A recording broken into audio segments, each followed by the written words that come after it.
This is Audible. Girl on the Run, a Detective Madison Knight mystery. Written by Carolyn Arnold. Narrated by Samantha Novak. Prologue. In the near future. Her heart is racing as she steps off the bus.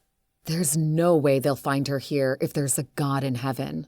The hinge point is if. He or she, if they do exist, forgot about her a long time ago.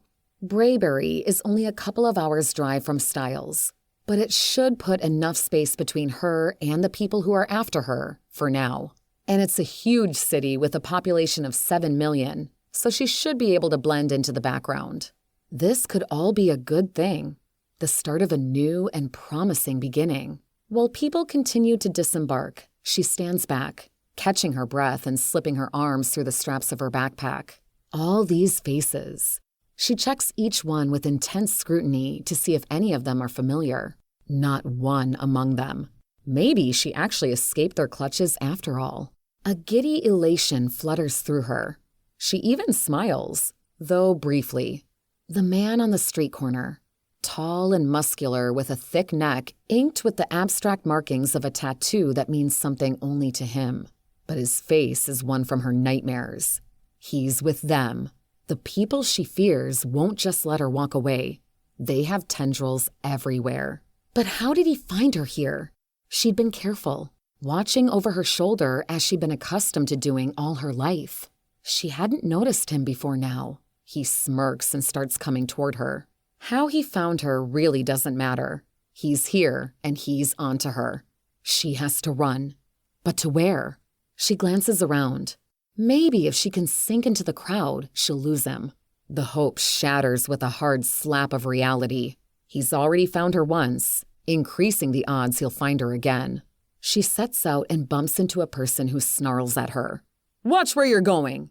She keeps moving, her feet smacking against the pavement as she weaves through the bodies lining the sidewalk. She glances over a shoulder, and he's definitely in pursuit. She picks up speed, now at a fast jog. She looks back again. He's keeping up, and the smile on his face tells her he's enjoying himself. She begins to run, faster than her legs want to move, her torso leaning forward, urging her limbs to follow suit. It does no good. His long legs aid him in keeping up with her. Skyscrapers tower over her, and buses and vehicles rumble past on the street. She feels the vibration of the subway running under her feet and wishes she could just disappear. Maybe if she can get herself into the underground labyrinths, she'll lose him. There's a sign announcing the Richmond Street subway entrance above a staircase that sinks beneath the earth. She takes the steps 2 at a time. At the bottom, she looks back, and there's no sign of him. Until there is. Her entire body trembles. If he catches her, she's dead. She hasn't done even one thing right in this life. Not that life has given her much of a chance. More people are in the tunnels and pushing through turnstiles. Every one of them is oblivious to her plight. If they knew, would they care? Her fate doesn't affect them. Another glimpse back, and the man is in full pursuit, rushing toward her at a faster pace. She tries to pick up speed again, but throngs of people continually hinder her progress. She rounds a corner and leans against a door, trying to catch her breath and slow her breathing. There's nowhere she can go, nowhere she can hide. She wraps her hand around the door handle behind her, and she twists. It gives. She tucks inside, a stairwell. Maybe she will get away, just maybe. Before she can lock the door, it opens. The tattooed man steps inside, never taking his eyes off her. He holds a gun in his hand, and it's trained on her. "Gotcha!" He laughs, and her entire body shudders. "Just please, let me go." There's no point in running now. She must be brave and face her fate, her dark future. He's still smiling when he says, "You'll be wishing for a bullet by the time she's done with you. But don't worry. I'm sure death will come nice and fast." He reaches out and snags her arm, his grip tight and unyielding, his fingers digging into her flesh, even through her jacket. She shrieks in agony, but there's no one to hear her cries. No one to save her. Chapter 1. Present Day. Madison's mind had her up, out the door, and in line for caffeine at 7 a.m. The compensation was a heady aroma of different beverages, most of them based on espresso, served with a stream of people lined up from the counter to the door. There were at least 15 people ahead of her. At this rate, the venti caramel cappuccino she dreamed of might get into her hand by noon. She tapped a foot and stepped to the side to look around the lumberjack of a man immediately in front of her. Though at 5'5", it didn't take much height to block her view. A 20-something woman in a pencil skirt was at the counter rattling off an order she was reading from a tablet. At least 7 drinks and as many special breakfast sandwiches.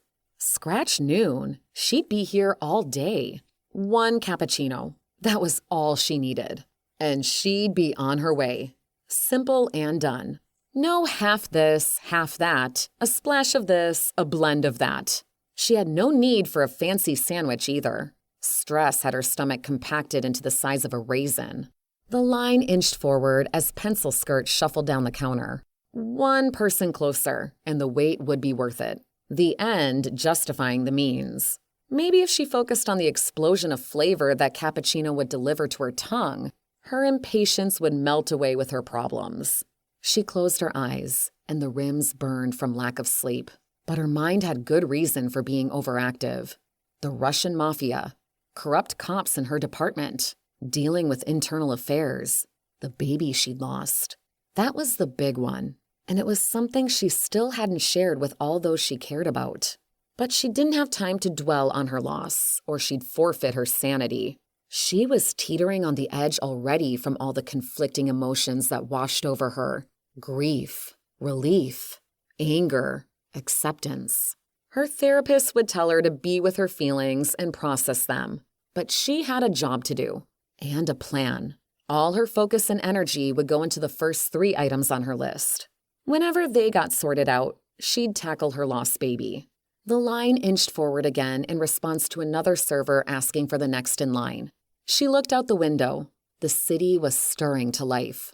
Pedestrians crowded the sidewalks, and vehicle traffic buzzed by in a blur of colors. Yellow taxis lined up across the street in front of Liberty train station, eager to pick up new fares or drop some off. So many people with somewhere to be, and based on the numerous scowls, most weren't eager about getting there. At least she had a purpose and drive, even if that light had dimmed in more recent days. The line was moving more quickly now, and she was pleased to see she was next. She could practically taste that cappuccino. "He has a gun!" A woman's scream filtered from outside and through the front windows of the coffee shop. The woman shot past the window, frantic. More people followed her down the sidewalk. All of them were moving at a fast clip. Damn, the cappuccino would have to wait.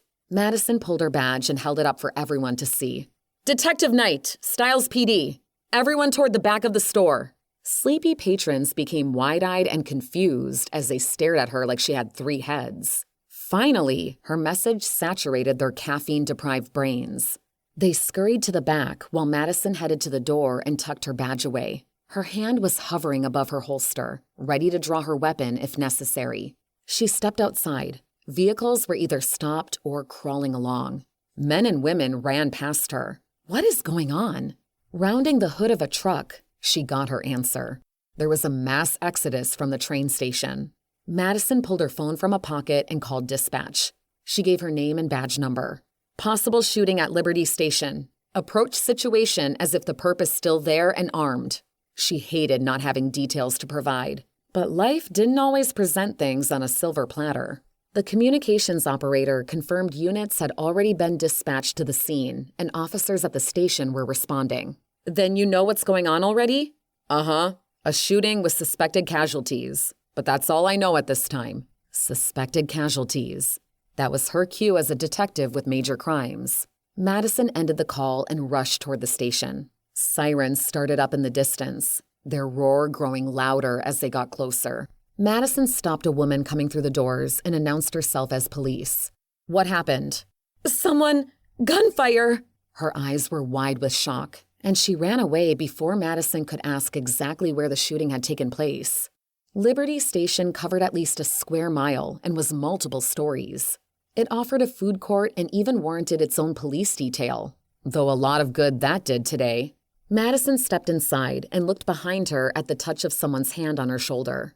She braced herself for a confrontation and relaxed at the sight of Officer Reggie Higgins, her training officer from back in the day. "Tell me what's going on," she said to him. "Shooting at the Just Beans kiosk. Understand 3 shot, 2 dead on scene." "And this just happened?" 5 minutes ago. If.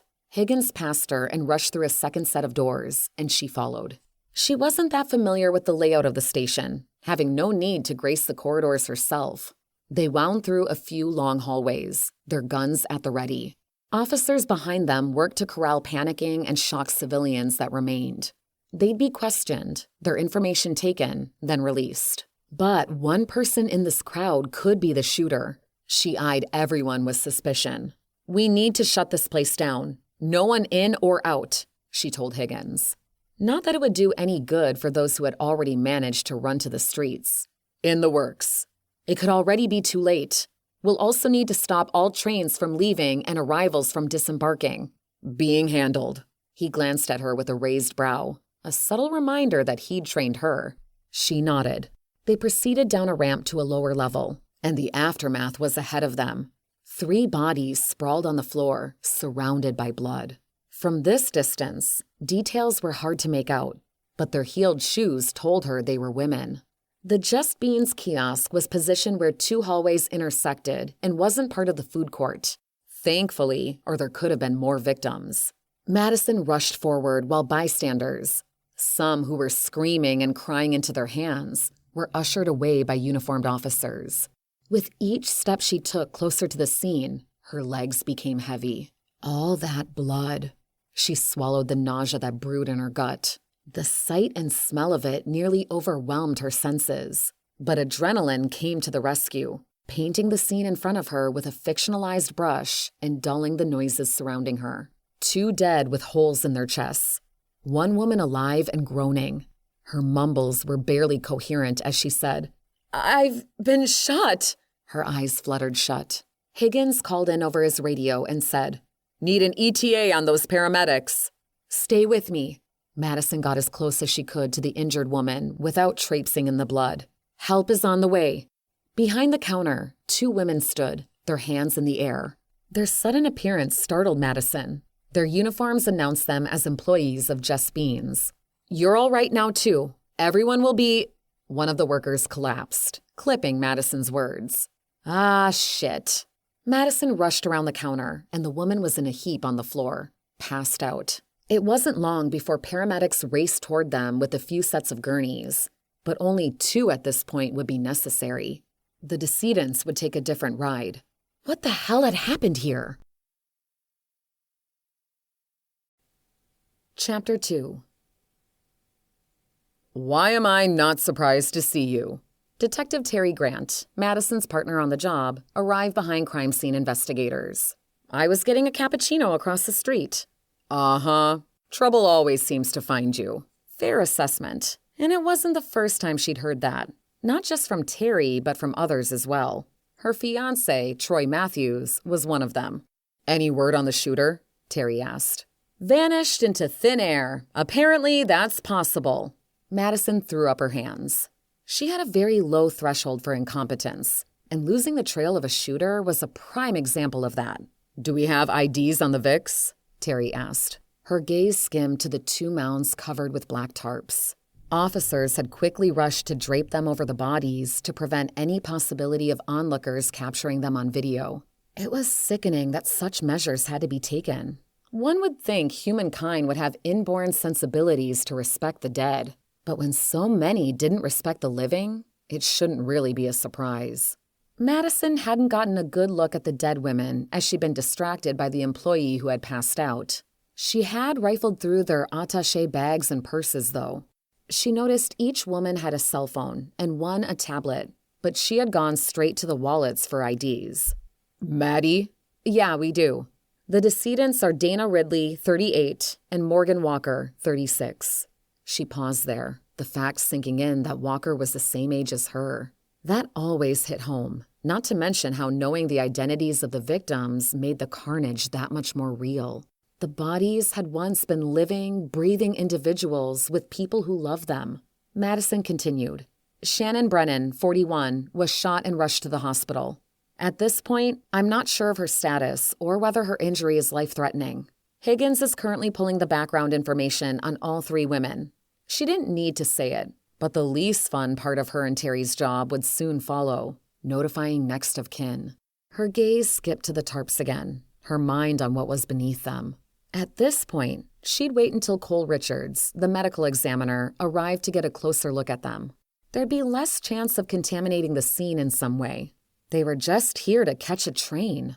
The emptiness and meaninglessness of it all.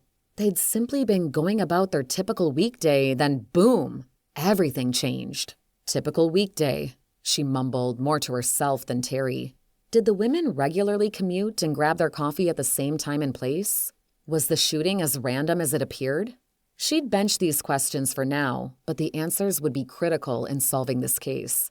Cynthia Baxter, Madison's best friend and head of the crime lab, was busy with her team of 3 processing the scene.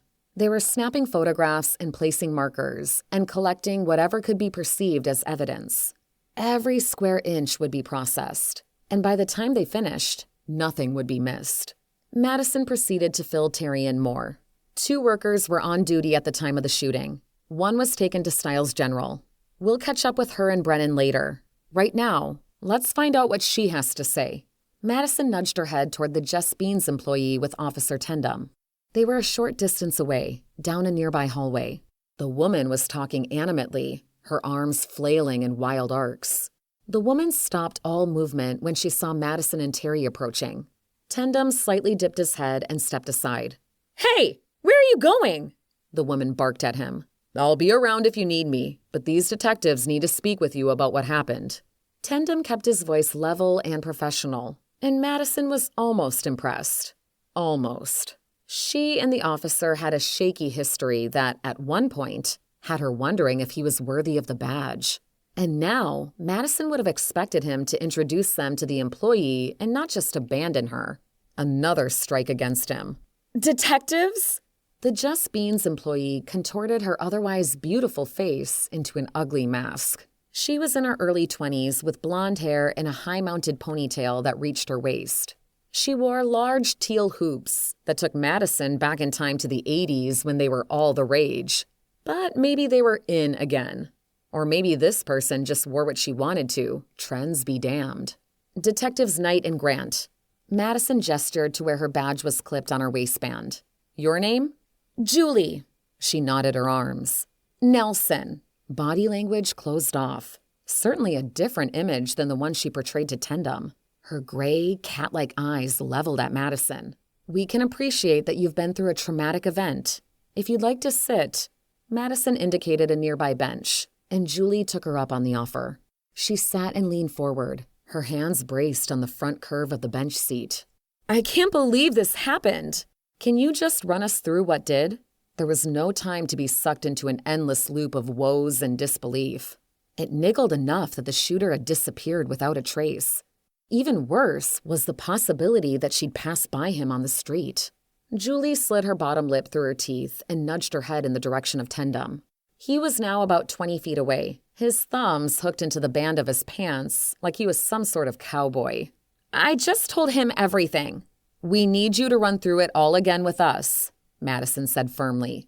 "It's procedure." "It's a waste of time," Julie hissed. "Shouldn't you be out there finding who did this?"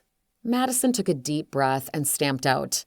"Miss Nelson, just talk and we'll be on our way." "What if I don't want to live it all over again? It was troubling enough being there when it happened. I just want to forget about it now." Madison's body vibrated with indignation. 2 people are dead. 1 was shot and might not make it. Your coworker passed out and was taken to the hospital. None of these women have the option to forget about it. Neither do their families.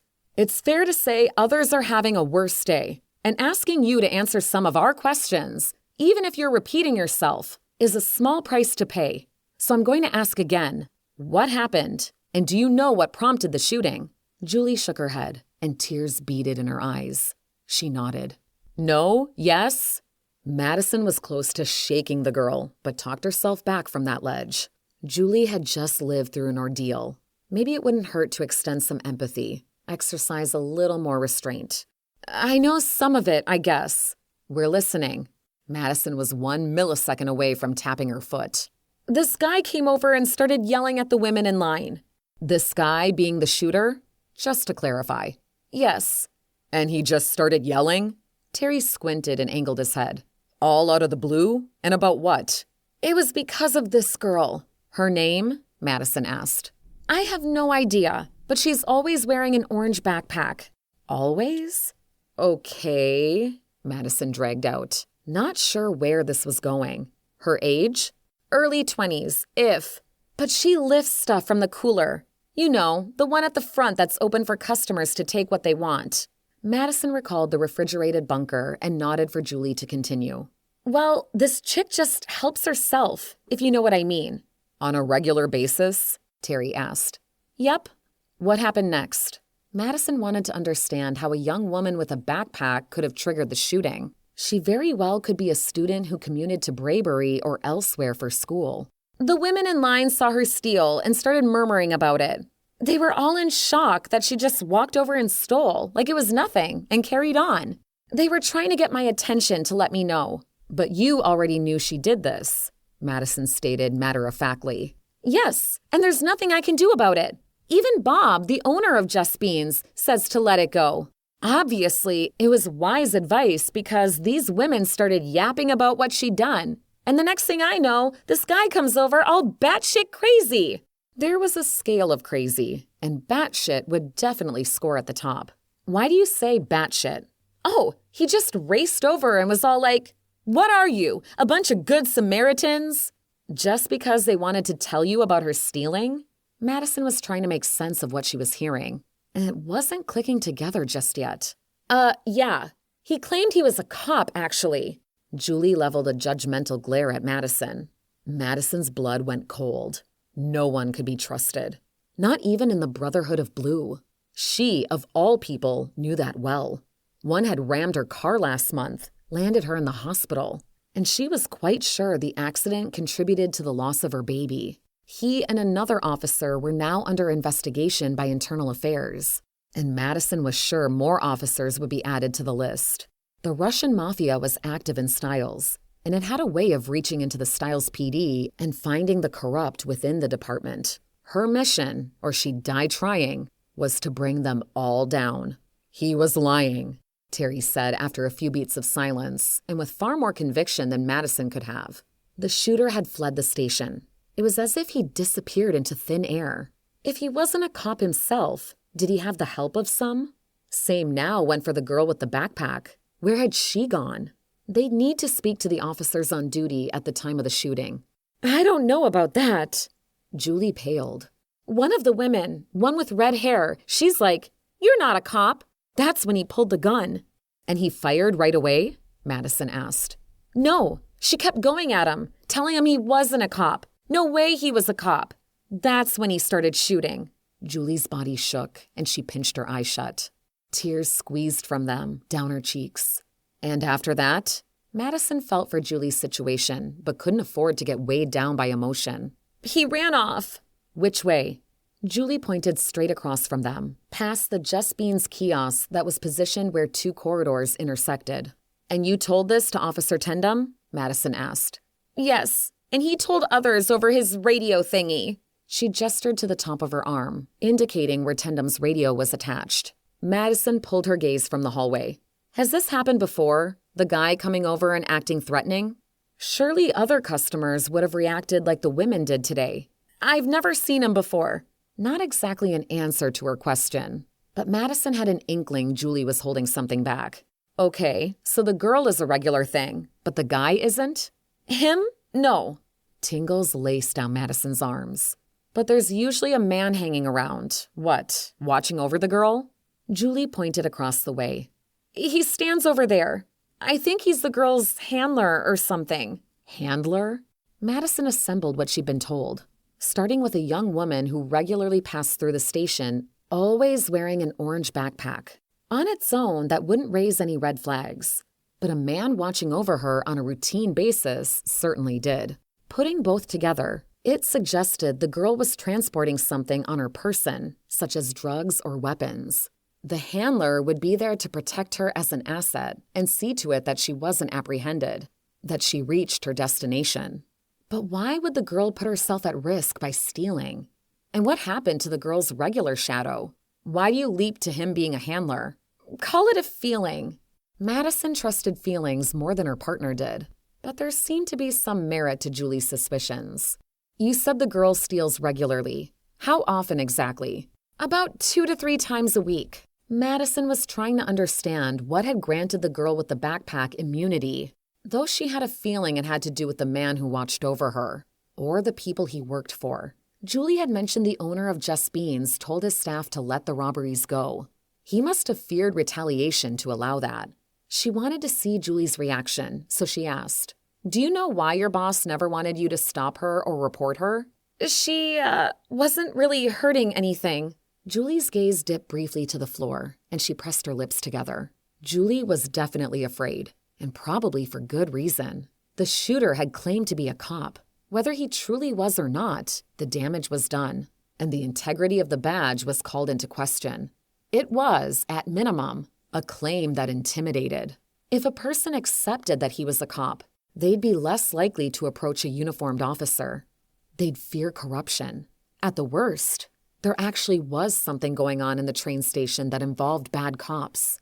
And the guy who is normally here, the one you believe is her usual handler, has he ever come over to confront people?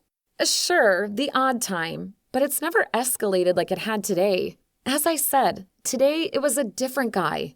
If it's all the same to you, though, I don't want to talk about either of those guys or that chick anymore. I'm sorry, but we need to know more, Madison said. Did you see where the girl with the backpack went? What direction? She had already walked away before the shooting. Julie pointed down a hallway that would have had the girl passing the shooter. So she stole, carried on her merry way. The shooter, possible new handler, steps up and gets into the confrontation with the women. Meanwhile, the girl with the backpack is long gone. But surely she heard the gunfire and ensuing chaos. If she was moving drugs or something equally as illegal, did she fulfill her original mission? If Madison were the girl, she'd have run. We might need you to work with a sketch artist on the shooter, the regular guy who hangs around, and the girl. It couldn't be assumed she was innocent in all that had transpired. Madison also couldn't assume that video surveillance captured their faces. I'll do what I have to. Julie leaned back and rubbed her arms. One more question before we go. Did you ever see the 3 women from the line before? She asked. Uh-huh. They usually get a coffee in the morning. Not always at the same time, though. Thinking they'd probably catch the train to Brayberry for work. That made sense, as Brayberry was significantly larger than Stiles, which only had a population of 300,000. Okay, thank you. Madison pulled her card and gave it to Julie. Call if anything else comes to you, and stay in town in case we have more questions. Julie nodded. Madison and Terry left her sitting on the bench, and Officer Tendam approached them. They compared stories, and they lined up. One small mercy, but they still had more questions than answers. And Madison was twitching for more than a caffeine fix. She craved justice. Chapter 3. Nope, don't even start. Terry shook his head under Madison's gaze. Corrupt cops, Terry. Her entire body was quaking at the prospect. Not every cop is corrupt. You're being paranoid. No, you don't get to go there. Even if his accusation was somewhat on the mark, she had good reason to suspect what she did, and Terry knew it. He'd even helped her gather evidence against 2 officers for internal affairs. Well, it's true. She huffed out a breath. Whatever, Terry. Answer me this. How did the shooter get out of the station? Do we know that he did? He countered. What do you mean? Her chest tightened. Like the shooter is somewhere close, hiding in plain sight? He shrugged. Why not? And the girl, for that matter. She could be an incredible witness. She might have gotten a good look at him. Based on what Julie Nelson told us, The girl would have passed him as he headed to the kiosk. Until we figure out exactly what happened, what's to say she wasn't in on the shooting? You just heard an eyewitness tell us her actions set everything in motion. Technically, it was the women in line who wanted to turn her in. She heard the implication of her words and was sliced by guilt, as if the victims were responsible for the shooting. All I'm saying is we shouldn't just dismiss the girl from suspicion, Terry said. She'd considered the same a minute ago and call it gut instinct, but the girl wasn't in on what happened. I'd say the shooter took advantage of a situation. They knew about the girl and her handler. He didn't say anything for a few seconds.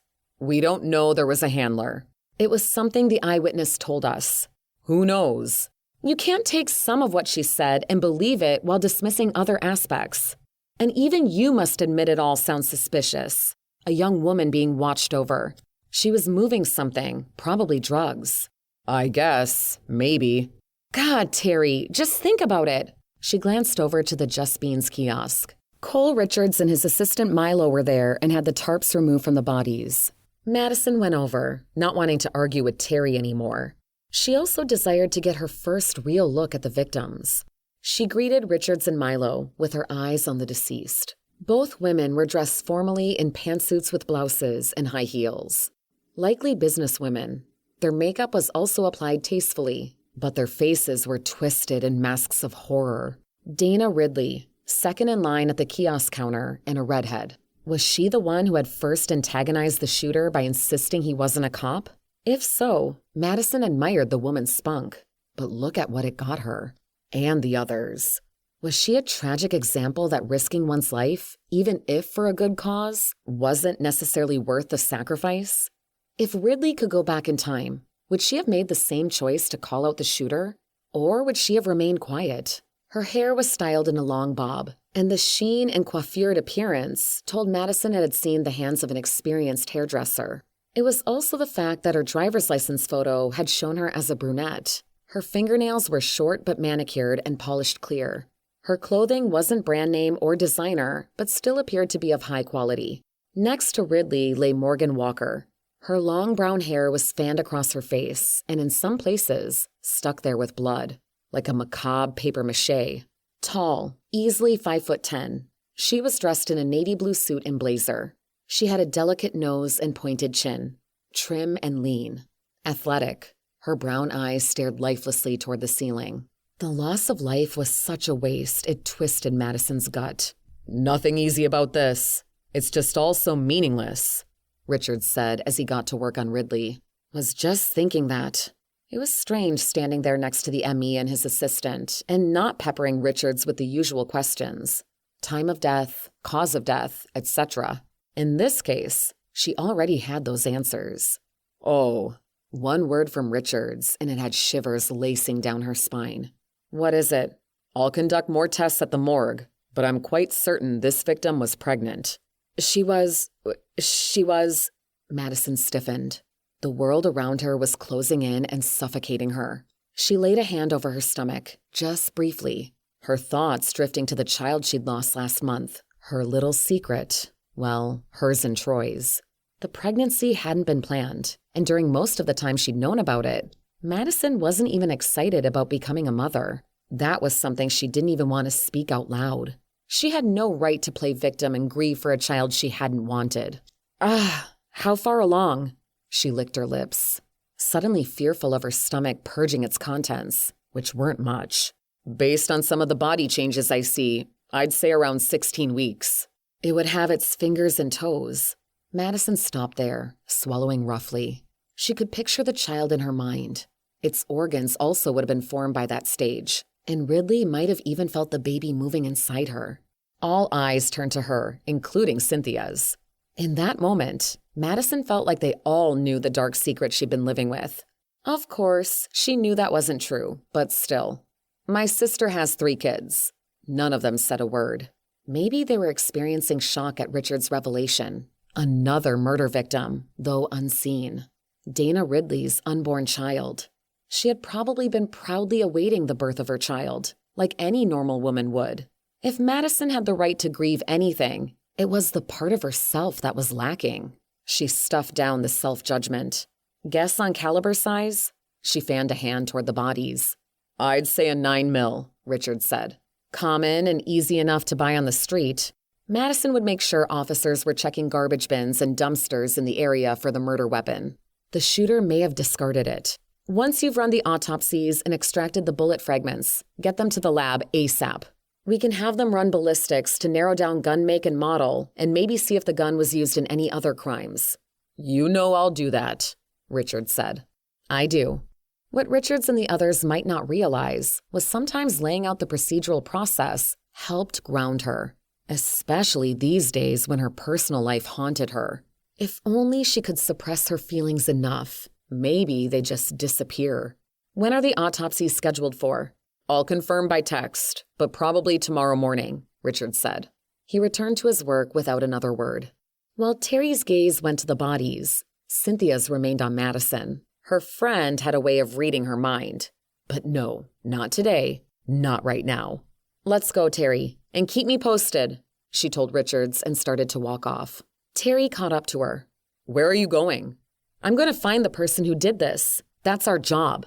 She didn't look at him as she spoke, keeping her gaze straight ahead and her steps at a fast clip. And you're planning to do that how exactly? By starting with a visit to the station's security office to watch the shooting. I want to see this guy's face. See if we can get a still and run it through facial recognition databases. We also need to find that girl with the backpack. She stopped, frustrated, and looked at Terry. Where the hell is the security office? Come with me. They resumed walking, just as Higgins rounded a bend and appeared in front of them. The three of them stopped. Tell me you or other officers have something, Higgins, she said. A lead on the shooter's whereabouts, the murder weapon? Next of kin, he winced. Too much to hope for something else, I guess.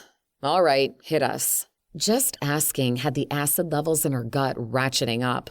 While the victim's suffering was over, for those left behind, it was just beginning.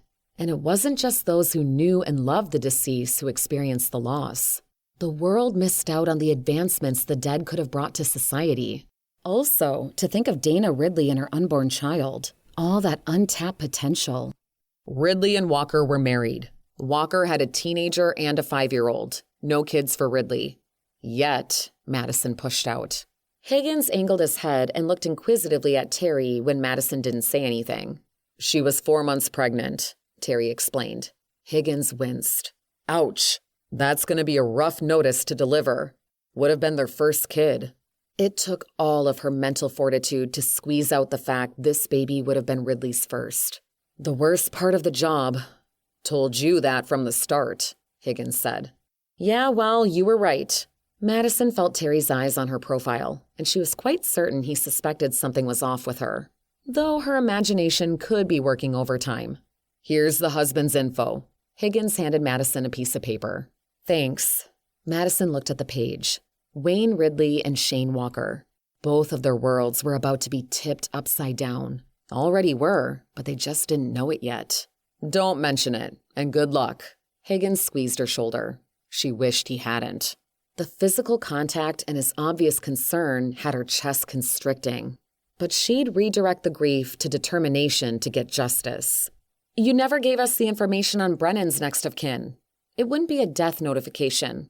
But whoever it was needed to be informed that Shannon had been shot and taken to the hospital. No need to worry about that. I've sent officers to talk with her husband. With that, Higgins walked off, and Madison and Terry continued on their path to the security office. Everything all right with you? He asked. Why wouldn't it be? 2 women are dead. A third one's fighting for her life. She wasn't going to even touch on the baby. Fighting for her life might be over the top. She glared at him. Fact remains that she was shot and will need surgery. Fine. He held up his hands in surrender.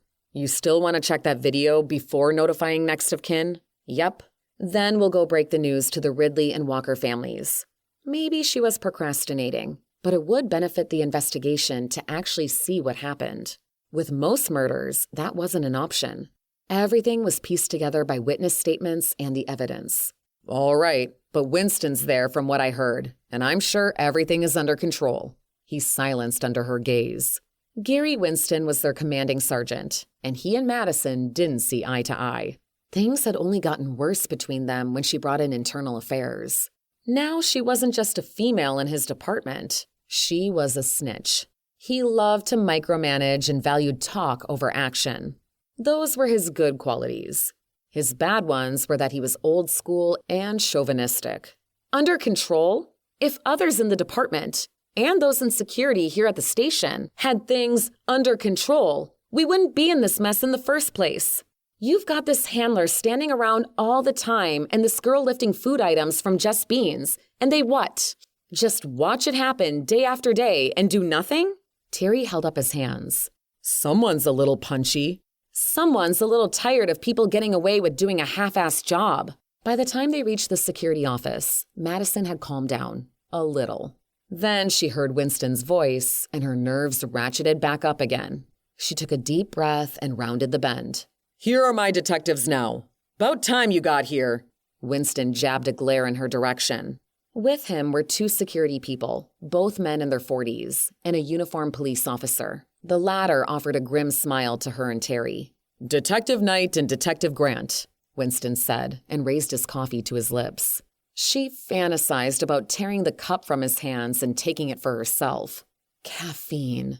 Maybe if she just had a sip, she'd be less cranky and more willing to play with others.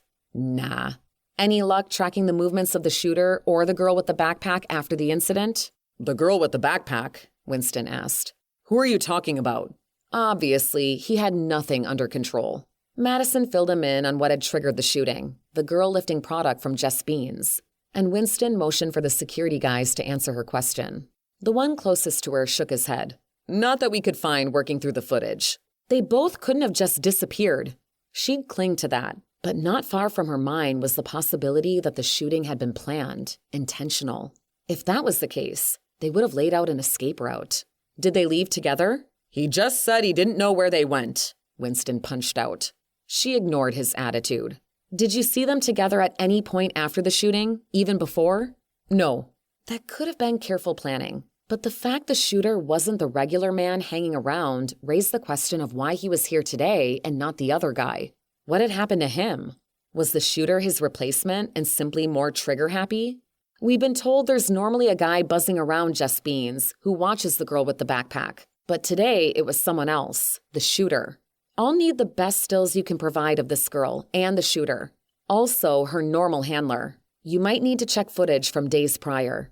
The security guys nodded while Winston just looked at her. Handler? Winston asked. She ignored Winston's question and spoke to the security guys. Do you know who I'm talking about? The guys looked at each other, then shook their heads.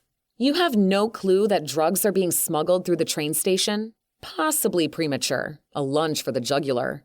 But the leap to this conclusion was obvious to her. What else would explain a girl with a backpack being watched over by a man? She was obviously moving something. Drugs being the most likely. It was hard to believe that the very people tasked with watching video surveillance never noticed her or the handler. No, one of them said. And you have no knowledge about this girl with the backpack? Well, I mean, she's on video around the time of the shooting this morning, the one security guy said. She kept pushing. Have you ever seen her before today? You know how many faces we see every day? It was the other security guy who countered with that defense. I'm sure a lot, but it's also our understanding that this girl swiped food and drink from the Just Beans kiosk on a regular basis. You never witnessed that either? She didn't care for the security guys and had this gnawing in her gut that they were lying. Something was going on at Liberty Station, and it involved a lot of compliant parties. Fear and money usually bought that level of silence. But who was behind both? Nothing's been reported to us. All right. Well, we'll need all that footage and the stills as soon as possible. Send it here. She handed each security guy one of Cynthia Baxter's cards, which her friend had authorized that she do as long as Madison let her know who she'd given them to. Sure. It was the security guy closest to her who conceded. At least he'd done her the courtesy of not double-checking her directive with Winston. And here's my info if you think of anything. She gave him one of her cards. Now, if my partner and I could watch this morning's shooting. The video played out on one of the numerous monitors in front of the security guys. Just Beans was center, and there was a line of 5 people, then 3. The girl with the backpack entered the view. Can you play this in slow motion? Madison asked. The playback was slowed, and it was clear that the girl had swiped something from the refrigerated unit and swept it into the pocket of her coat. She hadn't even done a good job of concealing the crime. Was it because she knew she'd get away with it? Or was it a cry for help? Maybe she wanted to get caught so she could be freed from the life she was caught up in. Madison pointed at the screen. "You did just see that, yes?" After a brief hesitation, the security guys bobbed their heads. "Easy to see in slower motion," one offered. "Uh-huh." Somehow she managed not to voice her skepticism. The video continued, and the series of events were just as Julie Nelson had described. Unfortunately, though, the camera was positioned behind the shooter. "Do you have another angle?" she asked. The security guys brought up the other available angles. Not that they were of much help. In all of them, it was near impossible to identify the shooter. None provide a clear image of his face, which was shielded by a hoodie. He wore blue jeans and had a lanky frame, but that was about as detailed as it got from what they were seeing. Unless a look at more footage gave them the shooter's and handler's faces, Julie Nelson would need to work with a sketch artist. There was one other possibility. How robust is your security system? Is it possible to search for people based on height or stature? The security guys looked at each other and smiled. "We're not in Vegas." "Could do without the sarcasm," she said stiffly. "2 people are dead, and 1 is in surgery. People lost family today." Both men turned away, but Winston had his gaze fixed on her. Was she supposed to feel bad for putting them in their place? She went on, talking to the security staff. "We'll need you to go back in time, from before the guy went over to the Just Beans kiosk. See if you can figure out where and when he entered the train station. Maybe we'll get lucky and see his face." She was putting on an optimistic front out of sheer desire to resolve this case, but she had a feeling it wouldn't be that open and shut. "They already tried to follow him out, but he just disappears," Winston said, stepping in for the security guys. "That's why I asked about his arrival." She took a deep breath, tried to calm her temper, but her blood was running cold. "Just send everything to Cynthia Baxter, ASAP." "In the hall." Winston pointed a finger toward the open door. Terry followed quickly. She set out too, but on the way, caught sight of a map of the train station. She stopped and scanned it, committing as much as possible to memory. "Knight!" Winston bellowed, prompting her to action. She left the security office and joined Terry and their now red-faced sergeant. "What do you think you're doing?" he barked. "My job." "You have trust issues, Knight, and you're going to need to get them under control." "Or what?" she snapped back. He shut his mouth and his nostrils flared. There was a subtle tapping at the back of her heel. Terry and his freaking shoe. God, she was tired of always being reined in. Seconds passed in silence, but the tension crackled around them like thunder. "I trust when it's warranted, but something's going on here, and I don't like it one bit. And you can be certain the families of the women who were shot today won't either. They'll want answers, which they deserve." She put her hands on her hips. "We need the names of everyone who works in that security office and is responsible for watching the security video. Then we need to pull backgrounds on every single one of them." Winston huffed and shook his head. He looked at Terry. "Maybe you can get somewhere with her?" He went back into the room, flailing a hand over his head as he walked. She stood there, seething. The sergeant's comment was an obvious jab at her cynicism. "Maddie?" Terry prompted. How dare Winston treat her like the enemy when all she was guilty of was upholding her vow to the badge? What the hell is his problem? He cringed at the use of the word hell. He had a strong aversion to swear words and any that came close. "My guess is he's pretty pissed that you didn't call him about what happened here. I'm assuming you didn't by his attitude in there." "What? It's not my job to notify him of—" "One call." "There was a shooting, an active situation. I had to move." "You called dispatch." "Ah, so his feelings are hurt that he wasn't my first call?" "He wasn't any call." She rolled her eyes. "Nope, I'm not being guilt-tripped here. I refuse. He steps on me and belittles me any chance he gets. You saw him in there." "I did. And you don't normally let him get to you to this extent." He scanned her face. "Everything all right with you?" "No, it's not, as I've told you before. If he was seeking details that didn't have to do with their current investigation, he was out of luck. Let's go break some hearts." As she said this, her own splintered. Chapter 4. They say it's best to just rip off the Band-Aid. A flash of pain and it's over. If only notifications work like that. Rather, it didn't matter how fast the delivery went. Sometimes the impact cloyed emotionally for hours or days afterward. Madison and Terry would be informing Wade Ridley about his wife while he was at work. One advantage was that he'd have the support of his coworkers. Terry got the door at Styles Optical and held it for her.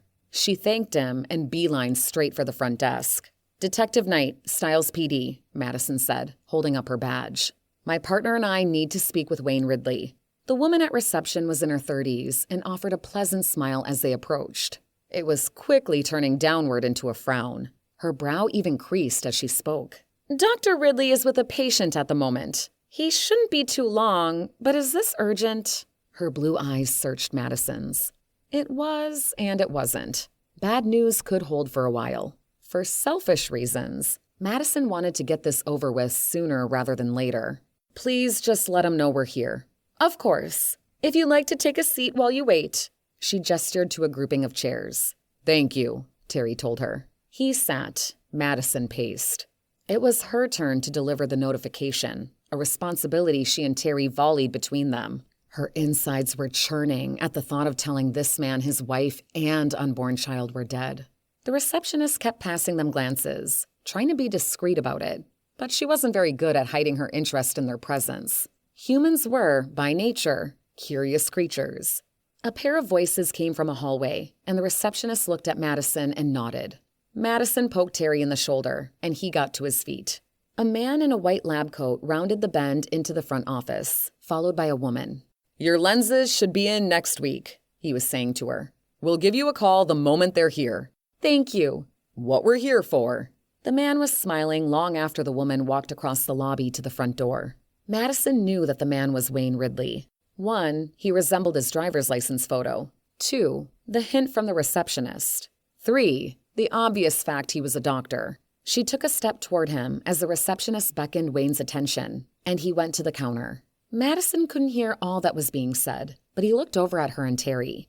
Then he went back down the hallway. "What the?" Madison rushed across the room. "Detectives, please." The receptionist stood and leaned over the counter. "He's just gone ahead of you. He'll meet you in his office, first door on the left. Thanks." Madison hadn't met with this reaction before, and she wasn't quite sure what to make of it. Did Wayne fear their news so badly that he immediately sought out privacy? Madison entered Wayne's office, Terry just behind her. The space was warm and decorated with a designer's touch. There was an ornate desk, a plush leather chair, and wood filing cabinets on one end of the room. The other side was less formal. That was where they found Wayne Ridley, seated on a couch, legs crossed. He appeared casual, like he was about to have a social visit with friends. "Please, sit," he said. Madison and Terry dropped into chairs positioned at each end of the couch. "Can I get you anything? Tea, coffee, water?" "No, thank you." She shot a look at Terry to make sure he declined the offer as well. In and out as fast as possible. Drop the bomb and leave. She internally winced at her thinking. "I'm fine," Terry said. "All right. What can I do for you?" Wayne narrowed his eyes for a trace of a moment. He rested his gaze on Madison. "Unfortunately, we're here with bad news about your wife," Madison began. "Dana was killed this morning in a shooting at Liberty Station." Wayne sat there quietly, staring with glazed-over eyes, like his mind was a million miles away. Likely shock. "Dr. Ridley, did you hear me?" "Yeah, He sniffled and pinched the tip of his nose. Madison let him have a few moments and looked around the room. Framed doctorates on the walls. Photos of Dana and him captured in different places were scattered throughout the space. Wayne was obviously proud of his wife and his relationship, and, Madison looked at his ring finger, he wore his wedding band. That was something a lot of men forfeited these days, as if it were somehow more masculine to go without. "We appreciate this might be a shock," Terry said after a few beats of silence. "But we have a few questions we need to ask." Yeah, sure. Go ahead."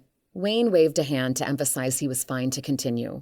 Terry glanced at Madison and pressed his lips, as if prompting her to pick up again. She wasn't sure where to start, and this rarely happened to her, but her brain kept kicking back the fact that Dana had been pregnant. It was like her thoughts were playing on repeat. How is this going to impact Wayne Ridley? Had he and his wife been trying for a long time, and their efforts had finally paid off, only to be snatched away from them? Would he be beyond devastated at the loss of his wife and child, or relieved on a teeny tiny level that he wouldn't have the responsibilities of fatherhood? Dr. Ridley, Terry said, and shot her a quick look. Was your wife regularly at the train station?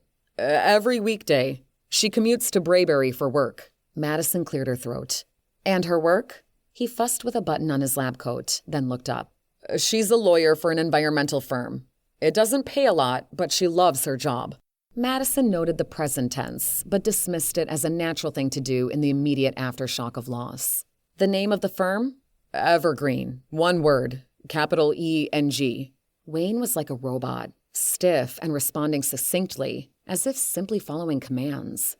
What train did she take? Madison asked. I don't know the number, but it's the one that leaves at 7:30. When does she normally arrive at the station? All depends on the day. She's not the best sleeper, and she's often up before the sun. This morning was one of those early days. She was out the door by 6:30. Madison nodded. But that's not a regular schedule for her? Wayne's brow wrinkled in concentration. I suppose she's always there by about 7. She was never one to rush around and stress about being on time, but she always was. There were other victims in the shooting. Do you know a Morgan Walker or Shannon Brennan? Other victims? My wife? He hiccuped a sob, pressed his lips into a tight, thin line. She was, murdered in a random shooting? A mugging? Madison had failed him, as she should have given him more details from the beginning. Robbery wasn't the intent. How could she tell him that they really had no solid answer as to motive? I don't understand. His chin quivered. It's still early in the investigation, and that's about all we can say at this time. I promise you, we're trying to determine exactly what happened. Trying? My wife is dead! He spat, his eyes becoming a raging wildfire. And we're very sorry for your loss, Madison kicked back with sincerity. She noted that he hadn't yet expressed any sorrow or grief about the baby. Did he not know his wife was pregnant? If it was news to him, best they hold that information until their other questions were answered. She repeated her inquiry about Walker and Brennan. Wayne shook his head. Never heard of either of them. Who are they? They work with Dana? We don't believe so. At least from the brief report they'd obtained from Higgins. He hadn't noted that connection. If it was there, he would have told them. He met her gaze. If this was random, why are you looking for a connection? Madison debated her wording. Sometimes things aren't always as they appear. Then she laid out the events of that morning. When she had finished, Wayne was rubbing his forehead. He said, One thing is certain. Nothing will bring her back. Madison had nothing to say to that. Empathizing with him wouldn't make anything better for him. Nothing would. Death in all forms was meaningless, but also a sad fact of life. No one knew when their time was up. Like Dana and Morgan, starting off the work week like any other, only to have their lives end abruptly. While there was never going to be a good time, Madison decided she needed to ask about the baby. Did you know your wife was pregnant? His eyes snapped to hers. What? No. What are you talking about? She'd been right. He didn't know. Your wife was several weeks pregnant. Ridiculous. That's not possible. We decided early on in our marriage we didn't want kids. Didn't even want to chance it. I got a vasectomy. He was studying her as if seeking an explanation, and there were a couple that struck her. Sometimes life found a way regardless. But with the new way doctors perform vasectomies, that was unlikely. Still, she asked, maybe the procedure reversed itself somehow? Nonsense. No, it's intact. Or not intact. You know what I mean. That left the possibility that Dana had cheated on Wayne with a man who could father children. How is your marriage, Dr. Ridley? Beg your pardon? His eyebrows sliced downward, and his features tightened into a scowl. Is it possible that your wife was having an affair? No! How dare you! Wayne fidgeted and squirmed on the couch, and he glanced at Terry as if Terry could somehow save him. I'm just asking, Madison said. The fact remains that she was pregnant. Well, I don't know how. His cheeks flushed, and he raked a hand through his hair. Hard and fast denial. It wasn't like his wife was miraculously impregnated like the Virgin Mary. We're going to need to look into the call history and activity on your wife's phone. They'd need a signed subpoena, but she wanted to be transparent with Wayne Ridley about her intentions. If you think it will help. But Dana could have just got caught up in someone else's mess. Could be. The investigation is still very young. That's why we need all possible information available to us. I really don't think you're going to find anything on my wife's phone. The pain flickering in his eyes told her he was referring to an affair. Madison hoped his faith in his wife was wisely placed, and there was an innocent explanation for Dana's pregnancy, but experience taught her not to get her hopes up too high. We might not, she told him.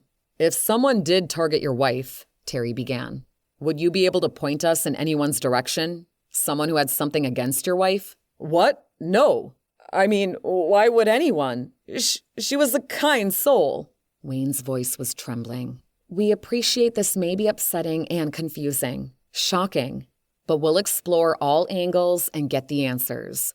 It was essentially a promise, something cops were encouraged not to do, but it was one Madison planned to deliver on. She stood, passed her card to Wayne, and extended her sympathies again. She led the way out of the store and slipped behind the wheel of the department car. She sat there shaking her head, chastising herself more than anything. What's wrong with you? What do you mean? She looked over at Terry in the passenger seat. It's obvious something is going on with you. Does it have to do with the IA investigations? No. Then what?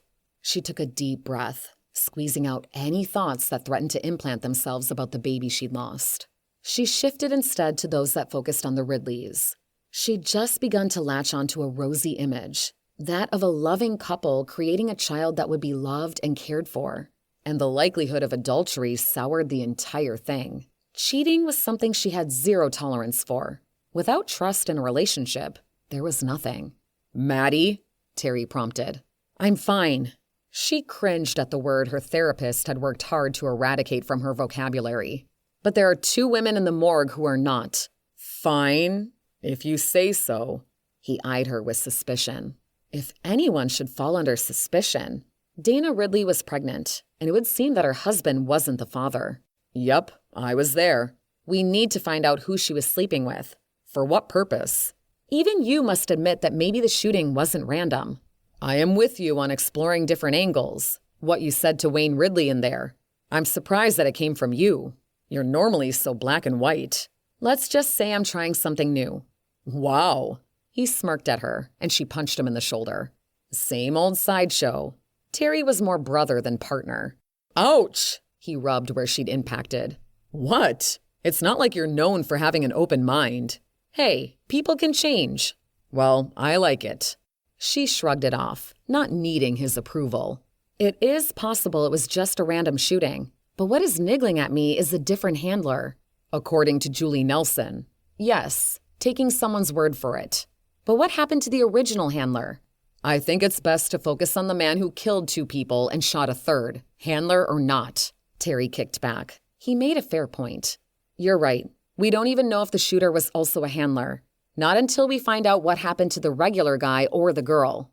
I'd express surprise at you saying I'm right, but you're stubbornly clinging to a handler existing. It's a path I think we should explore. What do you suggest then? We reach out to narcotics. Oh, your buddy, Detective Commons? I was thinking Detective Marsh. Preston Marsh. Such an uppity-sounding name. Whatever, Terry. He's a good guy. Madison had met Marsh at the start of his career in narcotics. He was 5 years younger than she was and came with the reputation of being a ladies' man. He definitely had charisma, but she never felt any chemistry between them. We can find out if he recognizes the original handler and the shooter. Also, the girl. She lit up at that epiphany. Maybe she's a regular at the stash house that Narcotics is watching? Only one problem with that. We don't have any pictures to send him. I can, at least, give him the girl's general description and tell him she normally wears an orange backpack. Not sure that will be enough. Well, I'm not just going to sit on my hands. I'll also ask him if Narcotics is aware of a drug-trafficking ring operating through the train station. She placed the call and had to leave a message. Hopefully he calls you back. And why wouldn't he? Pain burrowed in Terry's eyes, and she read his mind. Because of my bringing in IA? It doesn't make you the most popular person at the police station. The only ones who have a problem are the corrupt cops. Maybe. But what's his motivation to tell you he's aware of drug trafficking through the train station? Assuming there is. He might think you'll start looking at him and accusing him of knowing and covering it up. Well, if he knows about it, he should fix the problem. See? That right there. You don't even know the full picture. Could be a lot more going on than you're aware of. There could be a sting planned, or there are cops bankrolled by the mob. Fact. And they'd be more than willing to look the other way while the girl with the backpack, likely others too, roll in and out of the train station day after day. Now the mob's behind the alleged drug trafficking? I'm just saying, if they'll take cash from the mob, they'll take it from anyone if the price is right. I'm just asking that you keep that mind of yours open and be careful with the accusations. She held his gaze, remained silent. Eventually she mumbled, "I'll try." He smiled. "That's the spirit. Now we just need to figure out what actually happened this morning." "Yeah, after we ruined someone else's day." Madison put the car into gear and set off in the direction of the Walker residence. Chapter 5. A young boy peeked his head out of the front door, giggling.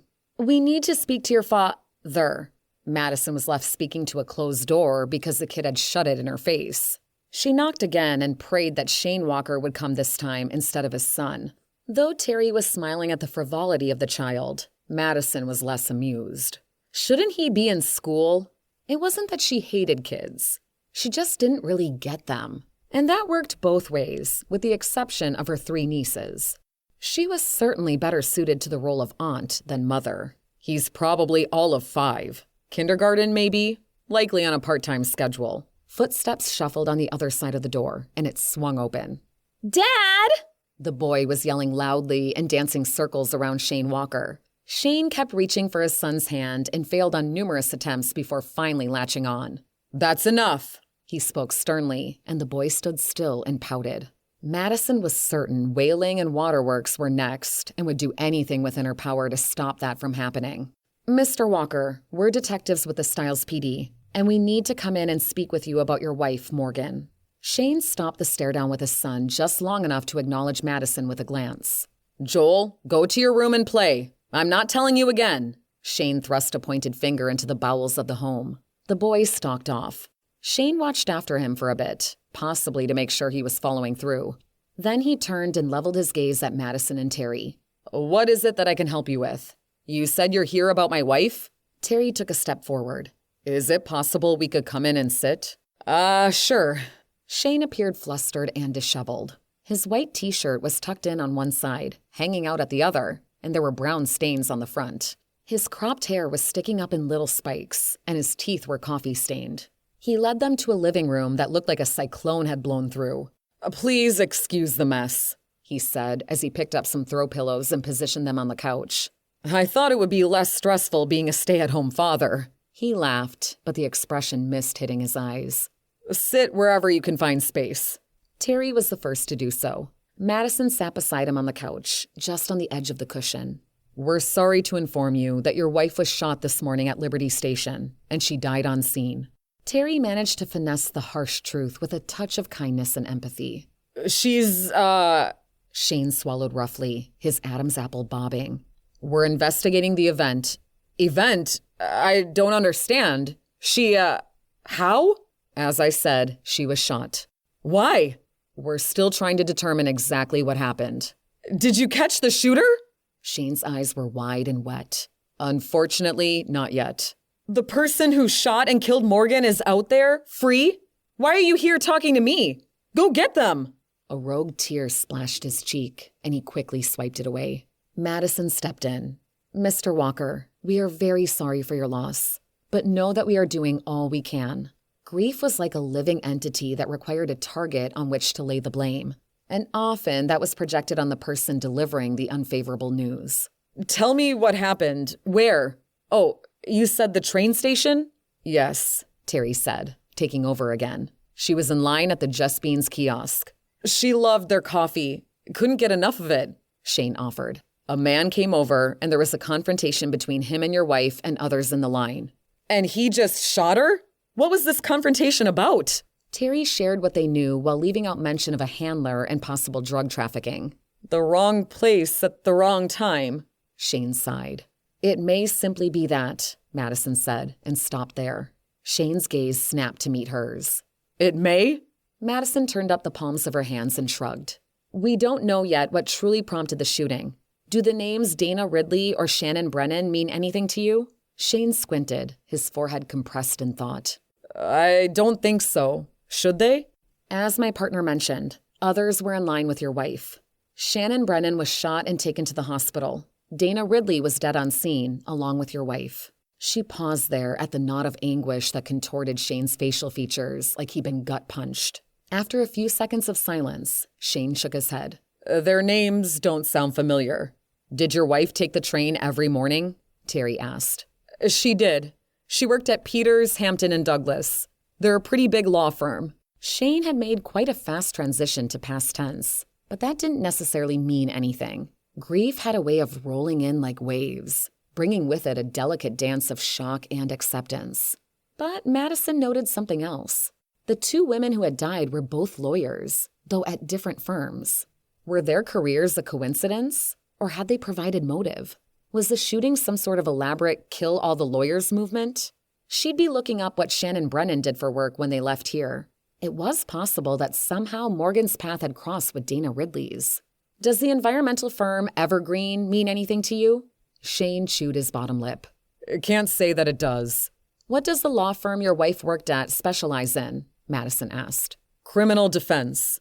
There was the possibility that Morgan Walker had defended someone who wasn't happy with her work. Madison was quite familiar with such a situation resulting in murder. The client was Dmitry Petrov, the Don of the Russian mafia. He lost in court and was still in prison serving out his sentence. But his lawyer was shot down in his driveway after the guilty verdict came back.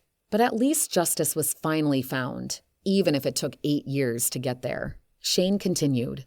She really pulled herself up from nothing, too. She was incredible. From nothing? Terry asked. Yeah. Shane nodded. She had a bit of a shady past. I don't even know half of it, but she put herself through college and night classes to become a lawyer. We are sorry for your loss, Mr. Walker. If you think of anyone or anything else that might help us find your wife's killer, please call. She gave him her card. Shane bowed his head. I can't believe this is happening. It happened. How am I supposed to break this to Joel and Leanne? Who is Leanne? Madison asked. Our daughter, 14. Joel, well, he's 5. He might be more resilient with all this, but Leanne... His chin quivered. She's a sensitive girl to begin with. This is going to devastate her. Terry inched forward in his seat. Is there anything we can do? Someone we can call? He shook his head. I'd say pick her up at school, but... We can do that, Terry said. No, I want to tell her. Don't want the cops showing up like that. I'll wait until she gets home. Madison understood Shane's reasoning, but it could also backfire. The girl might feel like she should have been told sooner. If you're sure... Yeah. Shane nodded. Terry stood and laid a hand on the man's shoulder. We're very sorry for your loss. Thank you. We'll see ourselves out, Terry added as he led the way to the front door. Madison's steps slowed as she came upon a wedding photograph of Shane and his bride that was hanging on the wall amidst a montage of photos. The woman was a brunette with a dominant nose. She wasn't a perfect image of the photo on Morgan Walker's driver's license, or the woman Madison had seen at Liberty Station, who had delicate features and a small nose. But there was the spacing between the eyes and the shape of her chin that were identical. Madison was transfixed on the bride for other reasons, though. She looked so much like someone else, a person from Madison's past. Courtney Middleton. But that was impossible. Her college friend had gone missing 15 years ago. Detectives? Shane tucked into the hall. Is there something else? Madison pointed at the picture. Your wife, Mrs. Walker. Yes? Spoken like. Who else would it be? A valid reaction. She, did something to her nose? That was the most polite way Madison could think to ask. Yes. Crazy if you ask me. She was beautiful just like that, but getting the cosmetic surgery made her happy. And who am I to stand in the way of that? She was always touchy and self-conscious about its size. It's like a freaking bird's beak, Courtney said, tapping the tip of her nose. Come on, it's not that bad. Madison was doubled over laughing at her friend's latest drama. No, it is. And one day I'll get it fixed. Anything else, Detective? Madison blinked herself back to the present, her eyes coming into focus on the woman's face. Courtney? She cleared her throat. When did the two of you meet? Where? Terry was eyeing her profile. She shook her head subtly. Comsey Park, a couple of hours from here, at a bar. Comsey Park was west, while Brayberry was east of Stiles. When? Her entire body was shaking, and she hoped to hell it didn't show. 7 years ago. She forced a smile. Very nice. Again, sorry for your loss. Shane nodded, and Madison and Terry left. She slogged to the car, dragging her feet, her mind elsewhere. No way Morgan Walker was Courtney Middleton, right? Madison had to be seeing a ghost. It was assumed Courtney had died years ago, though no body had been found. Uncertainty clenched her gut. If Courtney was alive all this time, what had she been up to? And did that have anything to do with the shooting? Chapter 6. Madison pulled a quick background on Shannon Brennan, interested in her line of work. She works at a place called Spark Media in Braybury. Doesn't sound like a law firm. She went on to explain the brief theory that had run through her mind while at the Walker residence. Terry was in the passenger seat with his phone. Just Googling. His fingers pecked on the screen. They're not. They are an advertising firm, billboards and the like. So she isn't a lawyer like Dana Ridley and Morgan Walker were. Or Courtney Middleton? She wished she could just ignore the physical similarities, but they were eating away at her. She put the car into gear and pointed them in the direction of Stiles General Hospital. The last time Madison had seen Courtney Middleton was 15 years ago at the Roadhouse Bar in Stiles with 2 other girlfriends. There had been a storm that night with a heavy downpour. Courtney had warmed up to some older guy, and there was no talking her into leaving. "I'll be fine." Those were the last words Madison ever heard her say, and Courtney Middleton was never seen again. All right, you've gone eerily quiet. Until she could answer some questions about Courtney, she had to consider the ghosts from her past might matter to the investigation. Had she changed her name and her appearance to be reborn as Morgan Walker? If so, was she running from someone? Then what had her returning to Stiles, assuming she hadn't been here all along? And that was assuming any of this applied. Courtney could very well be long dead and have nothing at all to do with Morgan Walker. Madison, Terry prompted. Just thinking about the case. Whatever you say. You sure were acting strange about that wedding photo. What was with all those questions? Do you know Morgan Walker or something? If so, you need to tell me. It would be a huge conflict of interest. I don't know her. The truth. And she hoped it would cool Terry's rant before it really heated up. Even if Morgan was the woman who had been her friend in college, Madison hadn't known her as her new identity. And any inkling to come clean with Terry was wiped out when he brought up conflict of interest. If Morgan actually was Courtney, that could get her kicked off this case. And there was no point in going there yet. Besides, there was nothing to indicate that the shooting was specifically related to Morgan Walker. If you say so. You made a big deal about her nose job. It just stood out to me, okay? Are we done with the Inquisition? Terry held up his hands in surrender. Where are we going? Stiles General. I want to talk to the other Just Beans employee, Tanya Murray, and see if Shannon Brennan is out of surgery. Can give it a shot, I suppose. Fine, she snarled. Where would you have us go? She was on edge before, her natural state of being since losing the baby. But seeing Courtney's face was really messing with her mind. More than ever, she felt the need to retreat and erect a wall. Now I know something's eating at you. Eating at me? She scoffed with laughter. Here we go, picking on my wording again. You make it easy. She pulled into the lot for the hospital. Hopefully Terry would let the whole thing about Morgan Walker go. We have no record of a Tanya Murray being admitted. The nurse, a rotund woman with black frame glasses, gestured to her monitor with her hand. And Shannon Brennan? She should have been. Came in with a GSW. Gunshot wound. But that was all Madison was aware of. She still had no idea how severe Brennan's injuries were. No news would indicate she was still alive. The nurse pecked on her keyboard, the keys clacking loudly. Yep, I see her, but you won't be. Excuse me? Madison snapped. Why not? She's still in surgery. And once she's out, you won't be going near her today. Talking to her won't do you no good anyway. She'll be friends with the Easter Bunny by then." A small, amused chuckle. Madison gave the nurse her card. "Call the minute she's up and alert." "Sure, darling." She put the card on the desk, which was cluttered with paperwork. "Don't lose that." Madison pointed at her card.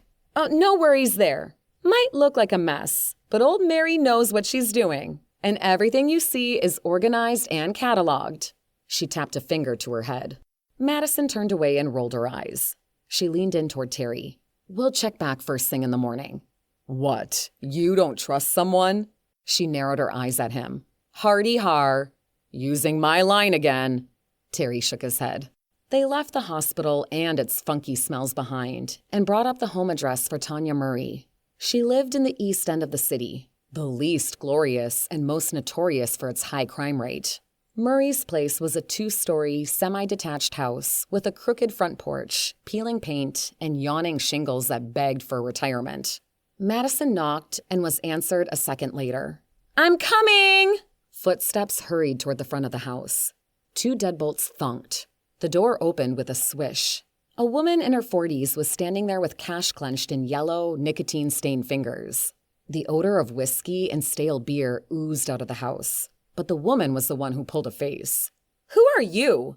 They displayed their badges. "Detectives Knight and Grant. And you're Tanya Murray," Madison added. "Uh-huh." Her eyes were round and beady like a rat's. "We need to speak with you about what happened at Liberty Station this morning," Madison said. "We'd like to come in." "If you need to." Murray stepped back to allow them room to enter. Her stance faltered a bit, and given that the house smelled like a distillery, it was a safe conclusion she'd been drinking. Madison and Terry followed Murray to the dining table that was off the kitchen, and each of them dropped into a chair. "I see you're feeling better," Madison said. "I am, thanks. Were you expecting someone?" Madison jacked a thumb over her shoulder. There had been the hurried steps and the cash in hand. "What? Oh, just thought it was the pizza I ordered." Madison's eyes drifted to a crumpled, greasy takeout bag on the counter, and Murray followed her gaze. "That I should have thrown out." She shot up and went about doing just that. "When I'm stressed out, I turn to food." Not that anyone could tell, given the woman's willowy frame. There was a banging at the front door. Probably that pizza. "Just a minute." Murray slipped away with the cash clutched in her hand. Madison used her absence to look around. She discovered a stack of envelopes on the counter and decided to do some snooping. She had a few precious minutes, if that. "What are you—" Terry didn't finish and shook his head. She turned up the edges of the envelopes, shuffling through them. Most of them were collection notices. "What do you think you're doing?" Tanya Murray set the pizza box on the counter and snatched the envelopes out of Madison's hand. She stuffed them into a drawer and slammed it shut. "They are none of your business. Think it's time for you to leave." Madison squared her shoulders. "Not going anywhere until we speak with you about this morning." "Do that then, but keep your nose out of my personal affairs." Madison returned to the table and sat down where she had before. Murray slid the pizza box onto the table and sat. She lifted the top and pulled out a slice. Strings of melted cheese stretched, refusing to let go of the rest of the pie. Madison was practically salivating at the smell and the image on the box. It was from Tony's Pizzeria, the best pizza place in Styles. "What do you want to know?" Murray asked, speaking around a mouthful of food. "Run us through what happened, from the beginning," Madison said. "What prompted the shooting?" "Well, the shooter was hopped up when he came over. He started yelling at the women. They gave it back to him. He didn't like that." Murray gave the brief and light recount, as if doing so from a detached standpoint, like she hadn't been present for the traumatic event herself. "What made him come over?" she countered. Murray took another bite before responding. Her eyes darted around as she chewed. Was Murray afraid of something? Someone? Julie Nelson, her coworker, hadn't wanted to talk much about the girl with the backpack. Was the same true for Murray? "Miss Murray," Madison prompted. "I ain't no mind reader, and I'm not really sure what happened, all right? I was busy making up a coffee order, and next thing I knew, there was yelling and gunfire." Murray was making Madison work to pull out every word from her. What was being said? "I didn't catch it all." "Think. Hard." Madison wasn't about to let her slide. Something about him being a cop? Listen, I don't really want to get involved in any of this." Murray set the rest of her slice on the lid of the box. No one wants to be involved in this type of thing, but you are, and what you saw and heard could go a long way in catching the killer. Madison chose that last word intentionally, hoping it would make clear the dire reality. The man who had pulled that trigger wasn't just a shooter. He had murdered 2 women, injured another. Can you tell us what the shooter looked like? I didn't get a good look. As I said, I was busy. I'm sure something about him stood out. Tattoos, birthmarks, an accent? Madison was nothing if not persistent. He was wearing a hoodie, low, and it shadowed his face. Age? Murray licked her lips and rubbed her arms. In his 20s, maybe 30s. It's hard to tell these days. Good. What else? That's it. I don't know anything else. Have you seen him before? Terry was the one to ask this, and it had Murray leveling her gaze at him. I don't think so. Julie Nelson had said the same thing. Before he came over, where was he? I have no clue. And the girl with the orange backpack? What was her role in all this? Her role? I don't know. At least Murray wasn't questioning the existence of the girl with the backpack. That was a start. You see this girl before? I might have. Huh. We heard she makes it a habit to lift food from the refrigerated unit, Madison said. Murray hitched a shoulder. Don't know. How long have you worked for Just Beans in the train station? A few years. And in that time, the girl never stole a thing? Madison couldn't mask her disbelief. How could both Just Beans employees have such different stories? One of them had to be lying, but who and why? And did the answers to those questions have anything to do with the shooting? Not that I saw. The line was drawn. Murray didn't want to talk about the girl anymore. Too bad. We're aware of a man who often hung around the girl with the backpack. Spoken like a verified fact when all they truly had at this point was Julie Nelson's word. News to me. Madison leaned forward. Is it? Murray's shoulders sagged and she wet her lips, her gaze dipping to the abandoned pizza slice. Maybe I saw some guy buzzing around her once or twice, but I didn't really pay much attention to him. And he wasn't who did the shooting. That guy looked entirely different. Either Murray was obtuse and ignorant, or she was smart and doing her best to protect her own interests, whatever they may be. All right, what about the women in line? You recognize any of them? Yes. They usually get their coffee at the same time, all together?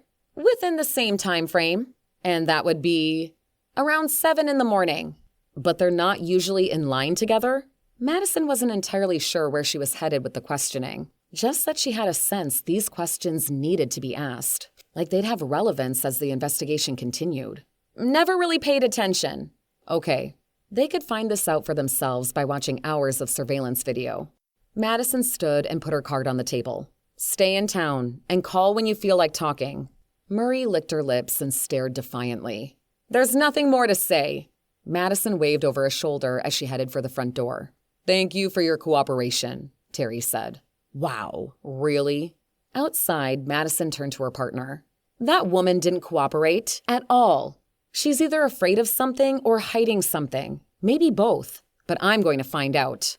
How did I know you'd be saying that? She eyed up his shoulder for a punch, but didn't hit him.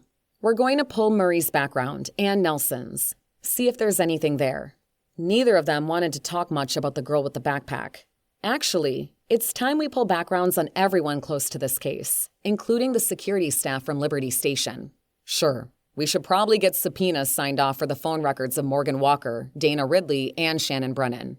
I'll leave that to you. Of course you will. It involves paperwork. And a meticulous eye for detail, which you're so good at. Flattery doesn't work on me. Of course it does, she laughed. He flashed a smug smile and slid into the passenger side of the department car. She got into the driver's seat and put the vehicle in gear.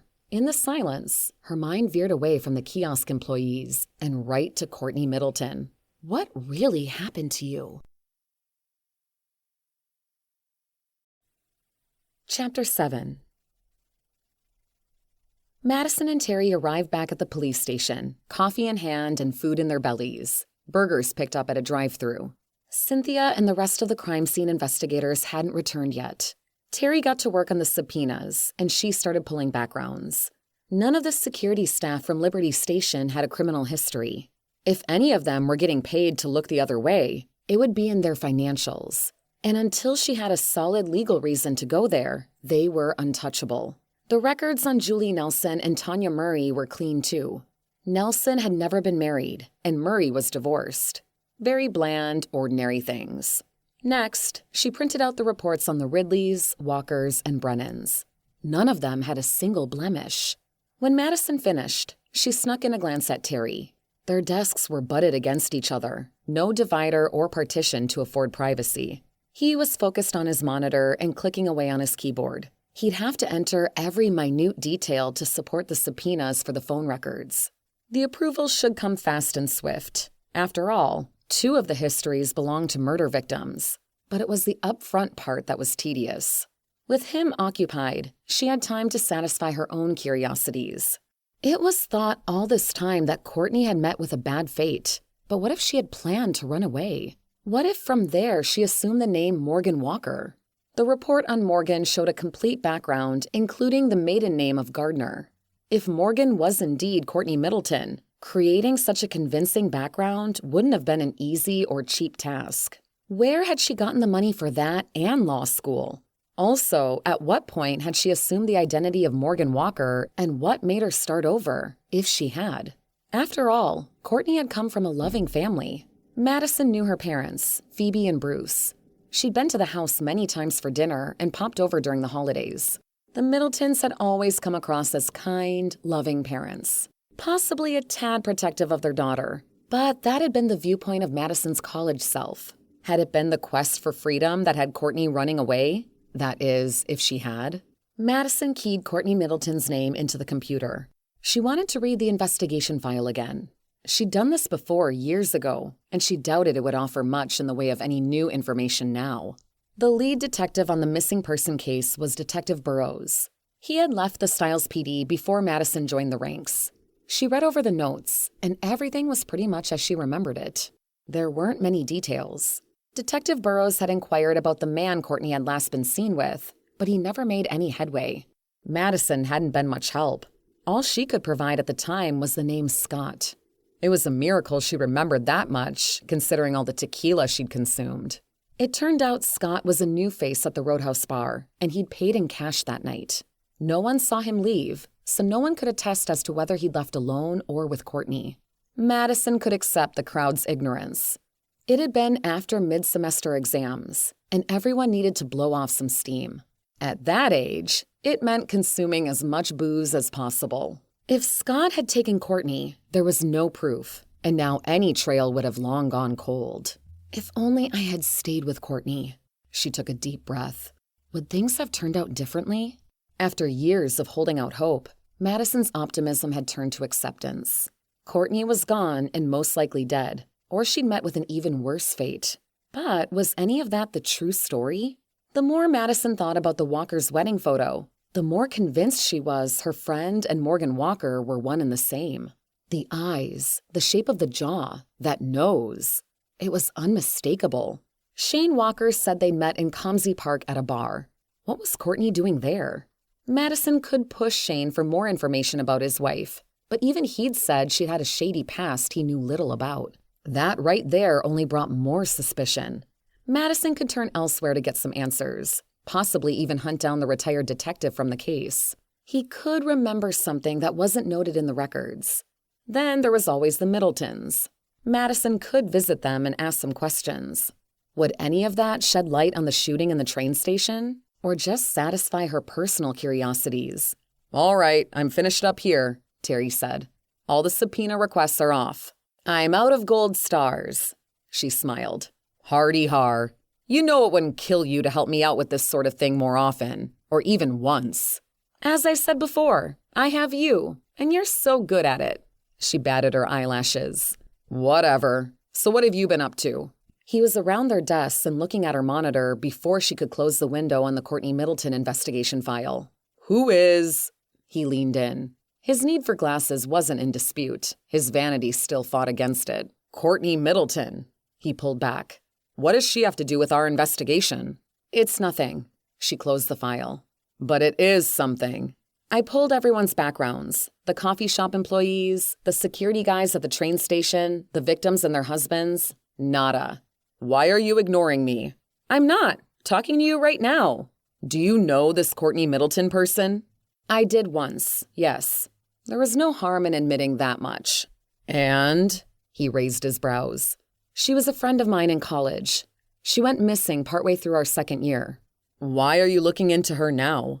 Oh my God, Terry. She threw her hands in the air. Enough questions. Yet she was the one with the nickname Bulldog because of her tenacity. He didn't say a word, blinked slowly. She could feel his mind working. Terry, I'm asking you to just let this go.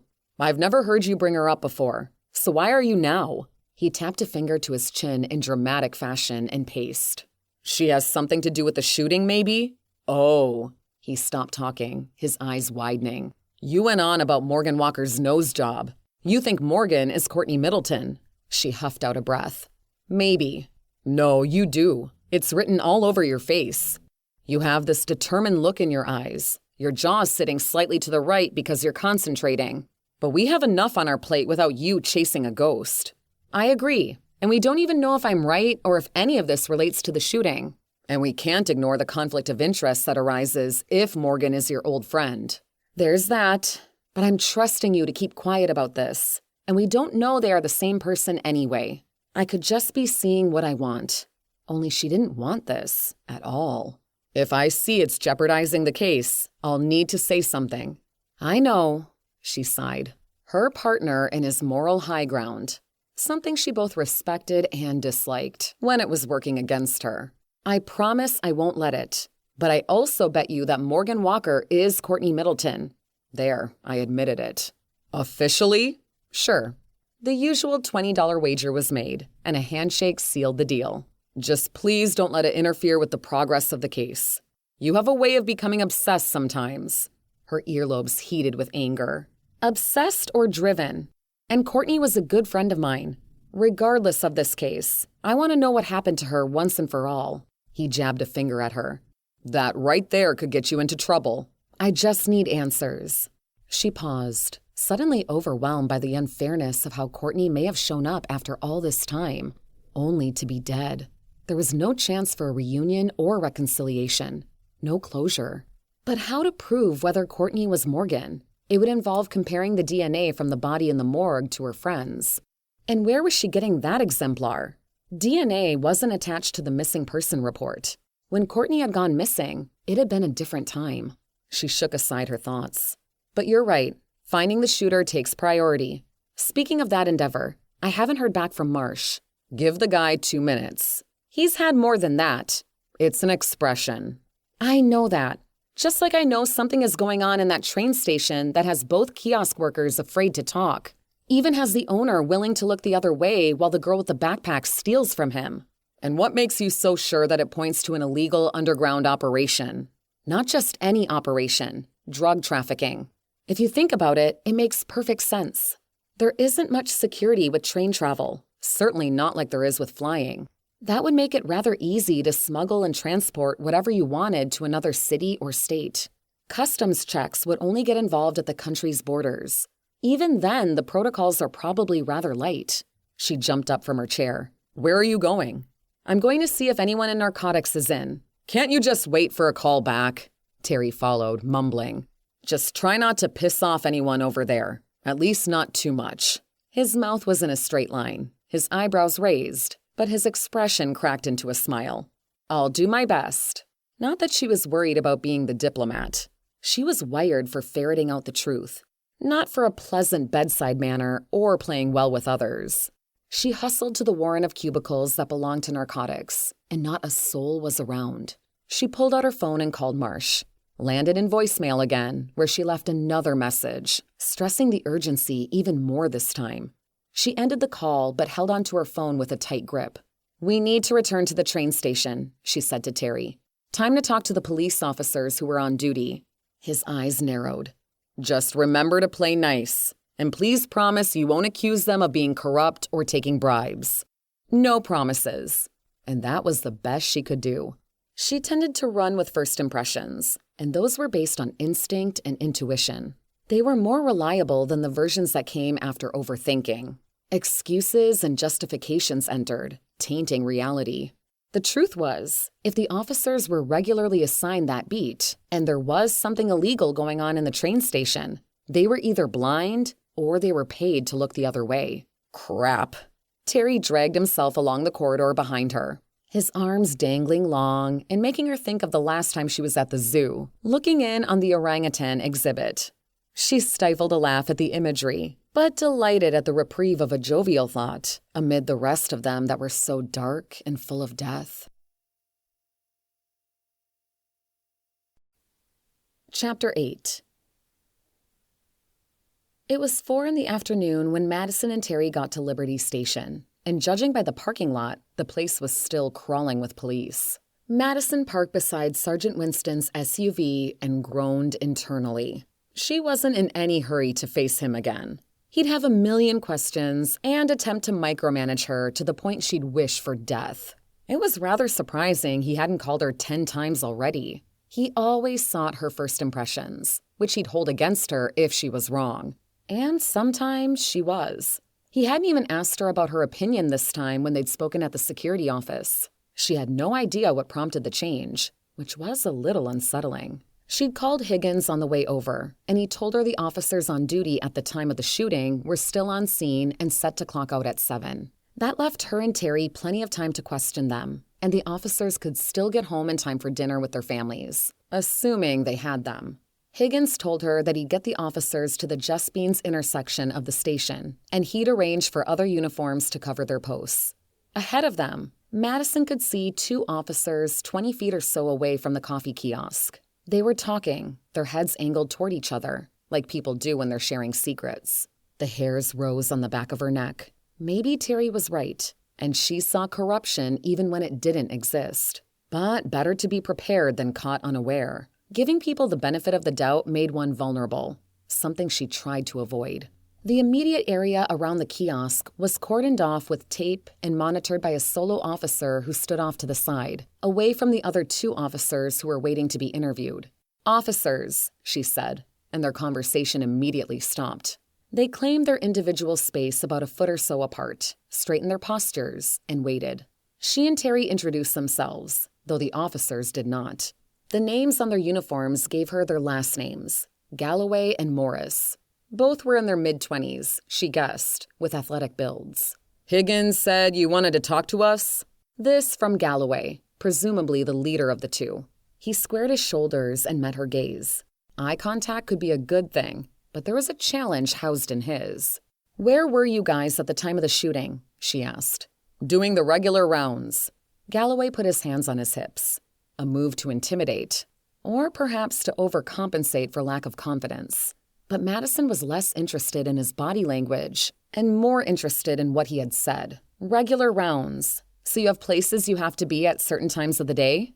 If that were true, then maybe the shooting had been planned and was only staged to look random. A stretch, but an angle to consider nonetheless. "That's right," Galloway said.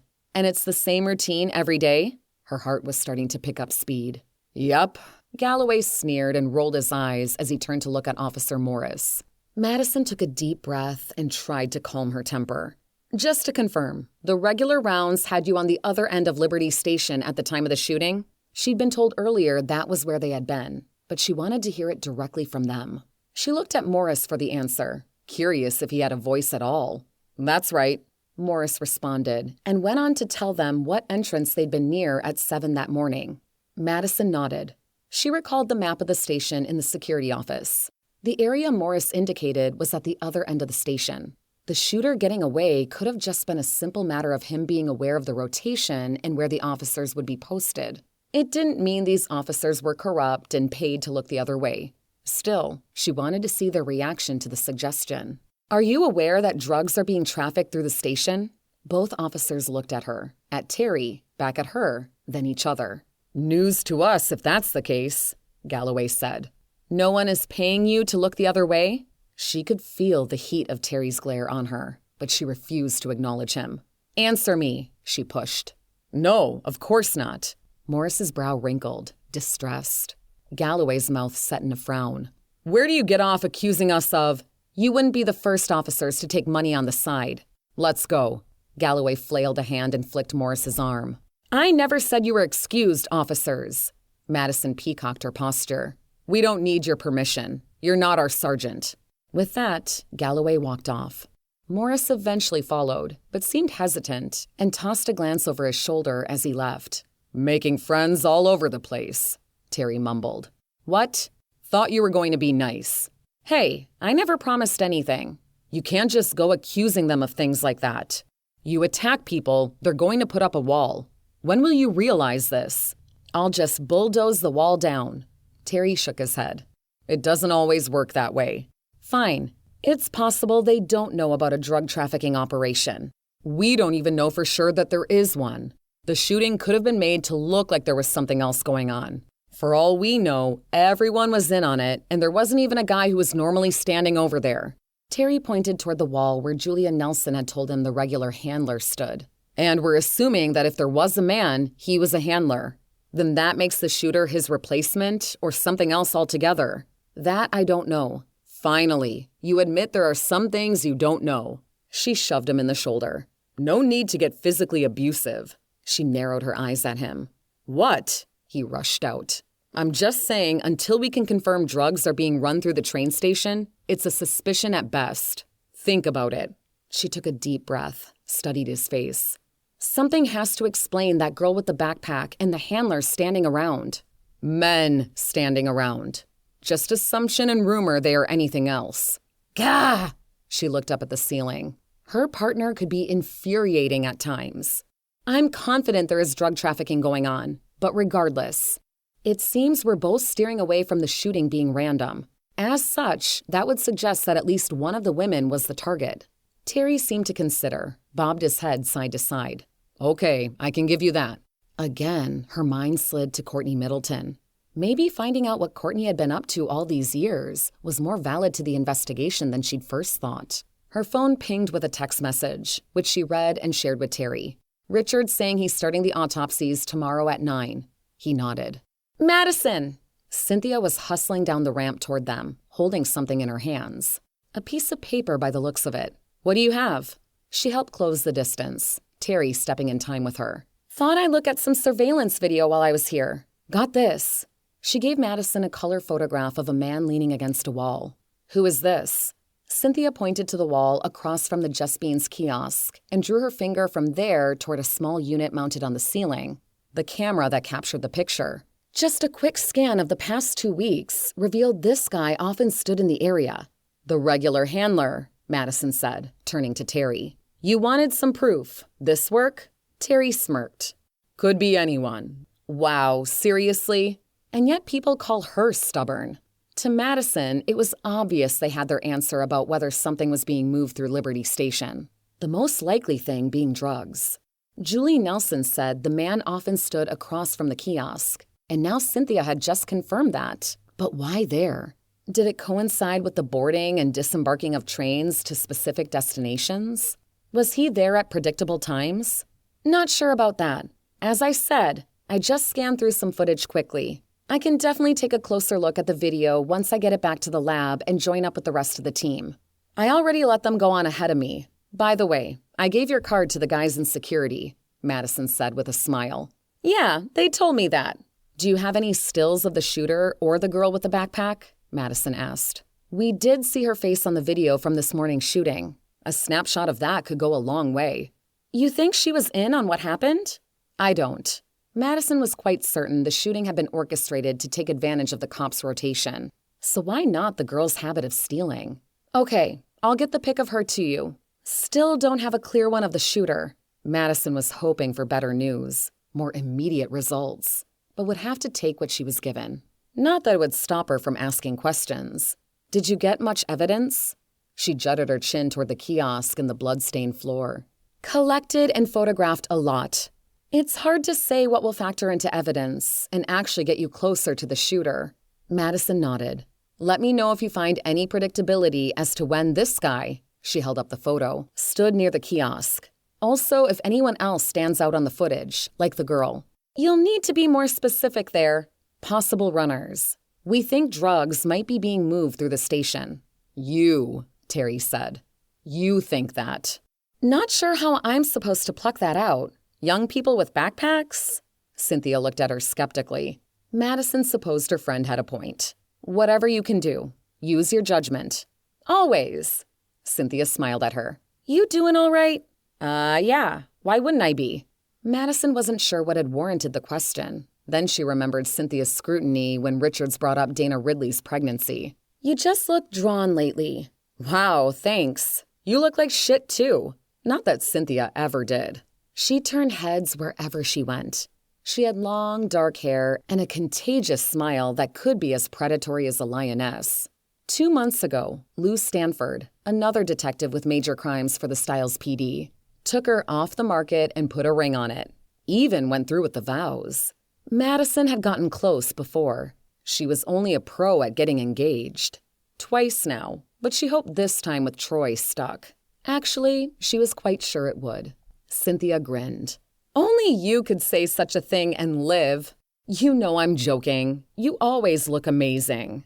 Right. Well, I'll accept the compliment. But we need to talk because something is going on with you. Cynthia glanced at Terry, saluted teasingly, and walked back up the ramp. Madison laid a hand over her stomach. Her friend had a way of reading her and knowing when something was wrong. She was so talented at it, it practically bordered on clairvoyance. What was that all about? Terry asked. Nothing. She gets things in her head sometimes. Sort of like you do, she thought, but refrained from saying so for fear he'd continue with an interrogation of his own. Madison put her gaze back on the photograph, actually taking a closer look this time. 20-something, and he was perched against the brick wall casually, one leg bent and holding up a cell phone. But he wasn't looking at the screen. He was looking over it as if the phone was just a cover for what he was truly interested in. He had dark hair and was wearing blue jeans and a black ribbed sweater, the sleeves rolled up. His face was shadowed by facial hair, obscuring his features. But there was something about his hands, the way he was holding his phone. No. It was the tattoos on his forearms. Her insides froze, and her breathing slowed. I know who this is. Chapter 9. Madison couldn't get her legs to move fast enough. She was confident she'd seen that man and his tattoos before. Not that she was thrilled about where this might take the investigation. What do you mean you know who that is? How? From where? Terry was easily keeping pace with her, but he made an actual habit of running in the mornings, by choice. Enough questions, Terry. Her entire body was quaking as wild theories galloped in her mind. Please be wrong. Madison, talk to me. Fine, but you're not going to like it. She kept moving. You are aware of my little spying mission on Russian mob affiliates at Club Sophisticated? Yes, of course. You were looking for something to prove corrupt cops were in bed with the mob. That's right. Club Sophisticated was a favored haunt of the mob and their low-life friends. But there was nothing to prove the Russians owned the place. For a time, she had skulked around the place at night, in the back alley, dressed in black and hiding behind dumpsters and garbage bags to snatch photos. She'd found more than she'd bargained for, though. The Russians kept a house in North Styles, registered in the name of Roman Petrov, the mafia's founder. Roman had supposedly died 20-some years ago. If that wasn't enough shock, one of his cousins, Tatiana Ivanova, was in town, and she came with the reputation of a skilled assassin. They reached the department car and got inside. She peeled out of the lot. Terry gripped the ceiling bar. Where are we going? My house. I have pictures there of that guy. He didn't say anything for a few beats. Then, Maddie, I'm going to need more. How does your surveillance of the Russians tie into the here and now, to this assumed handler? If he's who I'm thinking of, he works in the kitchen at the club, she said, splitting her attention between him and the road. He came out the back one night for a smoke break, wearing a half apron. He held the door for Tatiana. If I'm right and he's the girl's regular handler, then whatever is going on at the train station is most certainly connected to the mob. And we know they run all sorts of businesses to make and launder money. Drug trafficking is entirely plausible, though something new for them, as far as I know. Maybe slow down. Slow down? Not going to happen. I know they're mixed up in this somehow. You don't know anything. Let's say I'm going to prove it then. But she and the Russians had a long history. They'd tried to kill her more than once. Last month, she was convinced, was the latest attempt. And the fact that this Tatiana woman was in town didn't help Madison's nerves. Something was about to go down. Madison just hoped it wasn't going to be her. All right, so let's say the guy from the club is the one from the security video, and he's a handler. It doesn't mean all of this is connected to the mob. I'm not necessarily saying the murders are. Well, last I knew, that was our case. 2 dead, 1 shot. She glared at him. We need to find this guy. It might get us closer to the girl. You're sure that's all this is? And you're not still seeking retaliation on the mob? I'm not going to dignify that with an answer. She had a lot to retaliate for, as Terry knew, starting with her grandfather's murder by the son of a mob accountant. Also the reason she became a cop and was determined to root the mafia out of Stiles. Okay, maybe this guy is caught up in drug trafficking, but I don't think he's in any way involved with what happened this morning. Me neither. I think we're likely looking at 2 very different things here. The shooting and a drug trafficking operation. Presumably. You really need to fight me every inch of the way? I'm just trying to keep your mind open. Uh-huh. She glanced at the photo, now in the console where she'd put it. Maybe she was blowing this out of proportion, and it wasn't the same guy. Besides, it was early in the investigation, and there were still a lot of angles to consider. They'd only scraped the surface so far. She pulled into the driveway of the craftsman bungalow that Troy owned, and she called home for the better part of a year now. They were planning to buy a new house together, but life kept interfering and delaying their efforts. Hershey, her chocolate lab, rushed to the door to greet them. He was wagging his tail vigorously at the sight of her, and she rubbed his head and buried her fingers in his fur. He let out a pitiful moan. Actually, happiness to see her. And then he took his wriggling body over to Terry. Hey, boy, hey. Terry was grinning, so at ease with dogs. He was why she had Hershey in the first place. Terry had gifted him to her at Christmas 3 years ago, presenting the little guy with a red bow around his neck. As far as gifts went, this one kept giving. She left Terry and Hershey at the door and went to the second bedroom, where she and Troy had a computer and a desk. She opened the bottom drawer, pulled out the thumb drive labeled CS for Club Sophisticated, March 2nd, and popped it into the computer. She shuffled through the images, searching for ones of the tattooed man on his smoke break. It didn't take her long to find what she was after. The man had his phone in hand, but was looking over it at Tatiana, his tattoos visible. She lifted the photo that Cynthia had given her and held it next to the screen. Terry, get in here, she called out. His footsteps padded down the hall, Hershey with him, and both entered the room. That's him. Terry bent down and squinted, his gaze going between the printout and the screen. You seriously need to get glasses. I can see just fine. Sure, if you're right on top of whatever you're looking at. He thrust a pointed finger at the screen. Focus.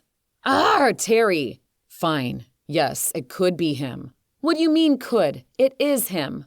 The guy in the photo Cynthia gave us has a lot of facial hair. All right, but can you dispute the stature and this? She zoomed in on the tattoos on his forearms in the digital photo. They are 3-headed dragons, Russian. She learned from her research that dragons played a dominant role in Russian folklore, and they had a minimum 3 heads, sometimes as many as 7 or 9. And that, she jabbed at the printout, is the same design. More than one person could have. Seriously? Sure, this could be him, he smiled. I see it. Hallelujah! She popped out the USB drive, returned it to the drawer, and flicked the screen off, leaving the computer on. We'll feed Hershey, let him out to do his business, and then take off. Chapter 10.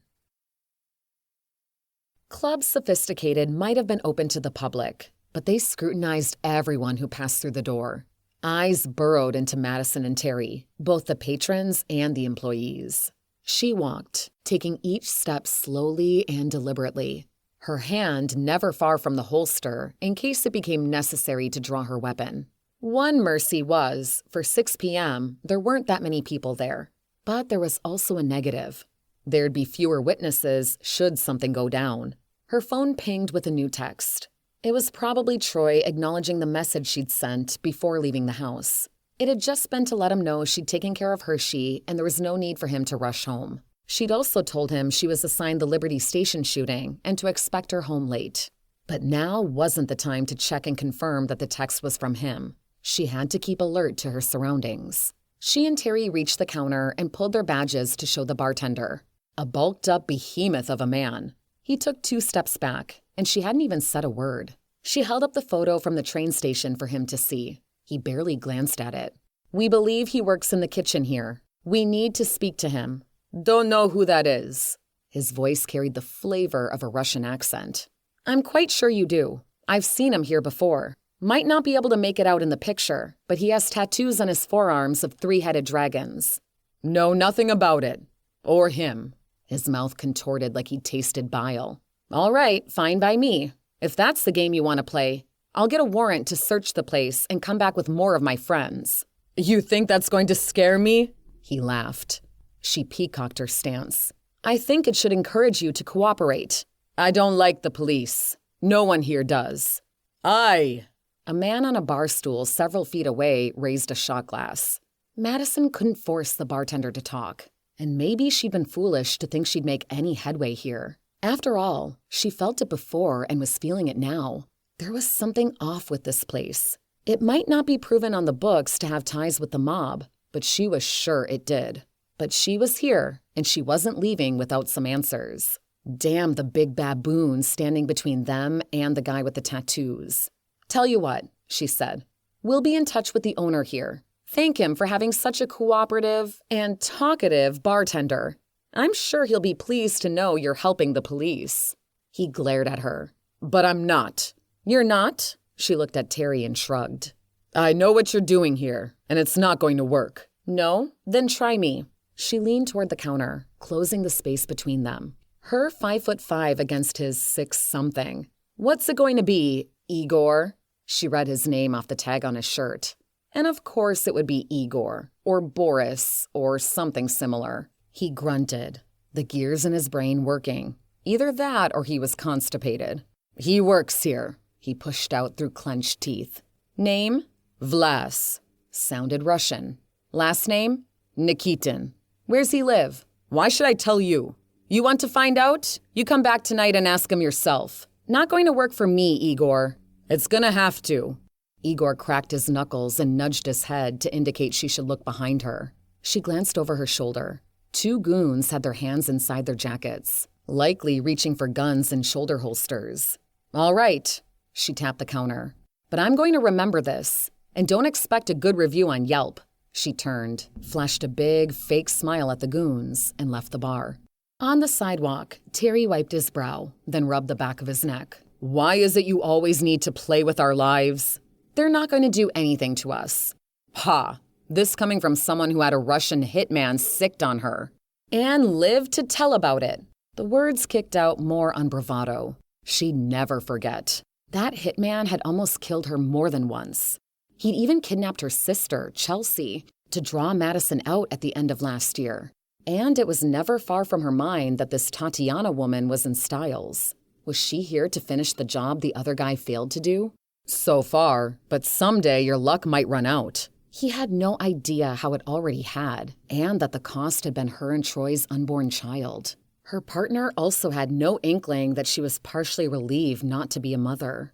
She struggled enough on her own without subjecting a poor kid to her life decisions. And she did tend to take risks. Not because she had a death wish, but because she saw her goals for justice as being of the utmost importance. Putting bad guys in jail was her legacy. She slipped behind the wheel of the department car and keyed Vlas Nikitin into the onboard computer. His background came up. Criminal record, no shock there. Vlas served 2 years for drug possession. She paused, looked over at her partner. Maybe not so big a leap from possession to dealing. "I want more before we just assume there's a trafficking operation in the train station. And that it's entangled with the mob." "Of course you do," she said dryly and looked back at the screen. "Have his address and know exactly where that is." Madison had lived in Styles her entire adult life and was familiar with every square inch of her city. She took them several intersections over and pulled down Walnut Street, looking for number 1802. This was still considered the downtown area, and it was a rough neighborhood. There were a lot of low-income housing options, and several apartment buildings had been built in just the last few years. Number 1802 turned out to be one of the latter. She parked at the curb in front of the lackluster brown brick structure, not wanting to get involved with parking in the underground garage. She and Terry got out of the car. "He's in apartment 502, she told him. It was a secured building, again, likely due to the crowd attracted to the area. They stepped through the exterior door into a foyer, but wouldn't get any further until they were buzzed past the locked doors. She tapped the intercom button for Nikitin's apartment 3 times in a row. Terry held out his hand to stop her. "Maybe give him a chance to answer." She pushed the button again, just because. He shook his head. "He's not answering." She pushed the intercom for apartment 222, completely random.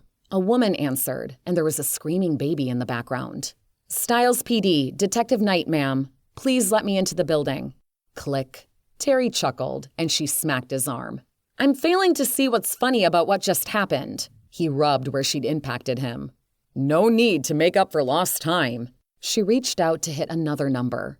Terry flinched. "Just stop pushing random numbers. It rarely works. People are too suspicious these days." "Probably a good thing, but fine. You tell me how you plan to get us inside." Oh, before she'd moved in with Troy, she lived in a secured apartment building, and Terry would regularly gain entry without calling up first.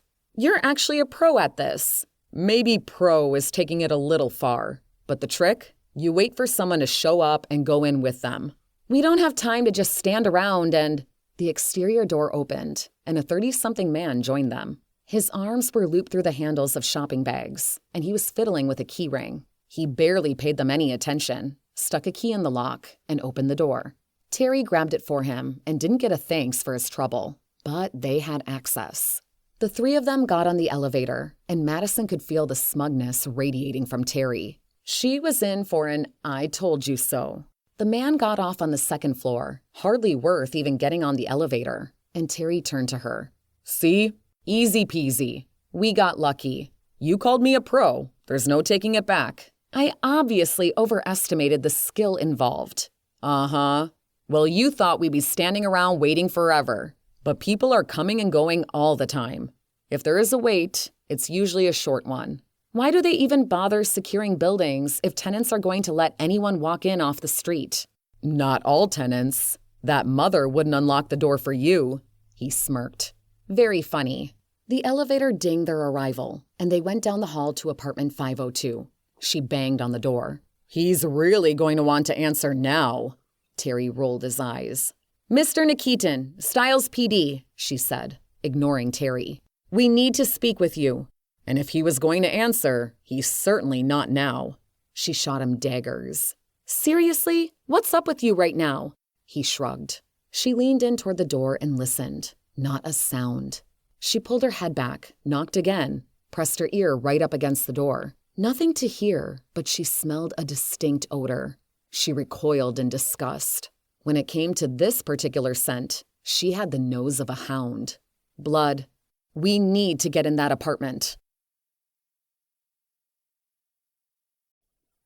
Chapter 11.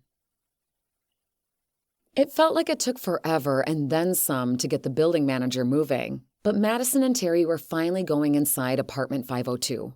"I should make you give me a warrant," the manager mumbled, making his hesitation known for the umpteenth time. And mumbling was the best it seemed he could do. There wasn't yet one thing he'd said that was clearly discernible. He pushed the key in the lock and turned the handle. "You should just be happy we didn't bang the door down." She was tired of his belly aching, when technically they would have been within their right to force the door open, given the circumstances. Her phone rang, and caller ID told her it was Troy. She'd completely forgotten about the text. She hadn't even checked it. It would be easier to shuffle him to voicemail right now, but she'd make it quick. "You got my message?" "I did. You get mine?" The manager swung the door open, and the stench of death greeted her. "Troy, I'm sorry, but I've got to go." She hung up without another word and pocketed her phone. He understood the demands of the job and, per her text, that she was working a new case. What she hadn't told him was some of the evidence was leading her to the mob. But she would tell him in person. She and Terry stepped inside the apartment. The manager moved to follow. She turned and held up a hand. You need to stay in the hall. What? No, that's not acceptable. Only option. Believe me, you'll be glad you did. She gave him a pointed look, but he didn't back down. He nudged out his chin. What isn't an option is you shutting me out here. Mumble, mumble, mumble. If you don't back down, I will have no choice but to bring you in for obstruction. She stiffened her posture, and the manager seemed to shrink some. Fine, he huffed out and made a dramatic show of walking backward into the hall. She turned to the apartment and gagged on the strong smell of blood. If there wasn't a dead body at the end of the trail, it would be surprising. The space was compact and open concept. The kitchen was off to the left as she entered, the living room straight ahead with a window that looked over the street. To the right was a short hallway with a bathroom and a bedroom. The latter was where her nose took her. A man's body, presumably Vlas Nikitin, was supine on the bed. He was tucked beneath the covers, which were soaked in blood. Spatter also marked the walls and the floor, like an artist had fanned a loaded brush. Found the DB, she said, swallowing down bile. Terry stepped up next to her. I'll call in Richards and crime scene. Yeah, sure. Leave me with Winston. He smiled and pulled out his phone and started making the calls. Winston answered on the second ring, and she filled him in and requested that he get uniforms on scene to cordon off the area immediately. He said he would and that he'd be there shortly himself. Goody.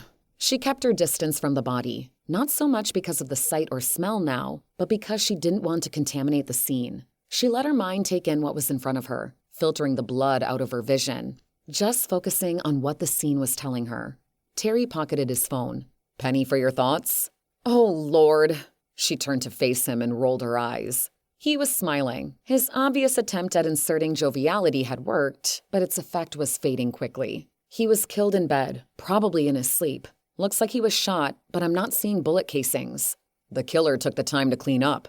Seems that way. So, a professional?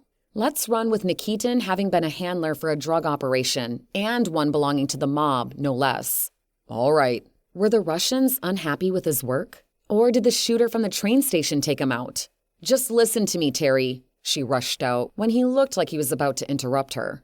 I think it's the latter. Think about how meticulously planned this morning's shooting must have been. The timing was perfect. The cops were on the other side of the train station. Now this guy, Nikitin, who normally frequented the station and was connected to the girl with the backpack, has been murdered. I think the shooter took him out to take his place, to look like her new handler. But who in their right mind would take out someone connected to the Russian mob? If what you're saying actually happened, maybe the shooter didn't realize the mob had their hands in the trafficking or were connected to Nikitin. Heck, we don't even know for sure. Her partner, devil's advocate until the very end. No, the shooter knew about Nikitin, the girl, and how often she steals from the Jespin's counter. He exploited a regularly occurring scenario as a smokescreen to hide what was really going on. If that's true, he may also have known that the women were regularly there for coffee. Yep. And to me, that means one or all of them were targeted. But who and or why? If only we had a solid lead on the shooter himself. Well, let's say he took out Nikitin. Is he going to stop there? Is the girl safe? If she was involved in the orchestration of the shooting, her usefulness is up now. Either way, she could have gotten a good look at the shooter. Terry paled. She could be seen as a loose end to silence. Madison nodded. We need to get to her before the shooter does. We could be worried about her well-being for nothing. A girl like that isn't going to speak out. She'd be used to keeping her head down. Chatter from the building's hallway had Madison turning. A uniformed officer was approaching them. Just wanted to let you know we've got the apartment door and the entrance to the building covered, the officer told them. We'll make sure no one gets past.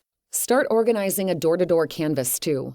Madison was less impressed with what they had done and more interested in getting answers. Thank you, officer, Terry said. The officer dipped his head and left, and Madison's phone rang. Caller ID told her it was Marsh from narcotics.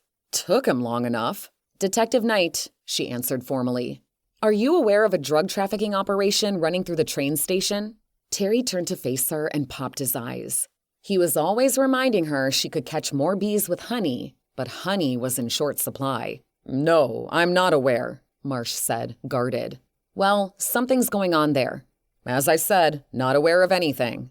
Madison filled him in on the shooting, the girl with the backpack, and Nikitin, including the fact that he was now dead. Huh. Could be she's a runner. We don't have her picture yet, but once I get it, I'll shoot it over to you. But she's blonde, about 20, and is often seen wearing an orange backpack. Could you keep an eye out for her? Maybe she'll show up at a stash house you're watching. Worth a try. I'm guessing based on all you've told me that if drugs were passing through the station, they'd pause operation after the shooting. Lie low for a while. I'll talk with Detective Commons about this too. Whatever you can do. Yep, leave it with me and send over the picture of the girl as soon as you have it. He ended the call before she could say more. She put her phone in her pants pocket. Marsh is going to help us out. After saying that, her thoughts turned dark. Marsh had said they'd pause operation, so where would that leave the girl? Would the mob blame her for what had transpired? The mob would be out cash, and their ring at risk of exposure, all because her stealing was used as the trigger for the shooting.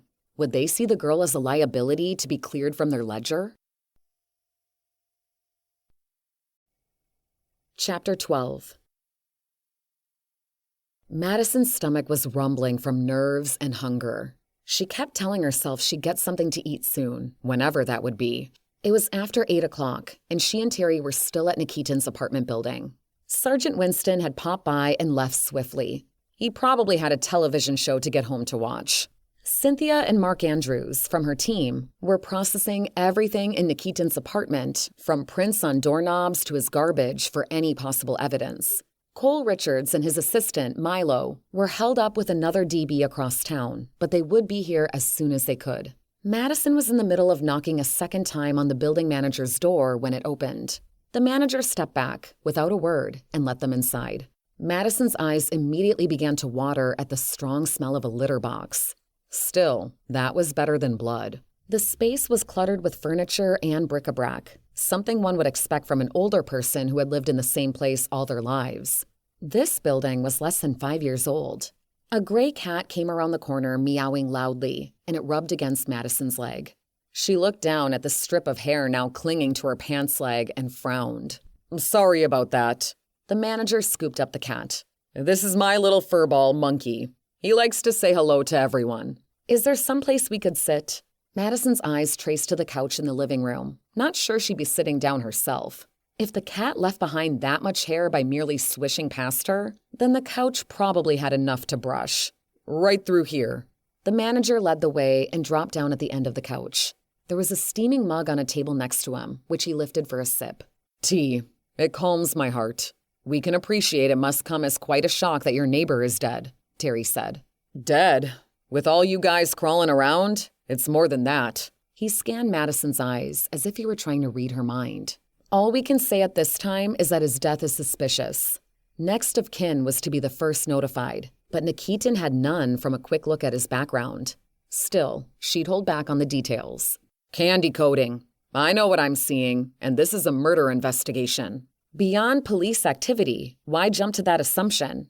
Madison was hoping to learn something about Nikitin, his lifestyle and his character. Had the manager said what he had because he could imagine Nikitin's dealings making him enemies? Just putting everything together. The manager leaned back and crossed his legs at the ankles. Forensics next door, police officers knocking on everyone's door in the building, and you here questioning me. What can you tell us about him? Madison asked. You're going to need to be a little more specific than that. Impatience was starting to build inside of her. Okay, let's start with something simple. Was Vlas Nikitin a good tenant? Always paid his rent on time, always in cash. Is that the usual way people pay in this building? She asked. Meh, 50-50. Did Nikitin stick to himself? Or have you ever seen him with people, friends, a girlfriend maybe, a boyfriend? In the name of keeping an open mind. Quite sure he had a girlfriend over from time to time. Do you know her name? If they could find her, they might gain insight into Nikitin, including what had him at the train station so often. If it was, in fact, overseeing drug runners. Nah. The manager took another sip of his tea and set the mug down on the table. What did this woman look like? The skin was tightening on the back of Madison's neck as stress moved in. Young. Say maybe 20. Attractive. He tossed out a shrug. Long blonde hair. The description was vague, but could fit the girl with the backpack. Could it be that she was Nikitin's girlfriend as well as a drug runner? If she were the latter alone, it wouldn't make sense that she'd have been to his apartment for business purposes. Drugs were usually stored in stash houses and picked up by the runners there. Did you see them being affectionate with each other? Sure. I saw them holding hands before and caught them kissing once down by the mailboxes. Whoever this 20-year-old woman was, she was more than friends with Nikitin. It only made Madison want to find the girl more. What about any friends? Terry asked before Madison could say anything further. For the most part, I'd say he stuck to himself. They didn't have time of death yet, but she'd seen her share of dead bodies and would guess Nikitin had died in the last 24 hours. Did you happen to see if anyone visited Mr. Nikitin yesterday or today?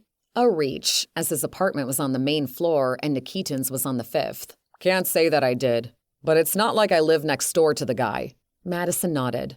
Did Nikitin ever give you a reason to suspect he was into anything illegal? She'd done enough dancing around the point. No, I wouldn't think so. But people who follow the straight and narrow don't normally get themselves knocked off either. Guess he's still convinced it was murder. The manager went on. He always came across as a really nice person. If we met in the hall, he'd always say hi and ask me how I was doing. A twinge of pain fluttered through the man's eyes. One more thing before we go, she started. Does the building have security cameras? The manager's expression turned grim, and he shook his head. Too much money. The board wouldn't approve them. Huh. Madison gave him her card. We may be back with more questions, but if there's anything you think we should know after we leave, call me. Will do, if I think of anything. Madison had the feeling she wouldn't be hearing from him. Chapter 13. It seemed clear whoever this Nikitin person had been, he had secrets, and he was good at keeping them. After all, the building manager hadn't suspected he was up to anything illegal, but Madison was quite sure it was just a matter of time before she had proof that he had been. Madison and Terry went back to Nikitin's apartment, and Cynthia came toward them. There you are! Madison's phone rang, and it was Troy. She held up her index finger to Cynthia to wait a second and answered. Still really not a good time. I'll be lucky to get home before morning. All right, well, Hershey and I will be here. She imagined them snuggled on the couch, and jealousy wormed right through her. I'll get home as soon as I can. I promise you that. But right now, I've got to go. There was a second or two of silence. Then Troy said, Go get him, Bulldog. Bulldog, his favorite nickname for her, and she'd never warmed up to it. Yeah, love you. Love you too. Stay safe. She put her phone away and caught up with Terry and Cynthia, who had gone down the hall to the bedroom. They were standing off to the side, and Cynthia had a plastic evidence bag in hand. Cynthia held up the find. Bullet casings. I found them under the bed. The hairs rose on Madison's arms. A hit person with the mob wouldn't leave such evidence behind. Neither would a true professional unless they didn't care about being tracked or linked to multiple crimes. What's the caliber? 9mm. Cynthia put the bag in an evidence collection kit, which resembled a toolbox. Madison looked at Terry. Same size bullets used in the Liberty Station shooting. Coincidence? I think not. I think the shooter from this morning came here and killed Nikitin, as we theorized earlier. Any sign of drugs? Just a trace. Why not lead with that? She bugged her eyes out at her friend. Cynthia looked at Terry and shook her head. She's never happy. What? Meth. Just a trace, as I said. Nothing to prove he was moving drugs or selling them himself. Not that a handler would do either. His job would be to oversee the logistics and that deliveries got to where they needed to go. A trace was all they needed as far as Madison was concerned. It confirmed that Nikitin was in the drug world and it had her thoughts going crazy with theories. None of them particularly pleasant. Primarily, the mob seeking retaliation. You'll also want to know that Mark and I found 2 burner phones in the nightstand drawer, Cynthia offered. Madison smiled. Why are you... Cynthia angled her head. You're looking a little scary at the moment. Terry pointed at Madison's grin. That's further proof Nikitin was up to no good. Also, there is absolutely no way the mob is behind Nikitin's murder. If they'd been here, if they had killed him, they'd have taken the phones with them to cover their tracks. You have the casings and the phones. That's enough to tell me that whoever killed Nikitin wasn't with the mob. The most likely candidate would be the shooter from this morning. Terry shrugged. There might not be anything incriminating to find on the phones. And as for the casings, maybe the mob doesn't care. There might not even be prints or anything on them. Ugh! Sometimes he could be so infuriating. I know Nikitin worked for them. Here we go. How do you know? She stiffened. I just do. There was no sense defending her intuition or her instincts. It would be a waste of breath. Someone call for me? It was Richards, Milo trailing behind him. Unfortunately, Madison grumbled. Way to make me feel special. The ME smiled at her, and she returned the expression. Their relationship had met with a bit of a rocky patch a bit ago, but at least all seemed to have been forgiven. I didn't mean it that way. I know, but if people keep turning up dead, I'll never get any sleep. Guess that's the job. Dead bodies, disrespect, and lack of gratitude. Well, I've got to go. Tonight's my shift, and I promised Annabelle I'd be home, Terry said, making eye contact with Madison. I can call a cab. Annabelle was his wife, and he was probably referring to his turn for baby duty. Their daughter, Danielle, was 9 months old and a fussy sleeper. 5 minutes, Terry, Madison said. We can't solve all this in one night. Be reasonable. He met her gaze and scowled. He always got cranky when he didn't eat, but then most people did. She would certainly appreciate a bacon cheeseburger about now, but the job came first, not her needs. Not the needs of the living when the dead were counting on her. Just stay to hear what Richards tells us? Fine. I assume the room and areas surrounding the body have been processed and photographed thoroughly? Richards asked Cynthia, who nodded. Then he snapped on a pair of gloves and made his way to the body. Let's see what I can determine at quick glance. 3 gunshot wounds to the torso and neck, likely fired in rapid succession. They'd have to follow up with the officers and see if any neighbors had heard anything. Her guess would be no, as a call hadn't been made to 911. But she couldn't see the tenants in the building going out of their way to talk to the police. Don't think anyone heard the shots. The killer must have used a silencer. Sam will be able to tell from looking at the slugs, Cynthia interjected. Sam, full name Samantha Reed, worked in the lab and specialized in ballistics. Time of death? She asked Richards. Based on rigor alone, I'd say within the last 12 to 20 hours. That's quite a spread. She'd have loved a more precise window. Best I can do until I conduct more tests back at the morgue. Madison looked at the time on the alarm clock. 10:10 p.m. Next, she looked at her partner, ashamed that even basic math skills escaped her. Between 2 and 10 this morning, Terry said, without meeting her eye. Bet he was killed before the shooting at the train station at 7 to prevent him from showing up there.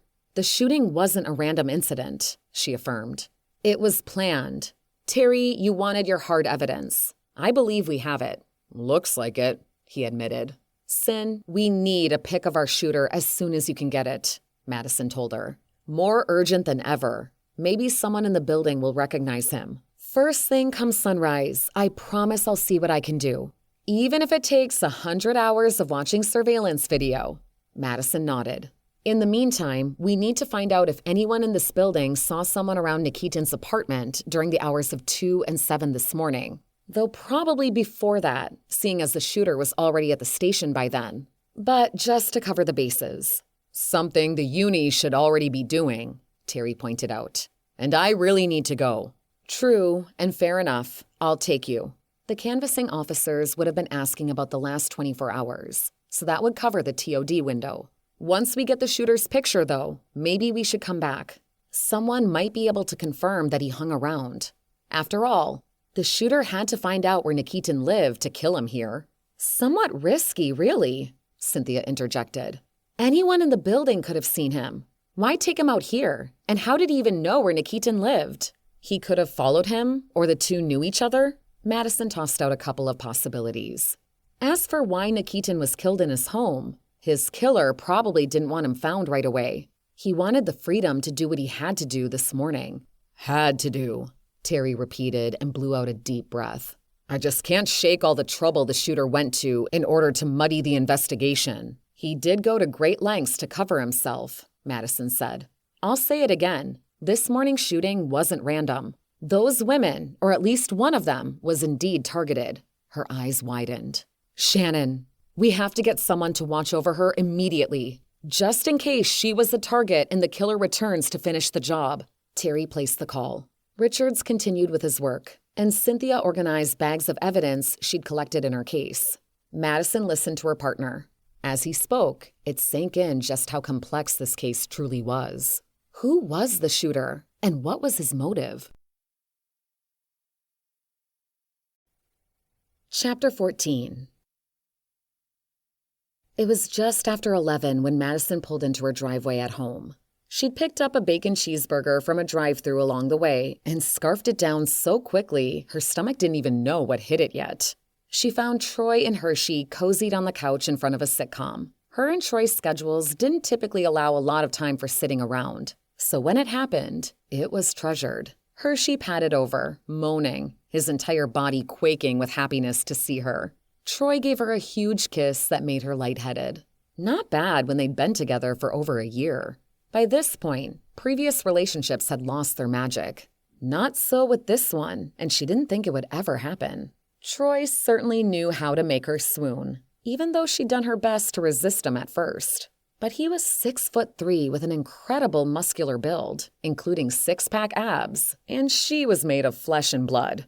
Turned out he wasn't just gorgeous either. He was also loyal. Win-win. Did you get something to eat? Troy raised his eyebrows. It was no secret that sometimes she let self-care slide. For her, the job always came first. Yep, just don't ask me what. She took her coat and shoes off and changed into pajamas, because she could. Not that she'd be in them for long. Before first light, she'd be up and at the police station. A text came through from Richards to let her know the autopsy on Nikitin was scheduled to take place after those for Ridley and Walker. Come, tell me about your day. Troy patted the couch for Madison to sit, but Hershey jumped up, beating her to it. Hey, champ, down you go. Oh, he's all right. She squeezed onto the other end of the couch. You already know how my day went. I know a bit, and I can tell by the hour and the look on your face it wasn't a good one. You can say that again. This morning's shooting is looking like it was a targeted hit. Oh, really? The news is saying something about suspected drug trafficking at Liberty Station. That's hit the news? What I just said. The smallest hint of a smile, an expression Troy rarely parted with. But who cared if he didn't smile much when he looked as good as he did and was trustworthy? Maybe that will get narcotics' ass in gear. Hershey got up, turned himself around, and dropped his head in her lap. She stroked his soft, velvety ears. Madison told Troy more details about the shooting. It was a real benefit that he was also with the Stiles PD as the leader of a SWAT team. It certainly came in handy for talking out cases without having to stress much about confidentiality. Marsh wasn't aware of anything going on? Nope. We still don't know for sure, but I bet there is. Don't just make a leap. You sound like Terry now. Troy had always been more prone to do his due diligence first, whereas she tended to jump without thought to landing. Maddie, even if drugs are being moved through the train station, it doesn't mean Marsh or others in narcotics are turning a blind eye. I know. She sighed and went on to share what happened to Nikitin, the steps that led her there, and the suspected involvement of the mob. There was a time in the not-so-distant past when she would have left those details out of the recap. After all, for most of her life, she only trusted herself. But it could also be chalked up to a rogue cop mentality when it came to the Russians. But for good reason. Her issues with them were personal. If it wasn't for their existence, her grandfather might still be alive. His brow pinched with concern. But you think Marsh or others in the unit are being bought off. To make it worse, the mob is behind this drug trafficking operation. No doubt in my mind about the mob. Now, whether Marsh is taking money to look the other way, that I don't know. But I am confident Nikitin was tied to the mob. In that case, you really need to watch your steps and your back. I will, I promise. He peered into her eyes, the green of his electric. I don't need to remind you about Tatiana Ivanova? Nope. All right then. Spoken as if it were all settled. And if I don't watch my back, what are you going to do about it? You might be sorry. He got off the couch. She squealed and jumped up. Too slow, and he caught her, tossed her over his shoulder, and carried her to their bedroom. There, he dealt out the punishment in advance for not taking his advice. When they'd finished, they were both heaving for breath and sweating. She moved to her side of the bed. If that's what happens when I don't watch myself, I need to take chances more often. She laughed as he tickled her sides. She swatted him away, and he let go of her. In the span of a few seconds of silence, her mind went right back to the investigation and thoughts of Courtney Middleton. Someone's thinking too hard over there. Troy's voice cut through her thoughts, and she turned to face him. He was lying on his side and watching her. Those green eyes were back at it again, piercing into her brain. "It's just the case," she eventually said. "The mob involvement?" Yes and no. She shouldn't be eager to poke her nose into the mafia's affairs again, but she'd be lying if she claimed she didn't want to. They deserved to pay for all they did and had done. "Something's weighing on you." Courtney Middleton. She sat up, putting her back against the headboard and pulling the sheets over her chest. "Who is Courtney?" She was a college friend of mine. She disappeared 15 years ago. As far as anyone knew, she was dead. "I sense a but coming." She flashed a brief smile. "That's because you're a detective." "Should just accept that praise, but you're rather easy to read." "Hey!"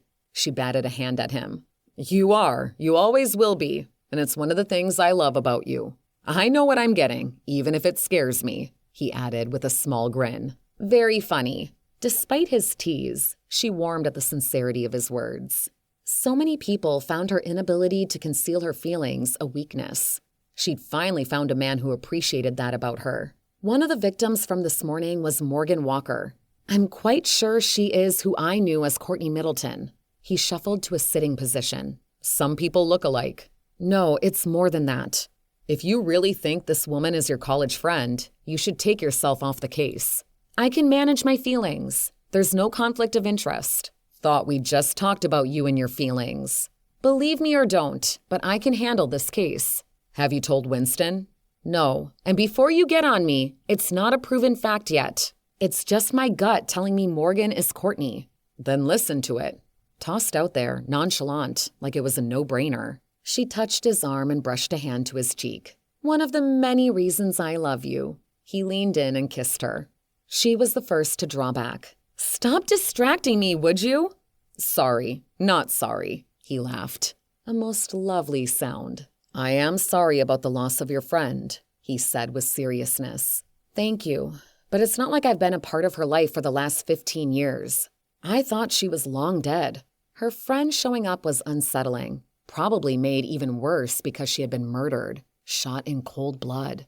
And now the evidence was pointing toward a planned killing. Was Courtney the shooter's target? She suspected that question would continue to bounce around her head until she had the answer. "Terry thinks I'm seeing what I want or making it up.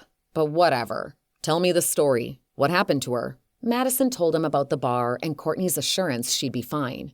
"And not a word all these years?" "Yeah, I can understand why it would be a shock to find her dead this morning. And under an assumed name." "Here in Styles, no less. We went to the University of Styles together, but apparently she met her husband in Comsey Park." "Sounds to me like you need some answers. Like what brought her back to Styles and when? And why she changed her name." "That's just the tip of it. And did either of those things result in her getting gunned down today?"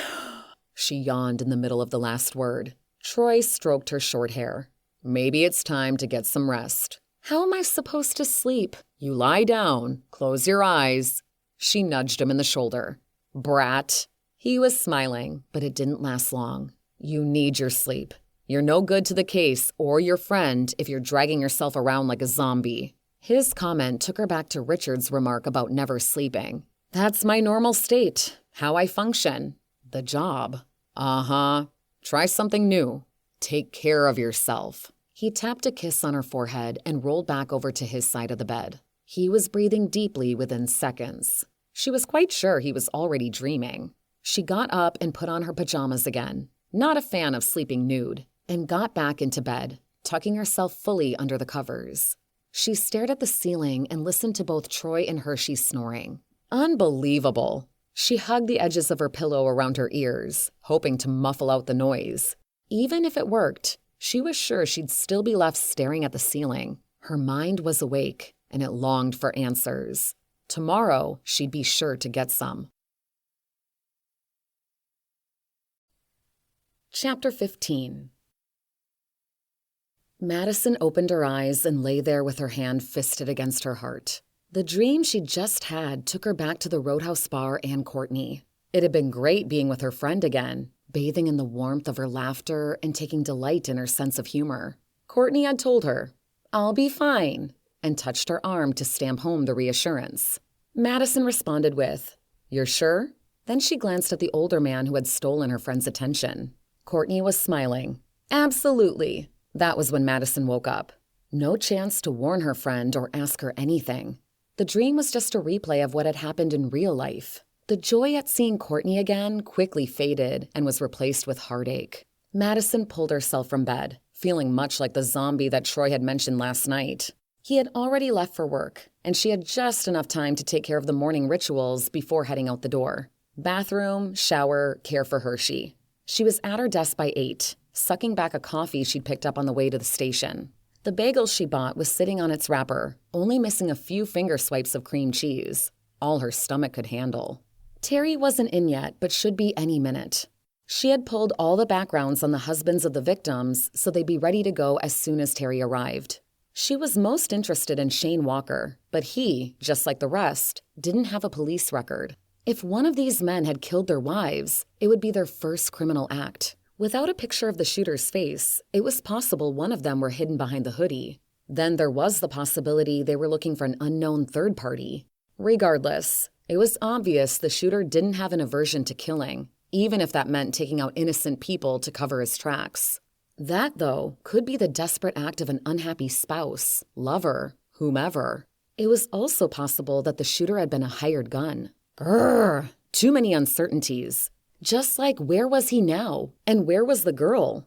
Also, how did she tie into the shooting at the train station? Or did she? It looked to Madison like she'd been used to muddy the investigation. She had just finished reading the background on Russell Brennan, the last husband on her list, when Terry walked in holding a humongous coffee. "Morning," he mumbled and pressed the cup to his lips. "Rough night?" Rhetorical. He was barely coherent and had dark shadows under his eyes. He grumbled something, and she guessed he was telling her off under his breath in his own PG fashion. "Knight, in my office, now!" It was Sergeant Winston bellowing from down the hall. She rolled her eyes and got up. "Let's go. Hey, he didn't call my name, just yours."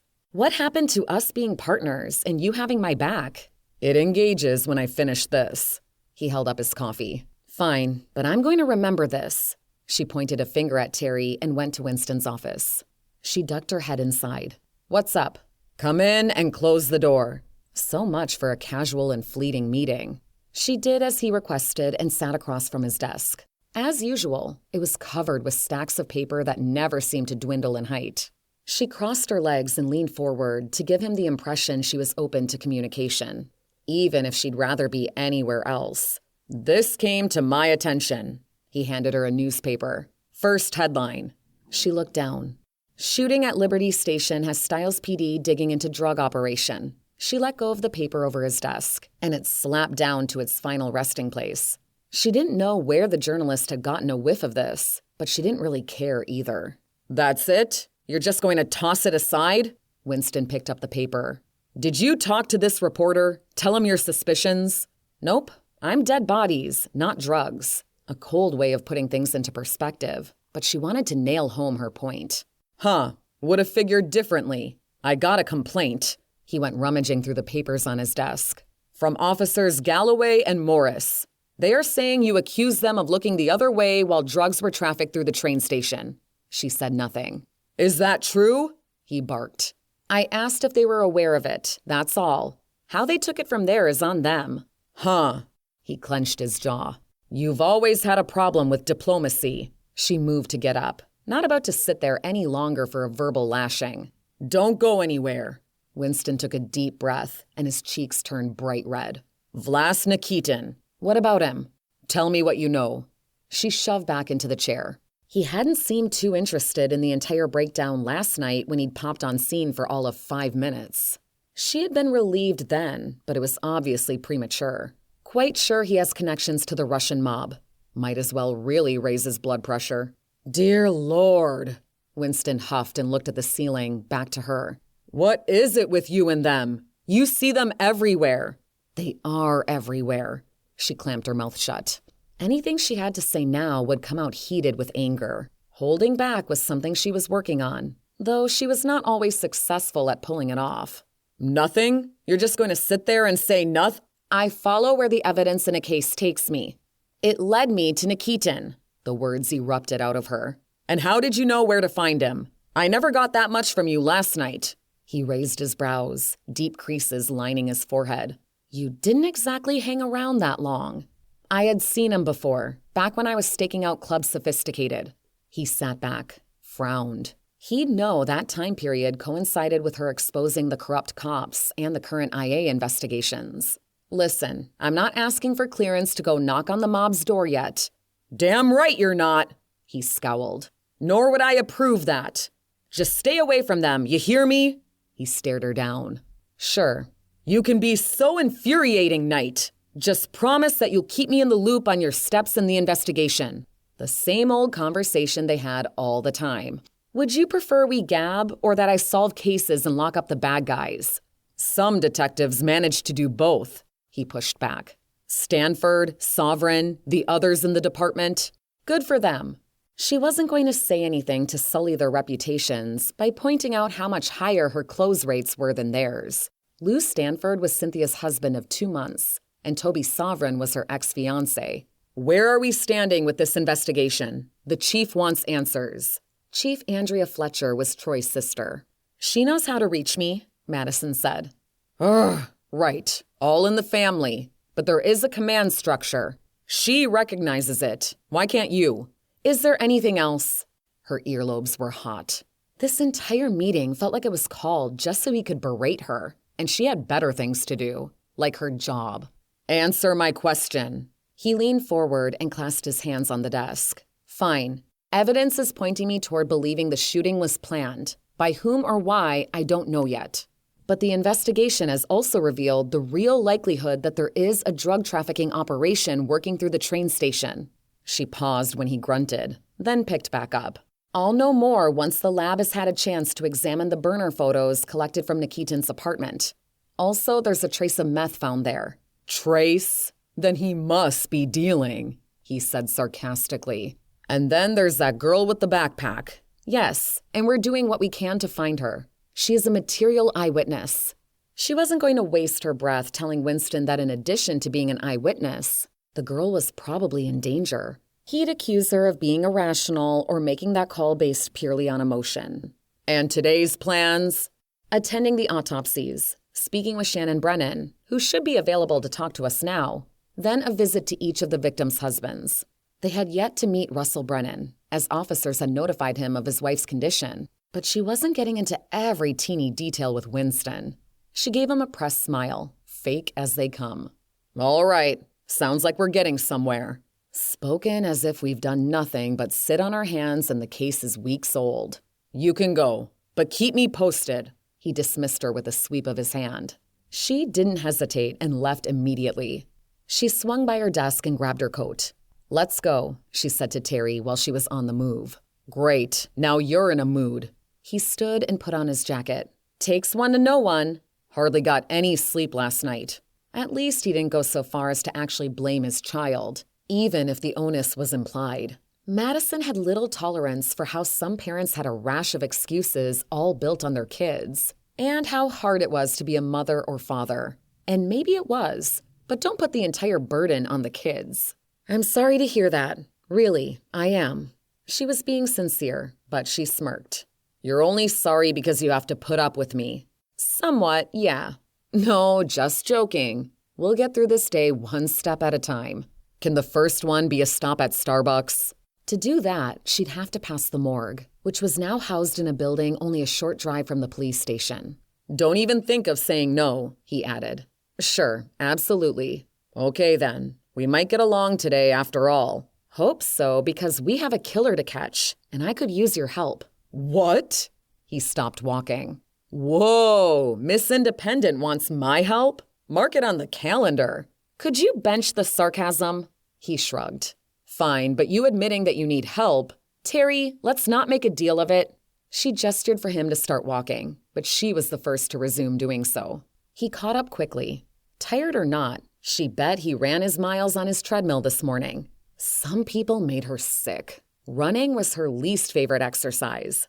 Why would anyone choose to do so of their own free will? What if I want to, make a deal of it? He asked. Then forget shotgun. You'll be riding in the trunk. Chapter 16. Madison and Terry were 5 minutes early for the autopsy, a small miracle given the line at Starbucks. You just made it, Richard said. I was getting ready to lock the door. It wouldn't be the first time she barely made it on time. She walked farther into the morgue, and her insides were turning to ice despite the warm drink in her hand. Richards allowed food and drink in the room as long as whoever was consuming it kept a healthy distance from the bodies. And she had no intention of getting too close.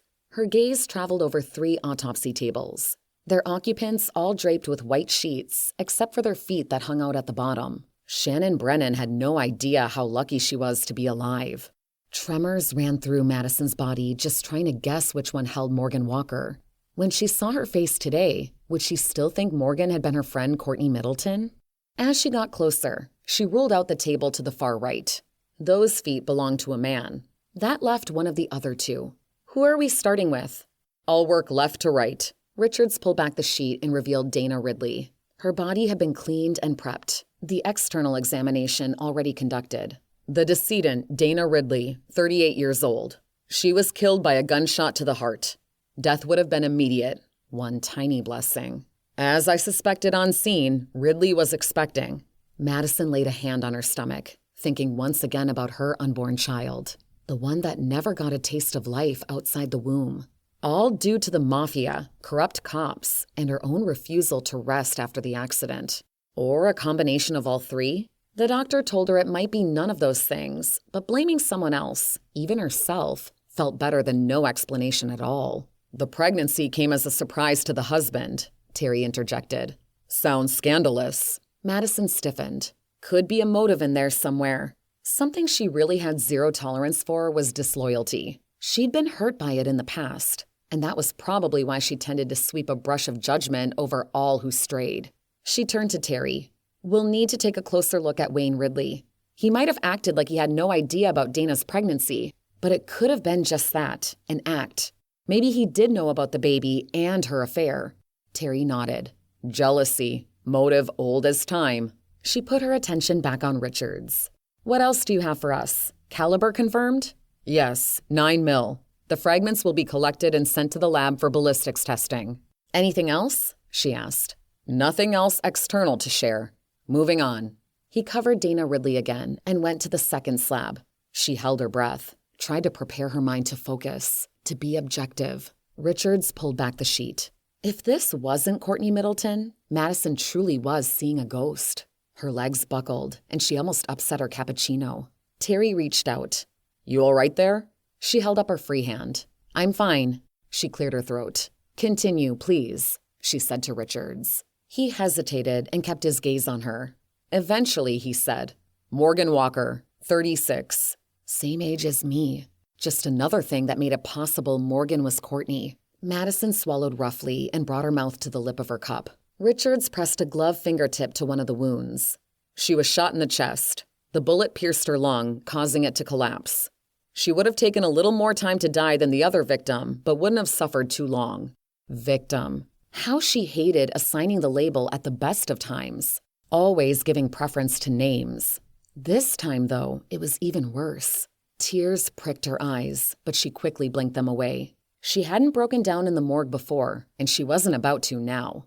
But seeing the woman lying there lifeless, nothing but a shell, was almost too much. She had to rein herself in and detach emotionally. She cleared her throat.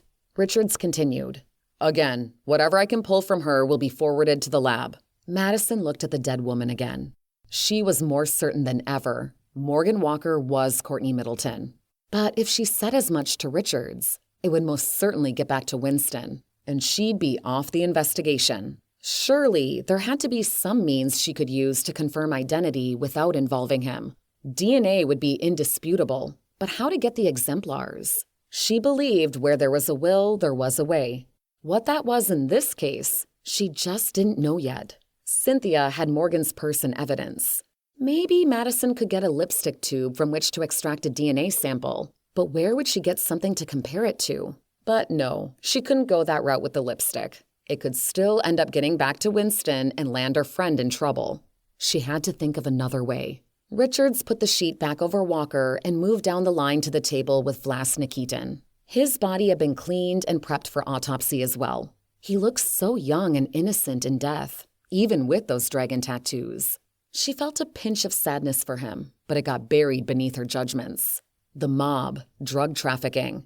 Those lifestyle choices didn't promise a long life, and he would have known what he was getting himself into.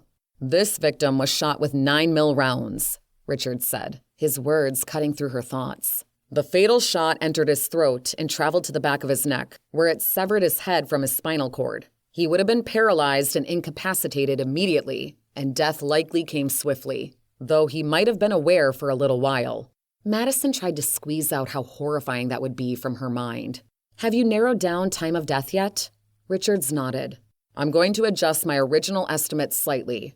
Somewhere between 3 and 6 a.m. Madison faced Terry. This definitely could be the shooter from the train station. He takes out Nikitin and then proceeds to Liberty Station.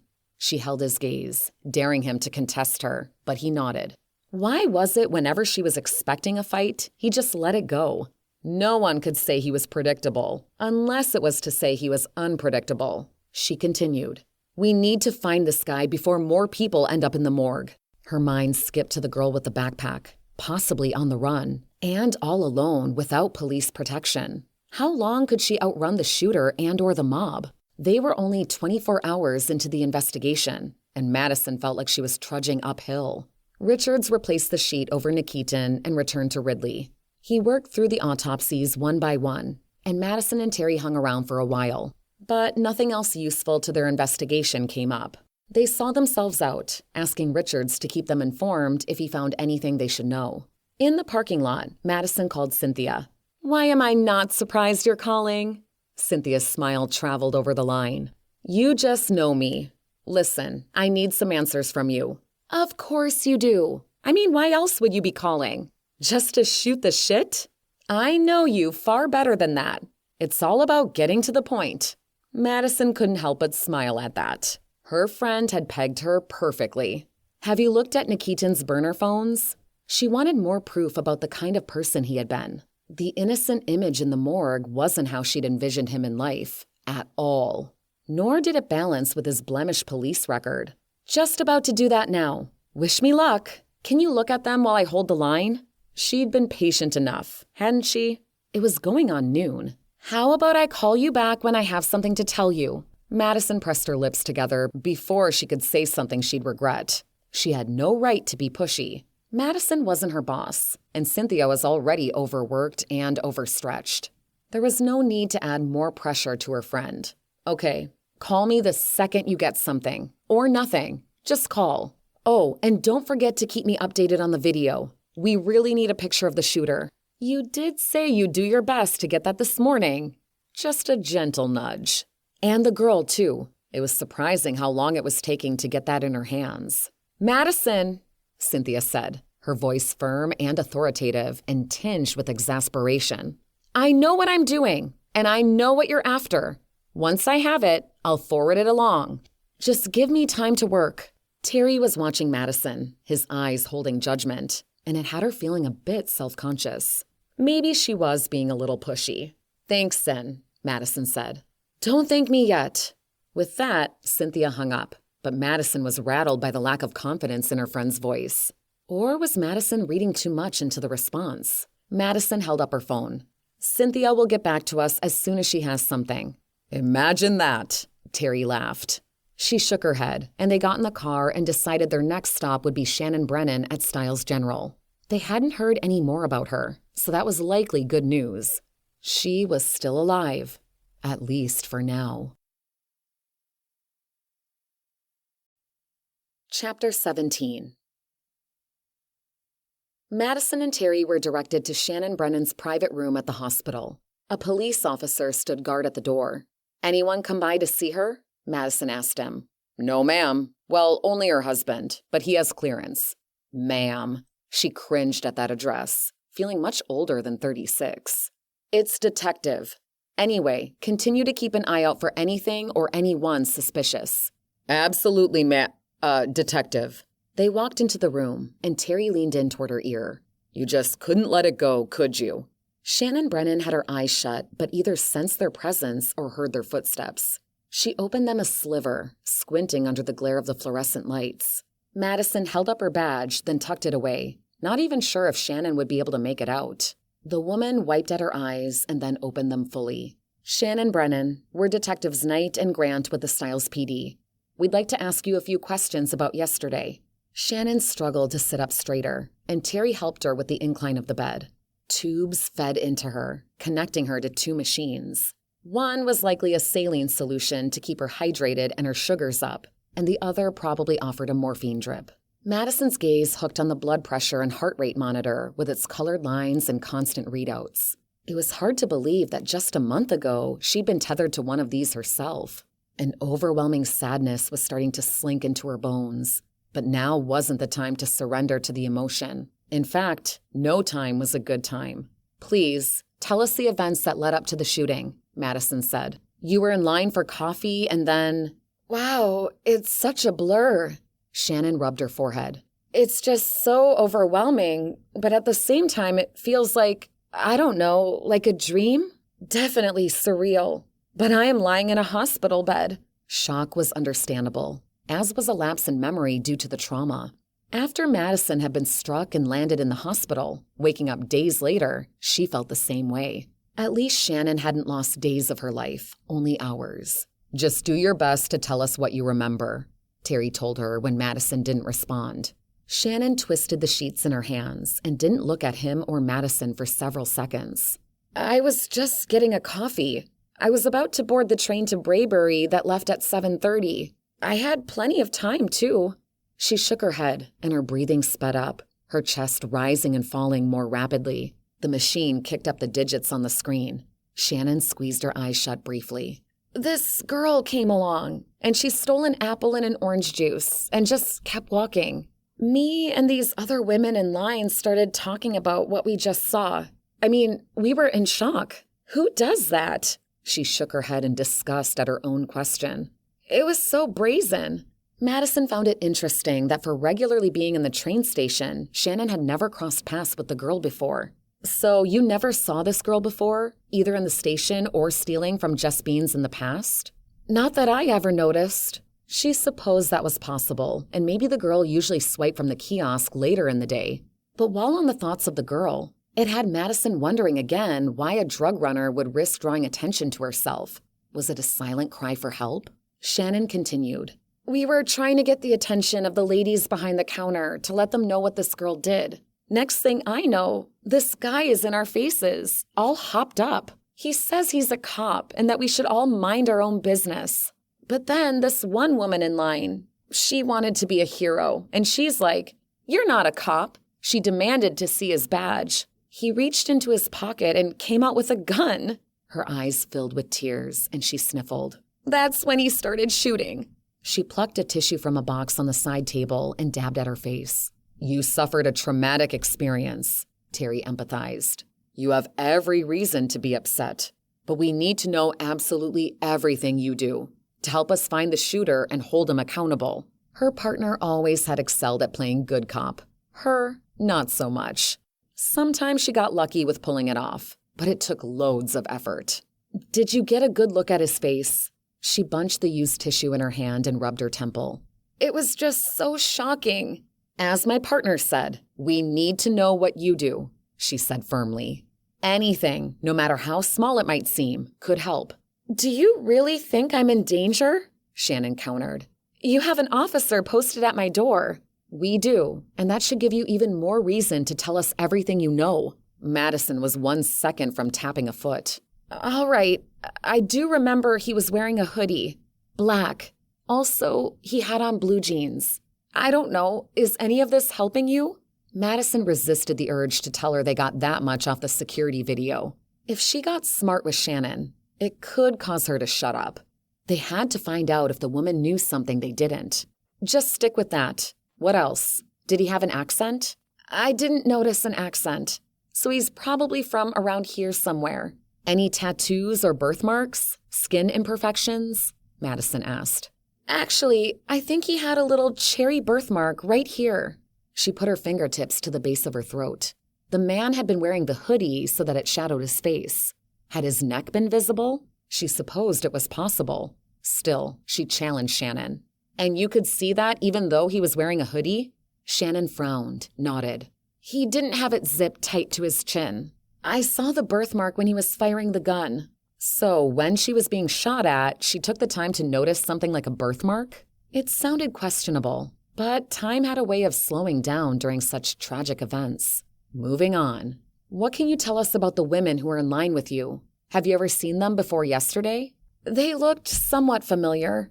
I think maybe they take the same train I do. So you never met them? Knew their names? No. She handed Shannon her business card. We appreciate your cooperation.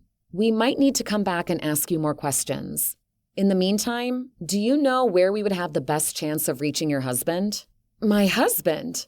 She shifted her position and grimaced as pain must have fired through her. Why would you want to talk to him? Just being thorough, Madison said dryly. Do you think he has something to do with what happened? Why don't you leave us to do our jobs? She plastered on a tight smile. Where could we find your husband, Miss Brennan? He's probably at home. He was here a lot of the night, and I told him to go get some sleep. Now, was that so hard? Take care, Terry said as they left the room. Does it get exhausting being so nice all the time? Madison raised her eyebrows. Why don't you try it and let me know? Hardy har.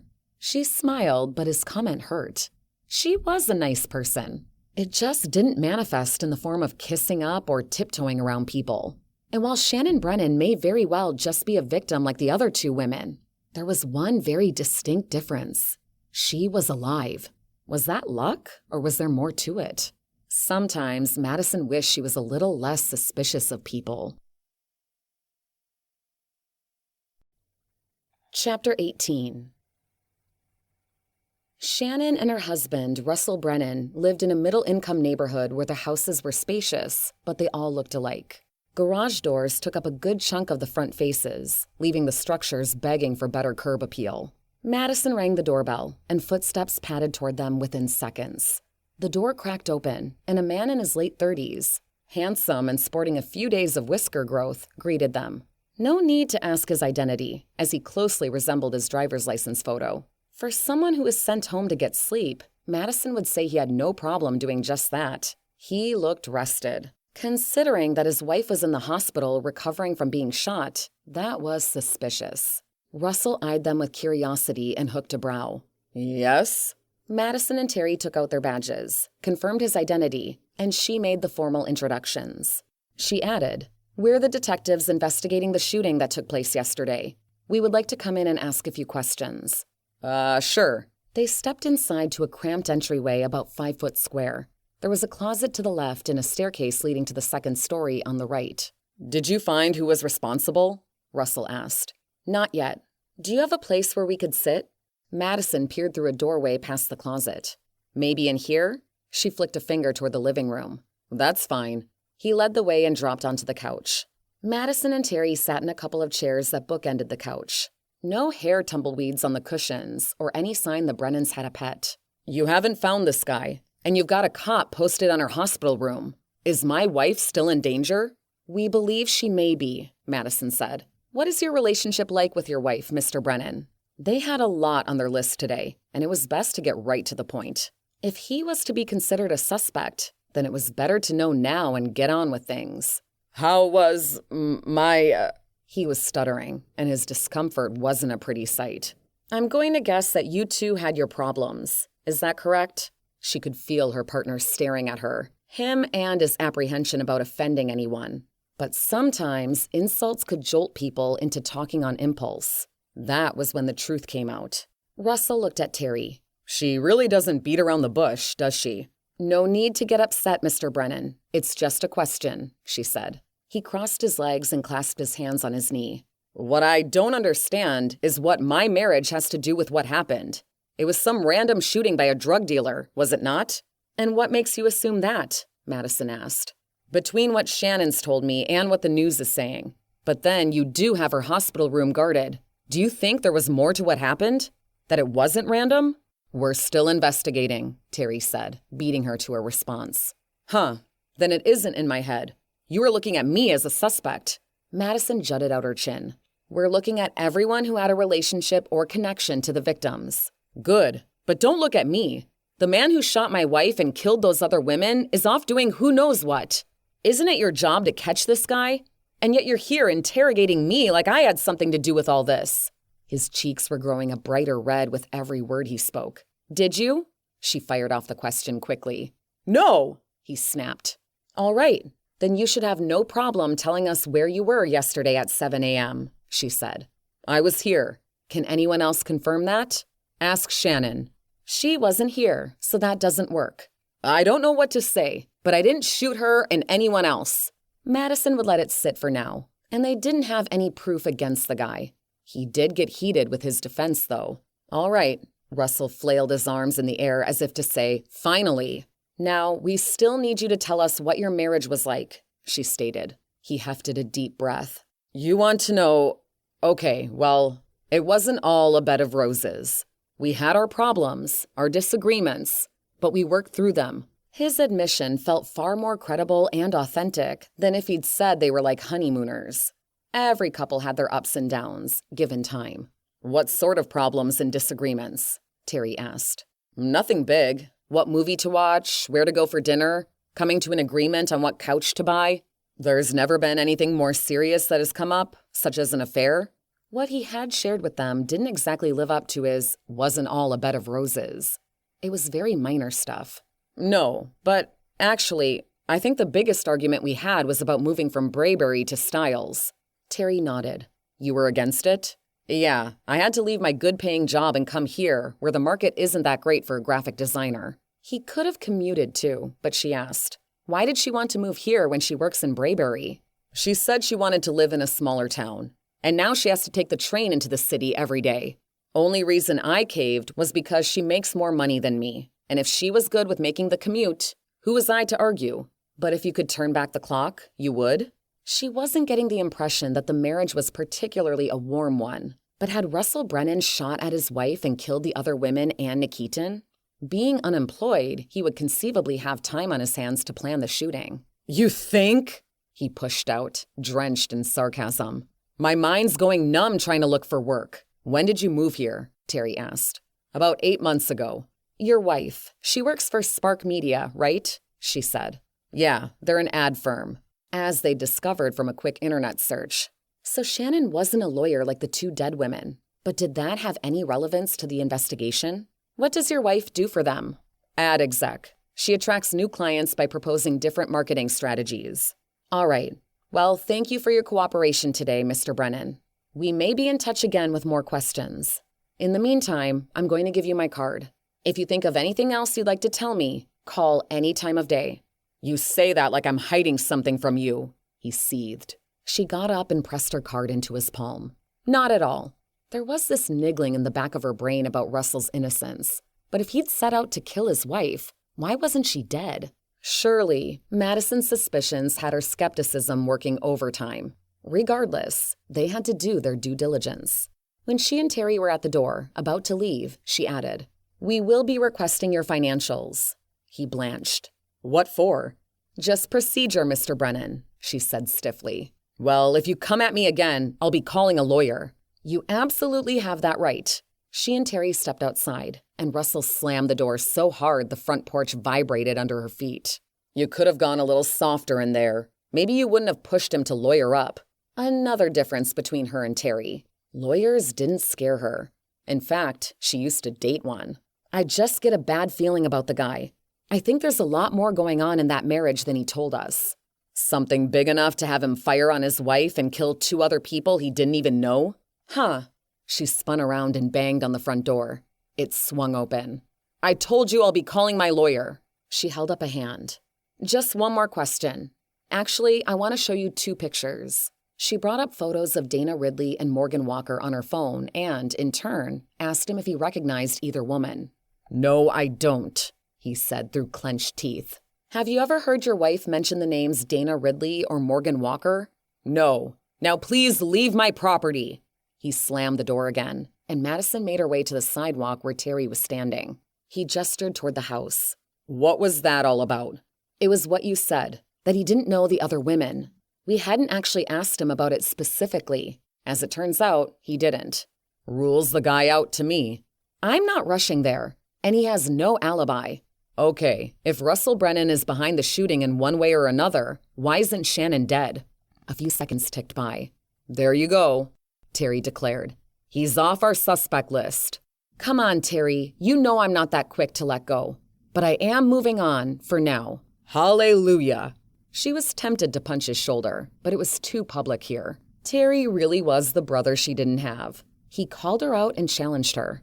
He plain drove her crazy. What more could she ask for in a partner?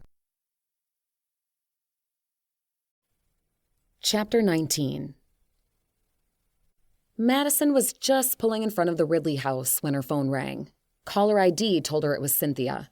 She parked the car at the curb and answered. Tell me you've got something for me.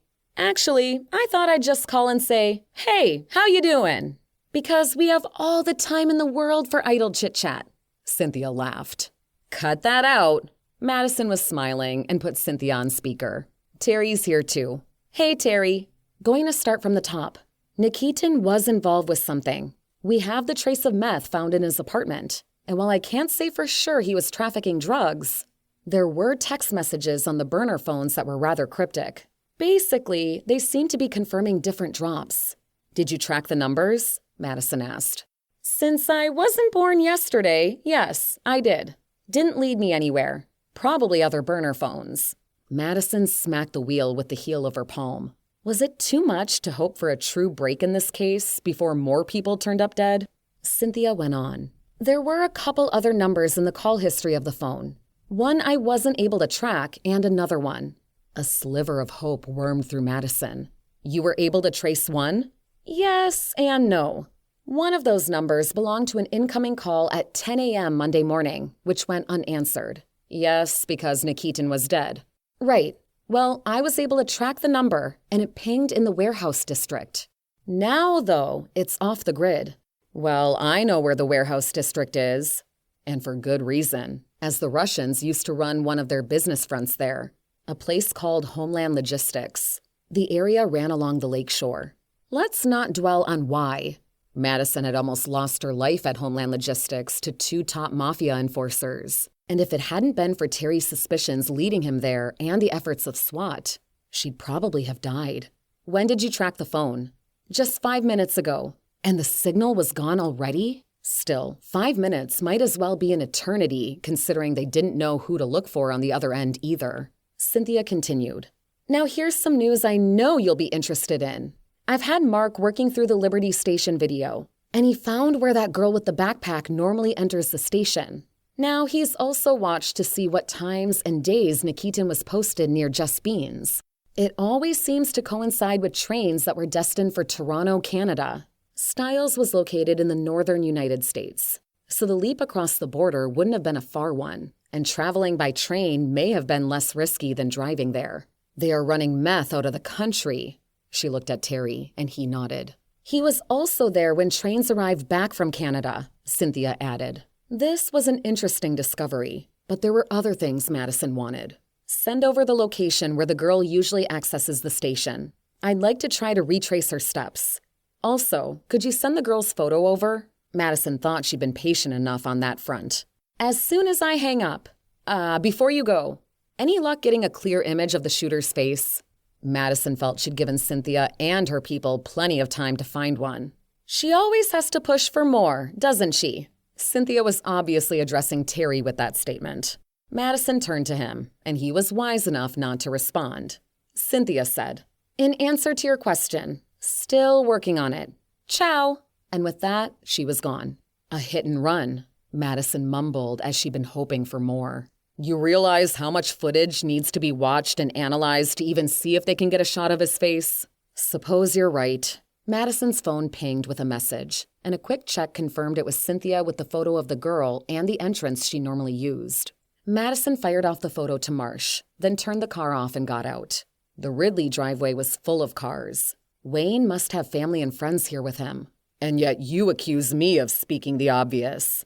She narrowed her eyes at him. I can't even imagine losing Annabelle or Danny. Now imagine losing Annabelle only to find out that she was pregnant with another man's baby. Madison truly felt for Wayne Ridley, but she couldn't lose her objectivity. God, the guy must be wrecked. Yep, but we need to keep an open mind. Just don't go as hard on him as you did Russell Brennan. Otherwise, it might be best you stay in the car. I'll be nicer, all I can promise. Honestly, she'd be whatever the situation called for. After all, Wayne Ridley's potential motive couldn't be ignored. He very well could have found out about Dana's pregnancy and/or affair and took matters into his own hands. Even that would be an improvement, Terry said. I swear Russell Brennan expected you to pull out cuffs any second. I wasn't that bad. Yeah, you were. They reached the door and didn't need to knock or ring the bell. It opened wide, and a woman with gray hair pulled into a soft bun was standing there. Madison would peg her as somewhere in her 60s and guessed her to be Wayne's mother, given the shape of her chin, which looked a lot like his. Yes, the woman said. Madison flashed her badge. Detectives from Stiles PD to speak with Wayne Ridley. She bit back the urge to say ma'am, considering it might not be a welcome address at any age. Is this really necessary right now? He's been through an awful lot. Exactly why we need to speak with him again. We have some questions pertaining to our investigation into the shooting. Madison smiled softly at the woman. The woman's eyes roved over Madison, then Terry. All right, but please don't stay long. She let them inside and told them she was Karen Ridley, Wayne's mother. There were 8 people in the house.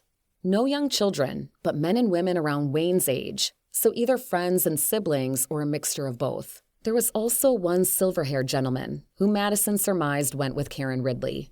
I'll get Wayne, Karen said, and patted down the hall. Shortly after, Wayne was walking toward them. Detectives? Did you find who did this to Dana? His eyes were bloodshot and his face pale. Madison didn't sense anger, just raw grief, and it had her heart aching at the sight of him. But she had to keep perspective. Unfortunately, not yet. But we're working the case in earnest. Is there somewhere private we could talk? She flicked a glance toward the side room that was full of his friends and family. He led them to a small office with a desk, computer, bookshelf, and a love seat. He gestured to the latter as he dropped into the chair behind the desk. This might seem a little insensitive, but how was your marriage to Dana? Madison hadn't intended to be quite that gentle, but there was a tangible energy around him that just oozed heartbreak. At the same time, she couldn't let herself get blinded by it or distracted. I thought it was good. Guess I was a fool. Tears welled up in his eyes, and he pulled a handkerchief from a pocket and blew his nose. A wounded ego could ignite motive for murder. How long were you married? It would have been our 11th anniversary next month. She resisted the urge to offer condolences in this moment and sat up straighter. You really had no idea about her pregnancy? There was a twitch in his cheek, like he'd been physically struck. None. I didn't even think being a mother was important to her. Some women need to be mothers. At the statement, guilt coiled through her. Her sister, Chelsea, was that way and had been blessed with 3 girls. Madison, though, didn't have any true desire to have children. It was like she missed that part of the assembly line. At least that was how it felt sometimes. Like she was faulty in some way. And then when she got pregnant only to lose it, there had been a sense of relief. Like everything would go back to the way it was. Only it hadn't. She was more solid in her stance that she didn't want a kid. She hadn't been able to tell this to Troy, fearing it would destroy him. He had been so happy when she told him she was pregnant, and he was devastated by the loss. If Dana was that way, she did a good job hiding it from me. Though it seems she led a double life, so what do I know? His chin quivered, and a few tears splashed his cheeks. Madison glanced away, honoring his space for the moment. She knew exactly what it was like to be betrayed in such a way, having found her first fiancé, Toby Sovereign, in bed with another woman. Did you have any idea that your wife was having an affair? This was from Terry when she never spoke. No. Well, not until... Wayne bit his bottom lip. Maybe I should have seen the signs. She worked all sorts of crazy hours. Said that something came up at work. Now I know that she meant it literally. He pulled back his lips in a feral scowl. I went through her emails on her home computer after you told me she was pregnant. She was linked to Evergreen's server so she could work from home if she wanted to. Madison's heart was breaking for the guy. The pain, even though it had happened to her the better part of 10 years ago, was still rancid enough that it could be conjured to memory rather easily. And she was now in a stable, trusting relationship. What were these emails, and who sent them? She prompted. David Klein. He was Dana's boss. She went on and on about him, too. I really should have known. He clenched his jaw and balled his fists. Anger was one side of the betrayal equation. Revenge or acceptance were on the other side. She needed to determine whether Wayne was lying to them. If he was, did he act on his rage? And the context of these emails? Let's just say they were sexually suggestive. He looked from her to Terry, back to her. They were having an affair. He said it in such a way, it was like he was trying the words on for the first time. Terry leaned forward. Have you spoken with him since finding these emails? No way. What is there to say? Besides, I'm either going to say something I regret or do something, like punch him in the face. His cheeks warmed bright red, and his breathing was heavier than a second ago. Madison believed his claim and admired the restraint, but she was curious about something. Why not come forward and tell us about these emails? Why wait for us to come talk to you again? It's possible that this David Klein is behind her murder. Wayne slumped in his chair. I was afraid that you might figure I had more motive. I'm the chump who was duped. What's to say I didn't already know about the affair long ago? True enough. But you didn't? No. He spat. At least he was coming clean with them now. All right, just for the record, where were you yesterday morning at 7 o'clock? You think I killed my wife and the other women? The other woman. There was only one other victim who died besides your wife. Morgan Walker, a.k.a. Courtney Middleton. Please answer my question, she pressed when he'd said nothing for several seconds. I was here getting ready to go into work, and no one can...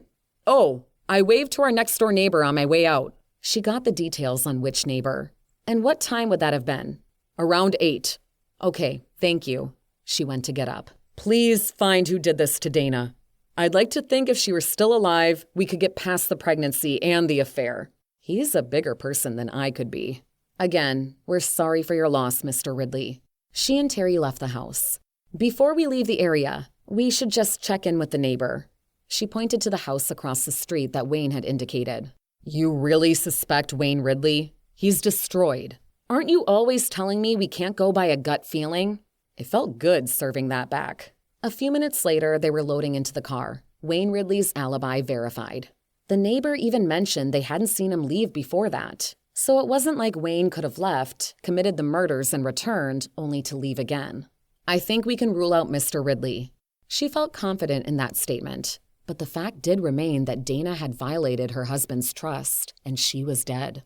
Terry did up his belt in the passenger seat. Probably a safe bet. I'm not betting another 20. She smiled at him and entered the name David Klein into the onboard system. Just pulling up the background on Klein. Oh, I don't like that oh. You shouldn't. Klein is married.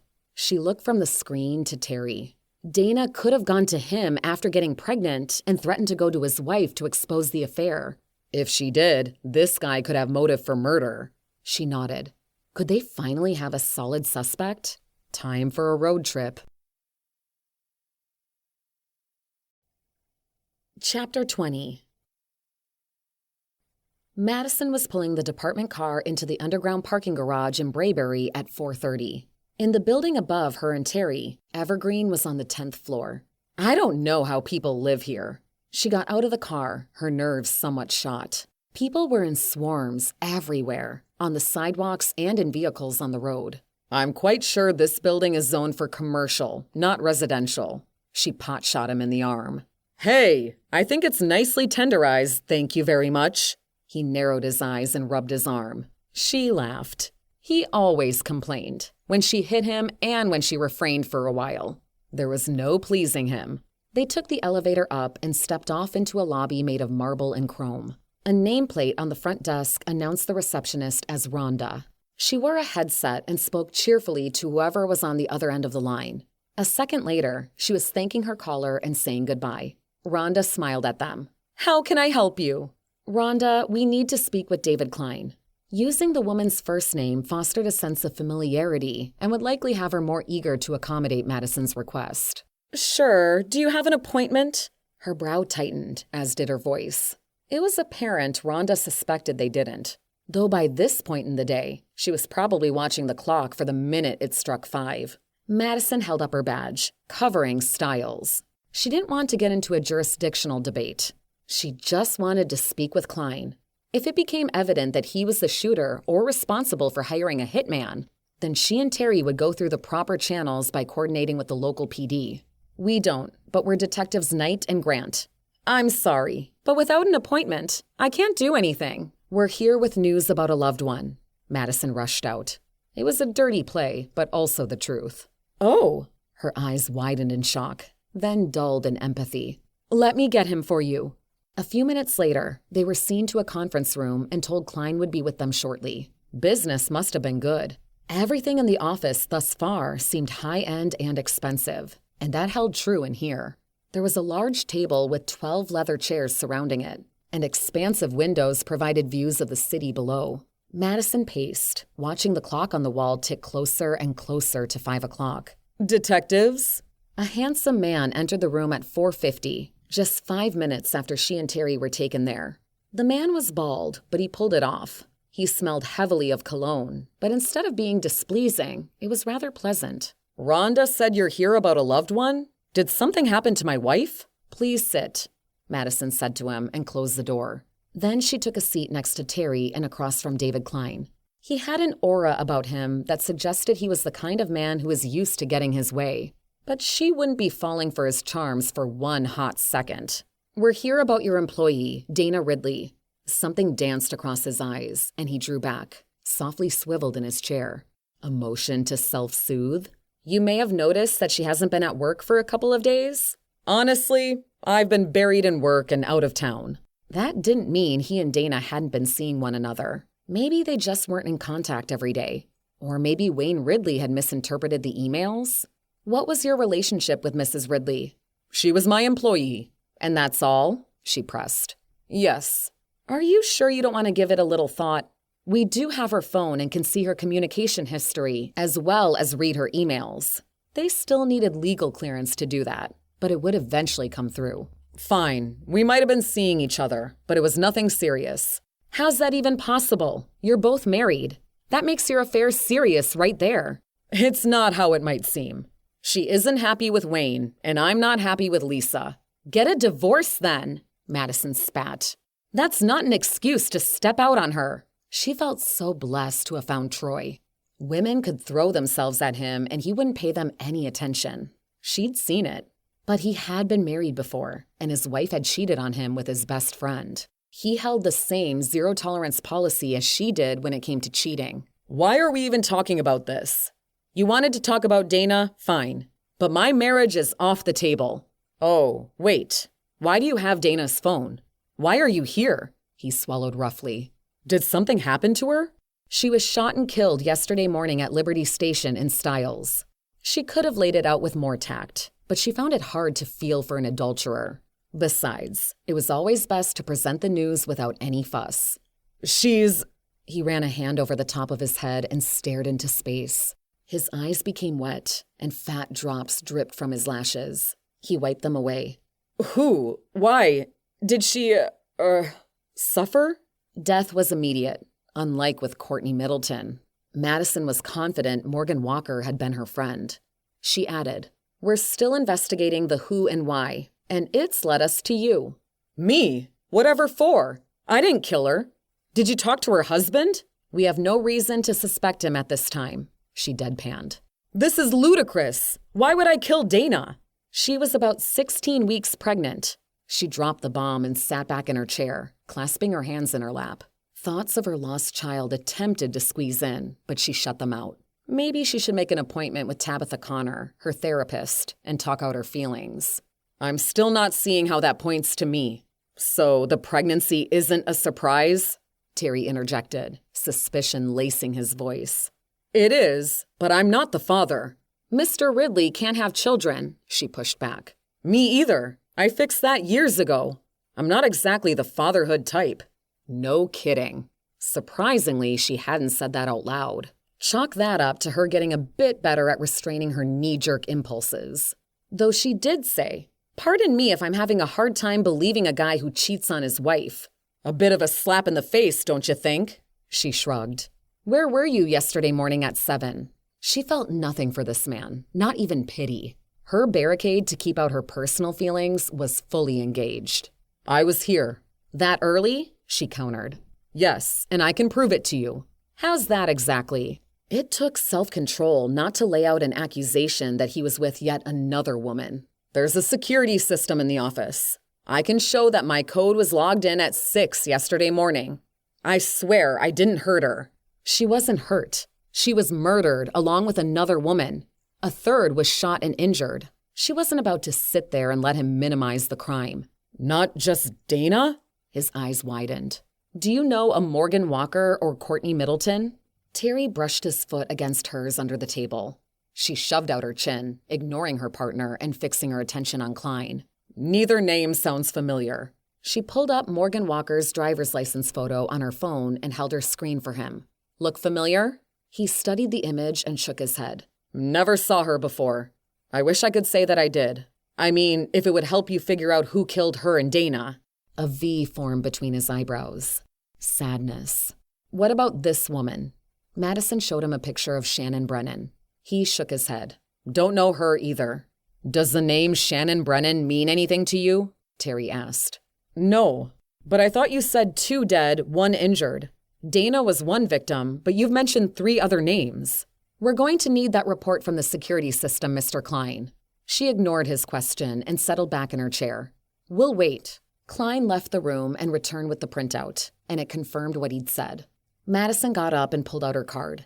She went through the regular spiel and then requested to see Dana's work area. Her space was a small, windowless corner office. Klein wouldn't let them take Dana's laptop, telling them it was property of Evergreen and would contain proprietary information. Same went for giving them access to her email. They still had whatever Dana had downloaded to her phone and home computer. Otherwise, Madison was quite sure Dana's passwords would have changed by the time she and Terry returned to Stiles. It was 5:30 when they were leaving the office. On the elevator ride down, Terry was the first to speak. "Who got Dana Ridley pregnant if it wasn't her husband or Klein?" he asked. "That's us taking both men's word that they can't have kids." "You want to subpoena medical records?" "I don't think we have enough to support a judge signing off on that for either of them." She shrugged. "So we find something. If it's there to be found." "What I meant." "Okay," Terry dragged out. "Going back to the pregnancy, who's the daddy?" The elevator dinged its arrival in the parking garage, and they unloaded. "Another lover? Maybe we'll be able to identify that person once we get into her phone. Or maybe even her personal emails. Who knows?" "Tomorrow, then? By the time we get back to Stiles, it will be almost 8. They still needed to revisit Shane Walker, but he could wait until tomorrow. She doubted he'd be able to shed more light on his wife's past. Even he had said she was secretive about it. And could she really come right out with her suspicion that she thought Morgan was her friend Courtney? "Madison?" Terry prompted. Yeah, tomorrow. On one condition. We start bright and early. I'd like to see if we can backtrack the girl's steps around the same time of day she would have been there." "How did I know you'd want to do that? Particularly the bright and early thing." "Because you know me." She smiled at him for that. But she wasn't happy about how the days in an investigation melded together and flew by so fast, especially when there wasn't a lot to show for their efforts. Chapter 21. Cynthia had sent an email to Madison last night, and it had her up early this morning and at the police station. After watching days' worth of video, Cynthia had confirmed that Brennan, Ridley, and Walker were periodically in line at Just Beans at the same time, but not consistently. That supported it was likely only one of the women who was the target, and the others, collateral damage. Cynthia had also said that in the footage she watched, she saw the girl with the backpack steal a few times, but no fuss had been made on those occasions. And it wasn't when Brennan, Ridley, and Walker were in line. A hunt for a clear picture of the shooter was still underway, but Madison had the girl's photo on her monitor while she waited impatiently for Terry to get there. Round face, wide-eyed with a small mouth. All of 19, 20 maybe? The young woman had blonde hair that reached her shoulders, and she was of athletic build, trim, and estimated by Mark to be 5'5", the same height as Madison, as it turned out. Cynthia would be running the girl's face through recognition software in case she was older than she looked and had a record. In the meantime, Madison didn't intend to wait around. She had every intention of getting to the girl before the shooter or the mob did. The girl was a loose end, no matter how one looked at it. Someone had killed the Russian's handler, Vlas Nikitin, and they'd be after blood. The shooter might want to take her out because she got a good look at him. Terry arrived carrying a tray with 2 Starbucks cups. "This is for you." He extended her one. "Caramel cappuccino?" Though the sweet aroma wafting under her nose gave it away. "You know it." "Thanks." He went to set the tray down on a corner of her desk, but struggled due to all the papers that were fanned across its surface. "You are the least organized person I know." "Not as bad as the Sarge, and I know where everything is." "Tell yourself that." He ended up putting the tray on top of a stack. He plucked his cup, took a sip, and pointed at her screen. "The girl of the hour. Ready to see if we can find her?" "Past ready." She turned her monitor off, slipped into her jacket, and grabbed her cappuccino. Madison drove her and Terry to Liberty Station in record time, her foot to the floor. "You didn't have to kill us," he griped, holding on to the oh shit bar above his head as she took a corner. "You're making a big deal out of nothing. I have everything perfectly under control." She parked in the train station's lot, and they headed toward the door where the girl usually entered. She looked around. City views, high-rises, lots of concrete, pedestrians weaving their way down the sidewalks. Vehicles driving past, horns honking in the distance. Not as bustling as Braybury, but chaotic enough. Madison took a sip of her cappuccino, savoring the richness and sweetness of it on her tongue before swallowing. "Just a guess, but I doubt she owns a car. That leaves public transit, unless she lives within walking distance." Terry pressed his lips and bugged his eyes at her. "Okay, that is a possibility. Either way, she frequently entered Liberty Station at this point. So someone had to have seen her, maybe even where she came from. And I bet these guys are here every day at this time." She pointed to a string of cabs lined up at the curb. "We'll split up. You do some, I'll do some. Just show the driver the girl's picture and see if any of them recognize her." "Okay, but it feels like a bit of a crapshoot." "Do you have to fight me at every turn?" He shrugged. "It keeps things interesting." "Whatever you say." She smiled, drank back the rest of her cappuccino, and tossed the cup into a recycling bin outside the doors. She started walking toward the curb and looked over her shoulder when she didn't hear Terry's footsteps. He was standing there, his cup tipped back. "Don't take all day, Grant." He scowled at her and chucked his cup. She went to the first taxi in the line and proceeded with the questioning. She repeated the process several times. After flashing the girl's face for the umpteenth time, Madison was taken to the past when she'd flashed Courtney Middleton's picture around, asking if anyone saw her. Not that she'd been a cop then. "Never seen her," the latest cabbie told her. "Wish I could help the Styles PD." He tacked on a pleasant smile. "Thank you for your time." She tapped the window frame and drew back. His response matched the rest so far. No one recognized the girl, let alone knew her name or where she was from. After about a half hour of questioning numerous drivers, Madison and Terry convened on the sidewalk. "This is a waste of time," he mumbled. She stubbornly refused to entertain that he may be right. "We need to find this girl, Terry. You do realize how important that is." "I know it's very important to you." "She's a material eyewitness, and she's in danger." "Possibly." She didn't really have the energy to run through it all again, but she would one more time. Her handler was murdered, and I suspect that she was also Nikitin's girlfriend. "Speculation, and I think you might be blowing things out of proportion when it comes to the girl's welfare." He peered into her eyes, like he was trying to read her mind. Thankfully, he wasn't quite as good with that skill as Troy or Cynthia, or he'd have seen the truth. She might be projecting Courtney's situation onto the girl with the backpack. A case of not being able to save Courtney, while Madison stood a chance of helping this girl. Think about this. The mob's not going to be too happy to find out Nikitin's dead. I'm sure they didn't appreciate the news article about the drug trafficking either. They're going to want their hands on the girl, and the shooter for that matter.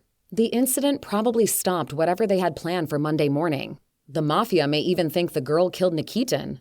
She waved a hand. Who knows what they might think? But I believe the girl's in real danger. And if it's not from the mob, it's from the shooter.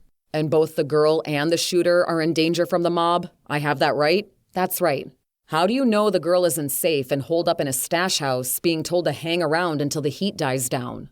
Madison didn't know for sure. She had her gut feeling, though. She turned at the sound of air brakes on a public bus that had just come to a stop down the street. She hustled toward it and the small gathering of people at the bus stop. She flashed the girl's photo to them as they lined up to board. Let them get on the bus. The driver, 50s, dark skin with deep lines around his eyes, was glaring at her. Styles PD, she replied, unfazed, and continued what she was doing. But all for naught. No one had seen the girl. Maybe she should just let the notion go of ever finding her. Then she had a thought. She stomped up the steps to the driver and showed him the picture of the girl. Do you recognize her? Lady, get off the bus or pay and sit. He tapped the pay station. We take credit cards, and I have a schedule to keep. Madison pushed her screen closer to his face. Just take a look, then I'll leave. He sighed and leaned in, squinting. Do you recognize her? She repeated, pushing. But he wasn't the only one in a hurry. Yes, I do. Something happened to her? Why are the police looking for her? We believe she may be in danger. Do you know her name or... He frowned and shook his head. What about... Oh, does she get on at a certain stop as a matter of routine? The epiphany hit, and she ran with it. His eyes widened and brightened. Yes, she does. He went on to tell her right where that was. Thank you. Have a great day. She got off the bus, hearing the murmurings and complaints of passengers about how they were going to be late for work. But even if they were, the investigation appreciated their sacrifice. She and Terry had their next stop. Chapter 22. The location the bus driver gave Madison took her and Terry to an area on the outskirts of downtown that was mostly residential. Detached houses were lined up for a mile about a block from the stop, but immediately in front of them were multi-story, multi-use buildings.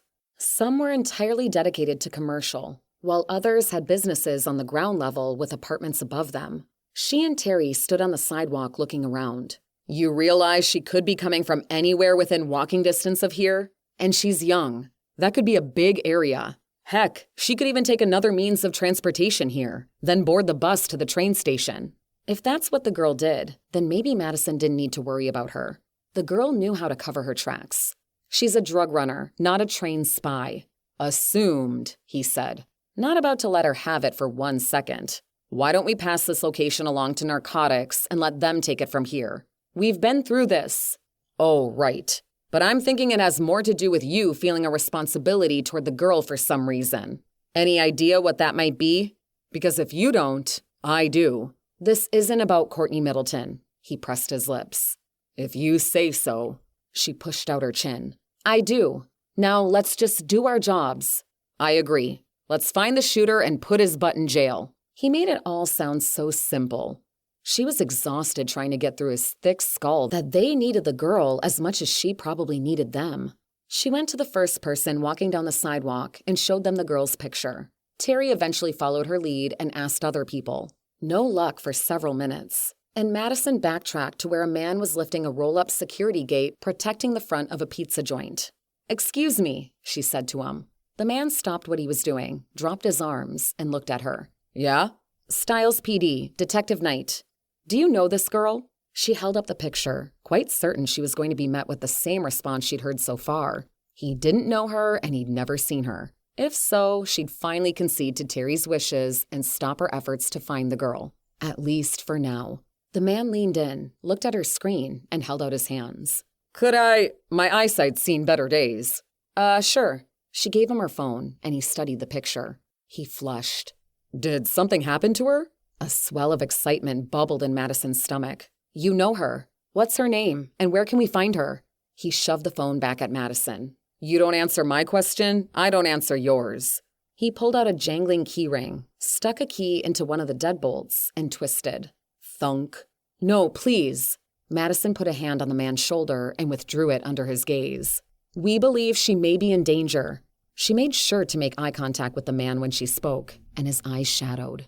How did he know the girl, and how well? He was in his 50s while the girl may be 20, but perhaps she frequented his pizza place. His eyes softened and his gaze was full of concern. What is her name and where does she live? Madison was desperate to get some answers. He opened his mouth and closed it, as if hesitant to answer. It's obvious you care about the girl, and I'm being serious when I say she's in danger. Possibly even her life is on the line. Maybe if he realized the severity of the situation, it would drive home the urgency that they talk to her. So, she's not in trouble with the police? A loaded question, since technically she was a drug runner, but that wasn't Madison's concern. Her motive in finding the girl was to make sure she was safe and to see if she had any insight to offer regarding the shooter. She's not, I promise you. The second the vow was out, she regretted it, as it might not be the one she could keep. Her name is Kayla Fleming. The sentence came out rushed, on a single breath. Madison flagged down Terry for him to join them. When he stepped up next to her, Madison continued. This is my partner, Detective Grant. The man gave him a once-over. And your name, sir? Madison asked. Roger Hart. What is your relationship with Kayla? Madison asked. She's one of my favorite customers, but she also happens to rent her apartment from me. Madison let out a deep sigh. The random questioning of strangers was finally paying off. In the least, they had the girl's name, and they were soon going to have where she lived. Hopefully, all of that would be enough to get to the girl and protect her. And where is this apartment? The man pointed above their heads. Unit 2B. You get to it through there. He pointed to a doorway to the side of the pizza shop. Thank you. With that, Madison was off, Terry following. Surprised we got anywhere with all this. You don't say, she laughed. And yet you call me skeptical. She continued up a set of stairs. On the landing, there were 2 doors. One was labeled 2A, the other 2B. She knocked on the latter one. There were no sounds coming from inside. Madison leaned in and sniffed. What are you doing? Terry hissed, sounding mortified. Seeing if I can smell blood. She drew back and straightened up. Good news is, I don't. But we're going to need in her apartment. She went back down the stairs to ask Hart for assistance. She pulled on the handle of the pizza shop, and no give. She put her face to the glass. Hart was in there, moving around in the back in what was likely the kitchen. She banged on the window. He gave no indication he'd heard her. She knocked again, putting more urgency into the rapping. Finally, Hart stopped moving and poked his head through an opening in the back wall. He pulled something from his right ear, an earbud. No wonder he hadn't responded earlier. He unlocked several deadbolts and opened the door just wide enough for her and Terry to step inside. He had this sort of panicked glaze to his eyes, like he expected bad news. Was it because of what she'd said earlier? Or did he know the people Kayla Fleming was caught up with? Maybe he was involved somehow himself. Legitimate-facing business fronts were often used by the mob to launder money. But he seemed far too cooperative if he was tied up with the Russians. Did you find her at home? He asked. There was no answer, but we need to get into her apartment, Madison told him. Not going to happen. He crossed his arms. Without a warrant. Did you forget the part we think she might be in danger? No, but you're not hearing what I'm telling you. I need a warrant before I can let you in her apartment. Otherwise, that would be a violation of the Landlord-Tenant Act. She pulled out her phone. Fine, you need one? We'll get it for you. She called a judge who was usually good about issuing verbal warrants. Be just 1 minute, she told Hart. 5 minutes later, she hung up from speaking with the judge. So? The man asked, the implication obvious. We have verbal authorization from Judge McKinley to enter the residence of Kayla Fleming. I would be more than happy to provide you with a number to his office for you to verify this for yourself. But every minute that passes puts Kayla in more danger. She might have been ramping up the urgency more than it deserved. But she was so close, literally on the girl's doorstep, and they were hitting a wall. Enough was enough. Fine, I'll let you into her apartment, but not without me standing right there. He gave a glance over his shoulder toward the kitchen, and stress oozed off him. He had probably come in early to prepare for the lunch crowd and the rest of the day ahead, and now all of that would have to wait. But it didn't have to. You obviously have a lot to do here. I'm guessing you came in early to get some things done, right? Let us go up alone. If you can't trust the Styles PD, then who can you trust? The last question had her feeling hypocritical, given her recent brush with corrupt cops. The man rubbed his arms, seeming to hesitate. Eventually, he shook his head. I'm going up with you. Suit yourself, that's fine. He might be wishing he'd stayed behind. After all, they had no idea what might be waiting for them. Chapter 23. On the way back up to Kayla's apartment, they got more information from Hart. He bought the building 3 years ago, and Kayla had been living there for the last year. She paid her rent in cash, but always on time. Kayla was an excellent tenant, and he wished they were all like her. Madison would push him more on his thoughts about the girl in a bit, but she had a feeling if Hart was bulldozed, he would stop talking. Here you go. Hart stepped back from the now open door to 2B. Thank you, Terry said, while Madison took a step into the apartment. Stiles PD, she called out. Kayla Fleming, if you are here, please make yourself known. The space was compact but functional, and Kayla kept it neat and tidy. Somehow, observing this humanized the girl even more. What got her into running drugs in the first place? It was unlikely just the money. So often, these young women had nowhere else to turn, and these organizations gave them a sense of belonging, a family, no matter how delusional that was. Again, Madison wondered if Kayla's stealing from the Just Beans kiosk had been a cry for help so she could escape the drug ring. Madison walked slowly through the apartment, listening closely. It was whisper silent. Kayla was either dead and couldn't respond, or she wasn't home. The latter was confirmed just a few moments later, and it put a knot in Madison's chest. She turned to Hart. How well do you know Kayla? Not too well. I mean, you've probably noticed the age difference between the two of us. That means nothing when it comes to friendship. Her mind often went straight to the inappropriate, but she wasn't sensing that with Hart. Suppose that is true. She's a kind girl who is always generous with offering a smile and a greeting. Good tipper, too, when she comes down for a slice. When did you see Kayla last? Terry asked. Hart tapped a finger on his chin. I'd say probably sometime over the weekend. It's all kind of a blur. So not any time this week? Had Kayla gone on the run straight from the train station after the shooting? Or had she found out Nikitin's fate? Madison imagined that when he didn't show up at Liberty Station, she would have gone looking for him, especially if she was also his girlfriend. No, definitely not. You ever see anyone come to her apartment? Friends, a boyfriend maybe? Madison asked. I didn't stalk her. She wasn't sure why he'd leapt there. Never suspected that you did. Was just curious if you had noticed. No, I can't say that I have. But Diane might have seen someone. And Diane is? She lives in 2A. All right, thanks. We'll speak with her, Madison said. But first, we'd like to take a closer look around Kayla's apartment. His face darkened. You really think Kayla's in danger, huh? Why we're going to all this trouble, Mr. Hart, she said. But who is she in danger from? Should I be concerned that she's not at home? Is she normally home at this time of day? Madison countered. He pressed his lips and shrugged. I'm usually pretty busy getting things set up at the shop to notice much of anything. And I don't live here. I live down the block. Madison nodded. You never did answer my question. He leveled his gaze at her. She was hoping he'd forgotten his question, because she really didn't want to scare him by providing the answer.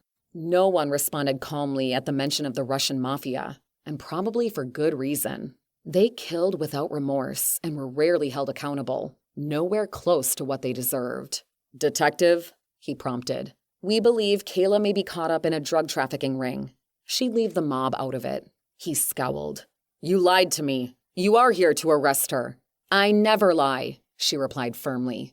It was a matter of principle, and she was insulted at the accusation. She might stretch the truth at times, if it was to get justice in the end, but she never lied. We are not interested in finding Kayla to arrest her. We just want to make sure she's okay. And until we find her, we can't assume that she is. She's gotten herself involved in a bit of a mess. Hart pinched his eyes shut for a moment. When he opened them, they were full of tears. Well, I hope you find her. As I said, she's a nice girl and doesn't deserve any of this. You never suspected she might be into something illegal? Madison put it out there as delicately as possible, not wanting to insult him further. It was never easy when impressions steered a person wrong. None, and I'm still having a hard time believing it. We understand if you're not comfortable hanging around here any longer and need to get back to work, Madison said. If you want to leave the keys to the apartment with us, we'll lock up and return them to you before we leave. He pulled the bulky keyring out of his pocket and fished off a key. He placed it in Madison's palm. Please do whatever you can to make sure Kayla's safe. You have my word. The first thing Madison did after Hart left was go back to Kayla's bedroom. The space looked like a cyclone had passed through, but she hadn't made a fuss about what that might mean in front of Hart. Neither had Terry. It didn't appear as if a struggle had taken place, but dresser drawers were sitting open with articles of clothing dangling over the fronts. She was in a hurry to get out of here, Terry said. Now what? She shrugged, made one suggestion. We need to find out if Kayla has a phone we can trace. We'll see if we can find any phone bills. But my guess is if she had a phone, it's a burner like Nikitin's. Let's just see what we can find. They spent a couple of hours rummaging around the apartment. No phone, no phone bills. But there was a tiny amount of white powder on the floor of the closet. Maybe where Kayla set her backpack at night. Some of the residue coming from it onto the carpet. They gathered what they could, which they'd take to the lab for testing. They locked up and went to the neighboring apartment. A woman in her 60s, Diane presumably, answered the door just as Madison went to knock. She was quite sure she saw an eye in the peephole just before the handle had twisted. "Yes," the woman said. Madison and Terry showed their badges, and Madison made the official introductions. The woman told them she was Diane Butler. "We have questions about your neighbor in 2B, Kayla Fleming. Could we come in for a moment?" Madison asked. "You may." The apartment smelled like canned tuna, and the reason for that was quickly made evident. Madison eyed the woman's lunch on the counter in the galley-style kitchen as she passed on the way to the dining table. Everyone took a seat, and Madison started the questioning. "How well do you know Kayla?" "Not at all, really, but she seems like a pleasant enough girl. She always says hello when she sees me, asks how I am." Butler's blue eyes were sparkling as she spoke. Madison smiled kindly, but her mind was preoccupied with thoughts of where Kayla might be and if she was still alive and safe. "When did you last see her?" "Think it was, Monday morning. Yes, that was it." Madison sat up taller. "You're sure?" "Uh-huh." "What time on Monday?" Would have been around 10. Yep, because I was just coming up from the laundry room after transferring the clothes from the washer to the dryer." She was in some sort of rush. She said that? "She did, but she didn't have to. She was breathing deep, but her backpack was bulging. She appeared to struggle with the weight of it. If I didn't know better, I'd say she was running away." Exactly what she was probably doing. But if the bag was full of clothing and toiletries, what happened to the drugs she most likely had in the backpack Monday morning? Did she say where she was headed? Terry asked. "No, and not my business either." Butler tutted like that would have been crossing a line, though she apparently had no qualms about spying on her neighbor. Madison found the woman's pastime amusing and useful. Did Kayla ever have friends or a guy over? Butler pursed her rosy lips. "Nope, not that I ever saw. Truth be told, it makes me worry about her. A girl her age should have a hopping social life." "So no one came by to see her?" Madison asked again, pushing a little harder. "Oh, there was a woman who came around Monday at noon looking for Kayla, but she was family." Madison's gut clenched, telling her this was pertinent to the case. "Family?" she parroted. "The woman said she was Kayla's aunt, but she didn't look anything like her. I told her that she just missed her." "She was older?" Terry asked. "Yes, say about your ages." Madison was 36, Terry a few years younger. Madison leaned forward, interested. Had she come around for Kayla before? "No, and she had this, quality about her. Like she was trying to be nice, but she was being fake." "What did she look like?" Madison asked. "She'd be pretty if not for her attitude. Fancy, too. Dressed to the nines. Wouldn't say she's from this neighborhood. Brown hair, brown eyes, and she had a bit of an accent." "Where was the accent from?" Dread crawled down Madison's arms. "Oh, I've never been good at identifying that type of thing, but I'd guess Russian." Madison went cold. The description of the woman, though somewhat generic, could fit Tatiana Ivanova. And whenever Madison had seen the woman, she'd always been impeccably dressed. Madison took a few seconds to gather her composure and got up. She gave the woman her business card and said, "We appreciate your cooperation." "No problem. Say, Kayla's okay, isn't she?" "Hoping so." The woman's face, which had been lit with hope, dimmed. Madison and Terry saw themselves out. "It's her, Terry. I know it." Madison was moving as fast as her legs would take her. "The aunt was Tatiana Ivanova." "You don't know it." Yes, I do. Madison didn't have solid proof, but she didn't need it. Not when her intuition was screaming at her. Chapter 24.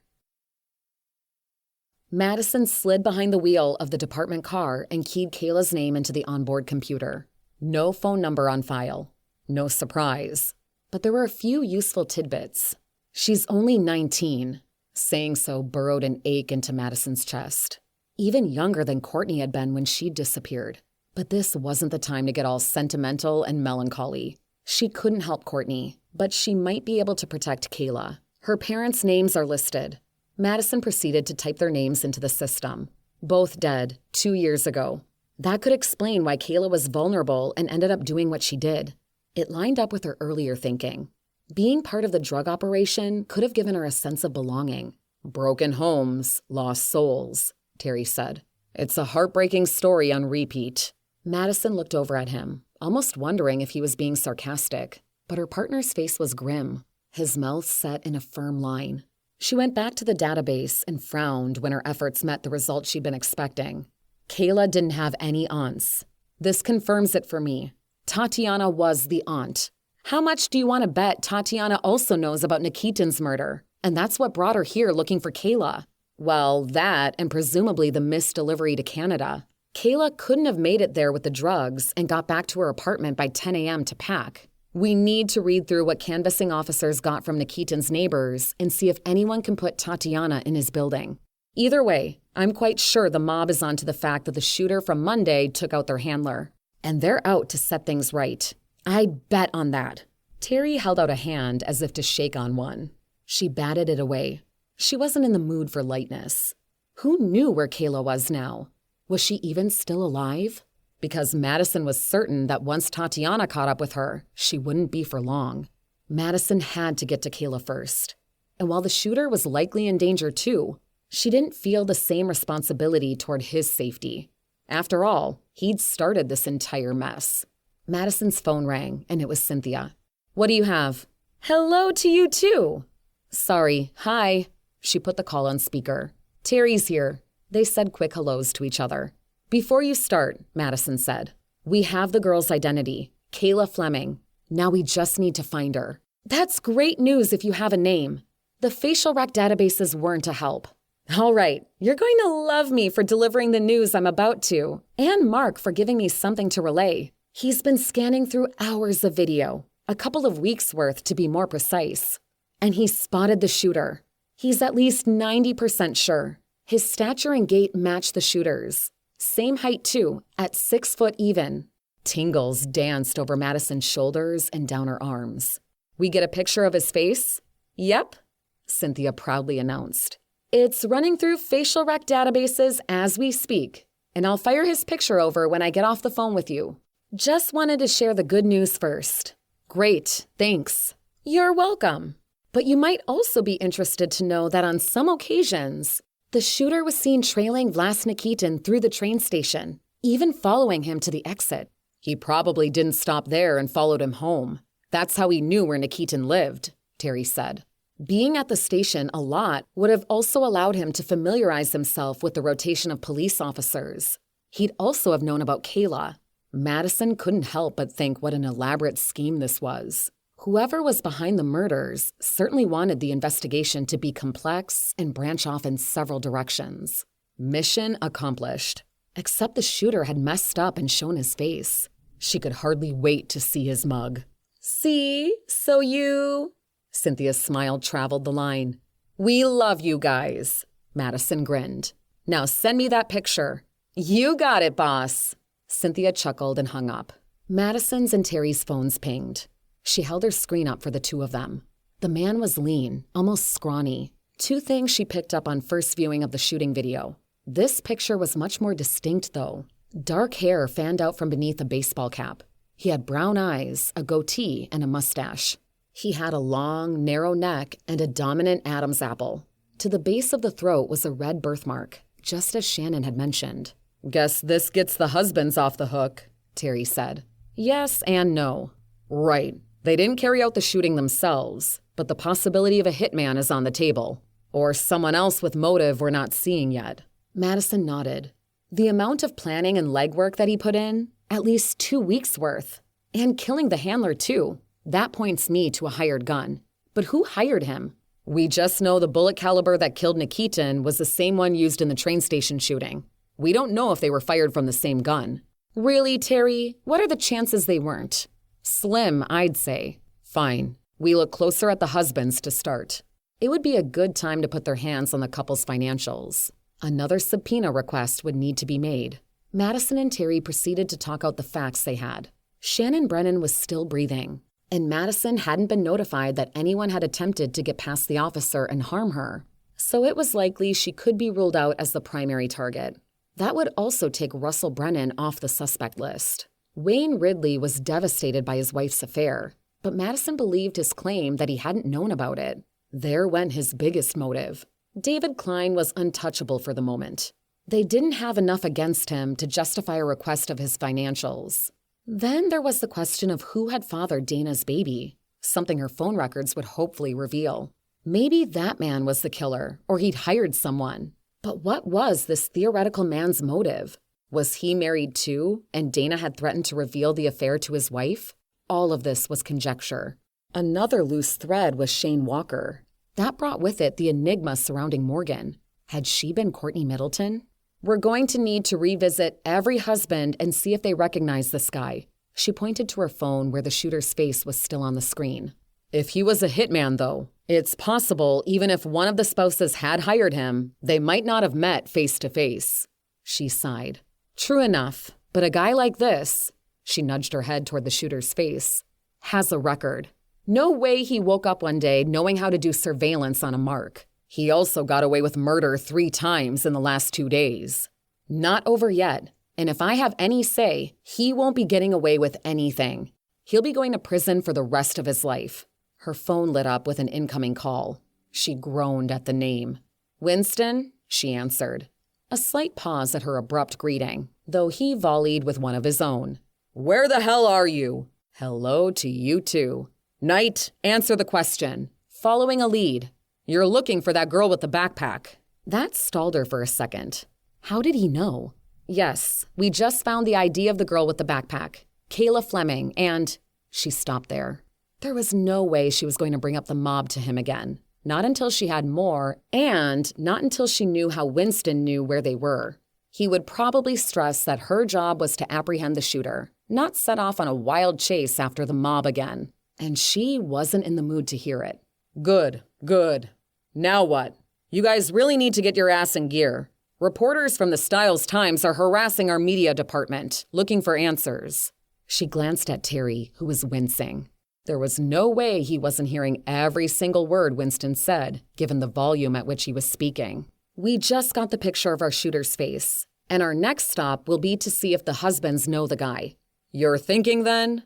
Let's pretend I have a penny. She rolled her eyes. The shooter isn't any of the husbands, and considering evidence leads us to believe he also killed Vlas Nikitin, we're entertaining the idea that he's a hired gun.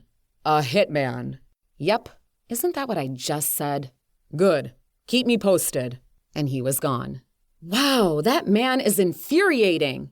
She was gripping her phone, her knuckles whitening, as a realization hit. How did he know we were tracking down the girl? Did you tell him?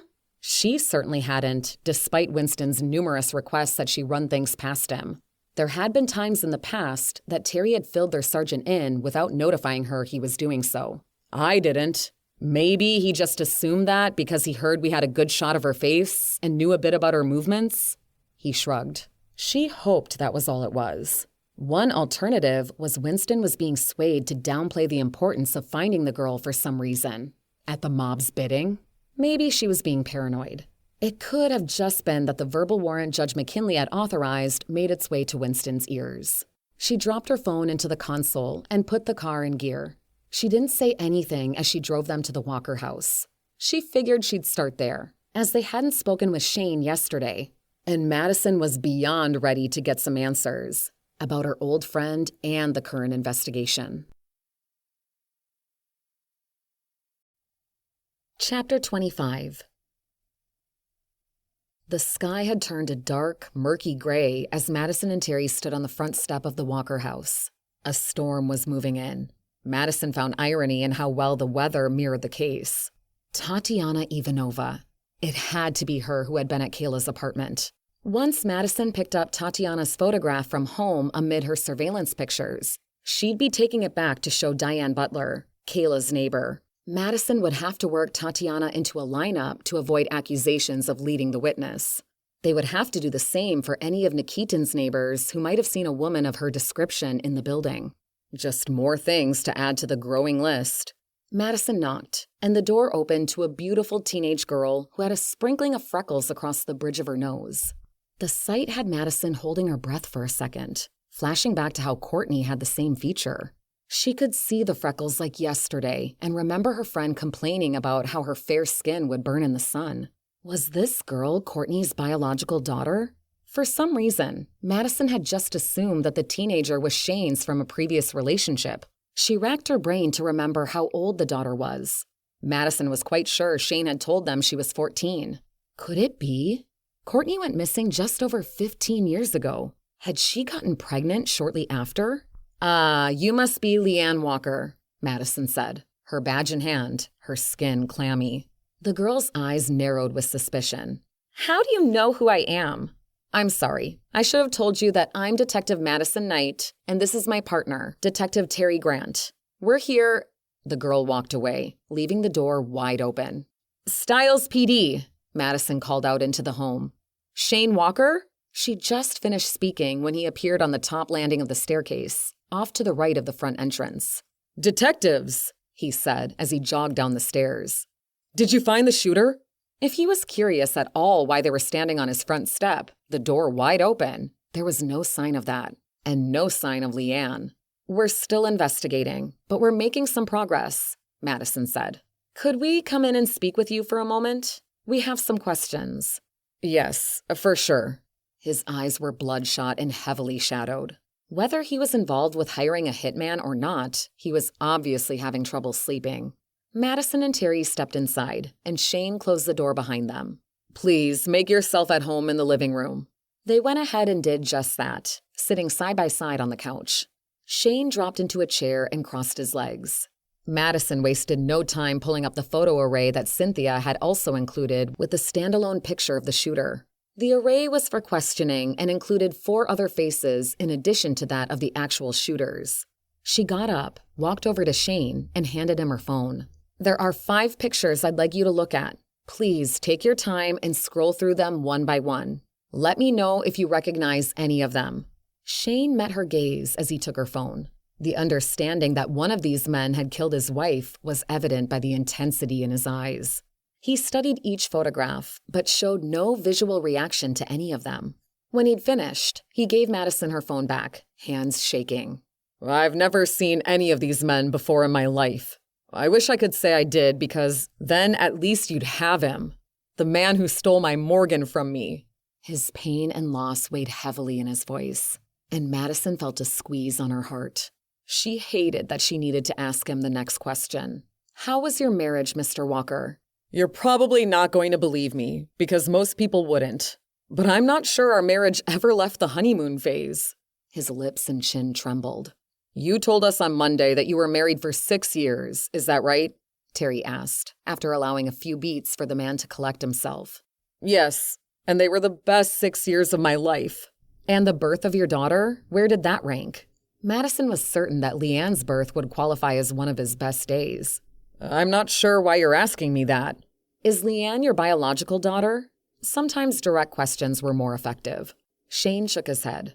Morgan's, but I treat her as if she's my own daughter because, to me, she always has been. She's a great kid, and I'm not sure how we're all going to get through this. She's absolutely heartbroken about her mother. Sorry she left you at the door like she did, but she's not really thinking straight. Completely understandable, considering the circumstances, Terry said. Madison could also empathize, but she wanted to remain objective with Shane Walker. There were some good actors out there, and he might be one of them. What happened to Leanne's biological father? Morgan was secretive about him, but I always got the feeling he died. Madison nodded, not sure where that took the investigation or how it would satisfy all her questions about Courtney Middleton.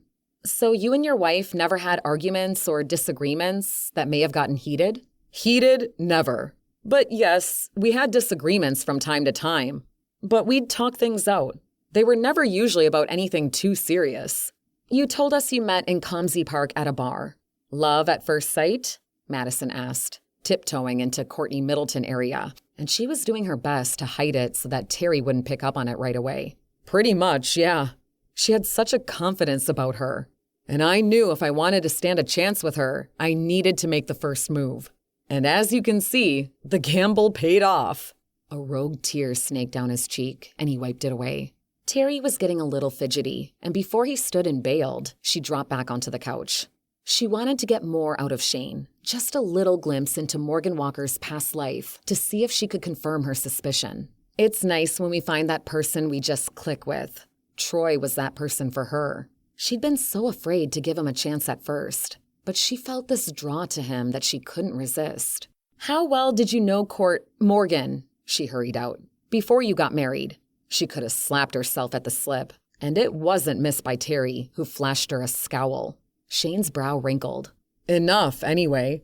He looked from Madison to Terry and back to Madison. What does any of this have to do with finding the person who shot my wife? Madison bit her bottom lip, anxious. Terry was shaking his head. But she couldn't just walk away. Her desire to get answers was like a torrent bubbling within her. Did she ever tell you about her childhood?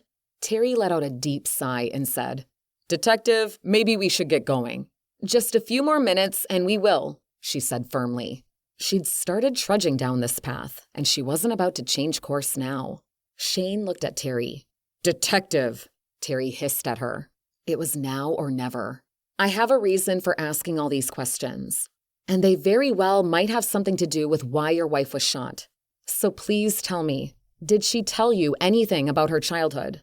His face went dark, and he let out a deep breath. She never liked talking about it.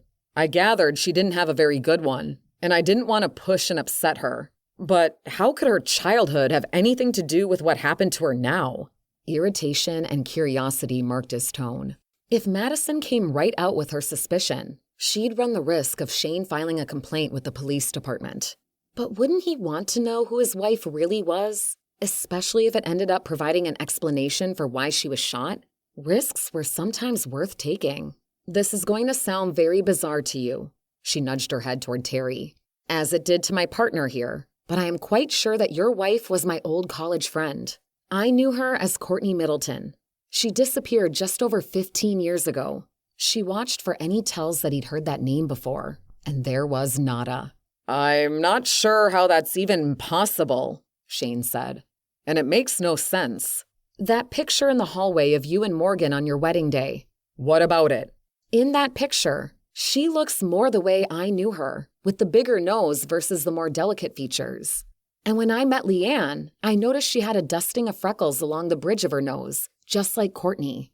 It's said everyone has a doppelganger. You know, people who really look like them. Maybe that's all this is. I'm sorry about your friend, but it's time for you to leave. Shane stood, and so did Terry. Madison stayed put. I can't promise that your wife's past will factor into the investigation and lead us to her killer, but don't you want to know who she really was? Madison posed the question as tactfully as possible. I am well aware of who my wife was, detective. Now, if you would please leave. If you're so sure, what do you have to lose if I look into this further? She wanted him on board with her, but given the deepening scowl on his face, she highly doubted he could be swayed. Justice, he stamped out. All the time you'd used chasing some theory of yours, my wife's, Morgan's killer remains a free man. He is right, Detective Knight, Terry said. And we should go. All right. She stood but didn't move for the door. She didn't want to leave this house without something of Morgan's to provide DNA. Actually, Mr. Walker, before we go, could I use your bathroom? Fine. Shane flailed his arms and directed her down the hall to the door on the right, which was located under the stairs. Thanks. He mumbled something, and she was quite sure Terry did too. She tucked into the bathroom, wishing it had been in the master ensuite. But surely Morgan had a personal item in this room that could help Madison with her goal. Madison had a couple of days to think about how she could work around the system, and on the way here, she came up with a plan. She'd collect an article of Morgan's from her house and something with DNA on it from the Middletons when she visited them. Then she'd use one of those mail-in testing services.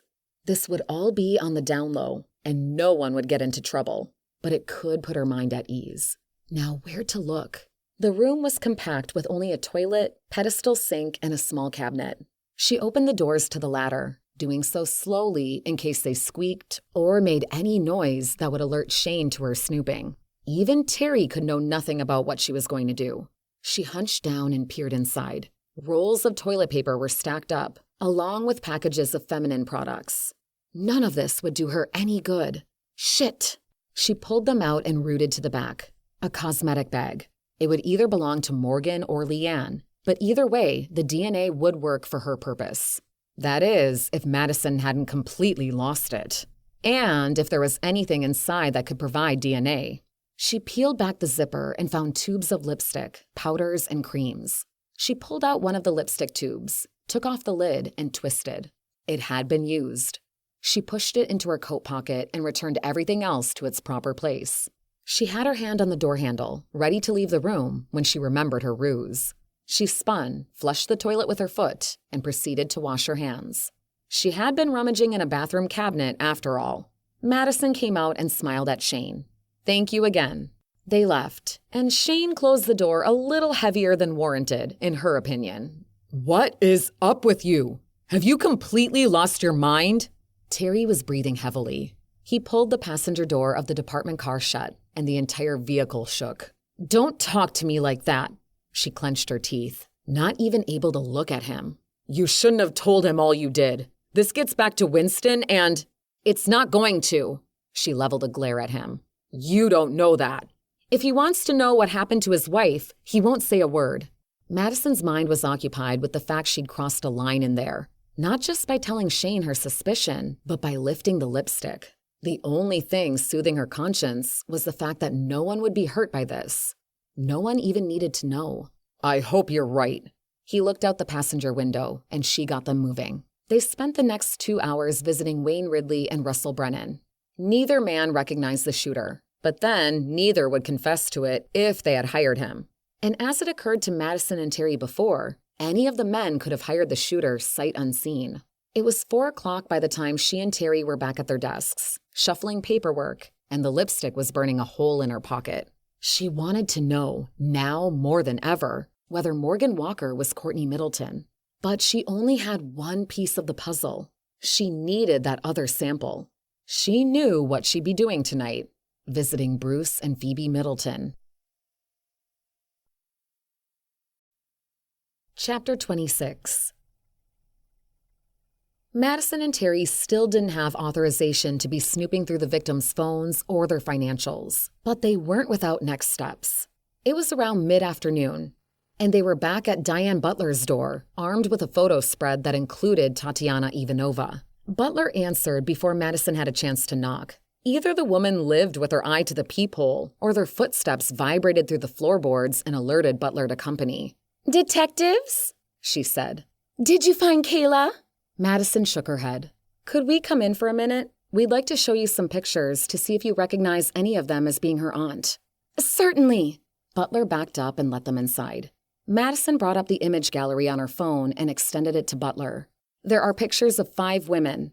Please take a close look and let us know if one of them looked like her. Butler licked her lips and eyed the screen with intensity. She flipped from the first to the second, then the third, paused on the fourth, and raised her face. This is her, Kayla's aunt. Madison froze. Tatiana Ivanova.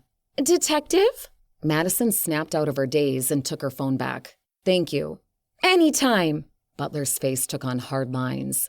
She's not Kayla's aunt, is she? Sorry, but we're not at liberty to say. I see. Terry opened the door and walked out. Butler stayed at the threshold, watching them as they headed down the hall. Have a good day, Butler said. You too, Miss Butler, Terry said. Madison was too preoccupied with thoughts of Tatiana to respond. She didn't say a word as they went to the department car and loaded inside. She gripped the wheel and twisted her hand so tightly it tugged on the leather wrapping. You all right over there? Terry asked. I thought you'd be happy to know that. No, I'm not happy. If Tatiana came here, it tells me Kayla is on the run. And the mob isn't just going to let her go. There was that missed call on Nikitin's burner. He was probably supposed to update someone when Kayla got on the train and was on her way to Canada. When he didn't, Tatiana went to find out what the problem was and to deal with it accordingly. She found Nikitin dead. That made her eager to find the girl. If so, maybe someone saw Tatiana in Nikitin's apartment building. Our next stop is the police station to read the officers' reports. But even if no one commented on her, I bet she was there. Agree. What? I'm shocked. Hey, there's enough that stacks up here to have me believing that the mafia's behind the drug trafficking now, Terry said. But it still doesn't get us any closer to our shooter. You know, the case we're actually investigating. Terry was sounding much like Winston and the former police chief, McAlexander, who could turn a blind eye to crimes if they weren't directly related to the one being investigated. Madison couldn't do that. We're still looking at the reports.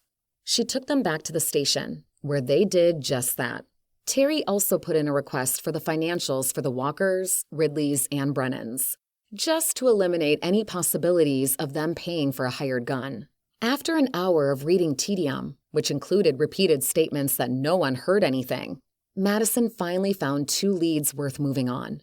A Teresa Burton in apartment 511 saw a woman of Tatiana's description in the hallway the morning of Nikitin's murder, around 10 in the morning. Then there's a Kai Turner from apartment 503, across the hall from Nikitin's apartment. He described a young woman who could have been Kayla Fleming, said he'd seen her a few times. Most recently was 8 o'clock Monday morning when she let herself into Nikitin's apartment and left a few minutes later. Madison stood. We've got to follow up on these, ASAP. Madison and Terry settled in Teresa Burton's living room, and Madison got down to business. We'd like to follow up what you told Officer Tendum, and we also have some pictures to show you. She paused there while Burton soaked in Madison's words. When Burton nodded, Madison continued. You saw a woman in the hall around 10 a.m. on Monday morning? That's right. And can you describe her to us? Madison asked. Sure. Dark hair, pretty, around mid-30s. She was dressed impeccably, very high-end. Let's see, what else? She worried her lip.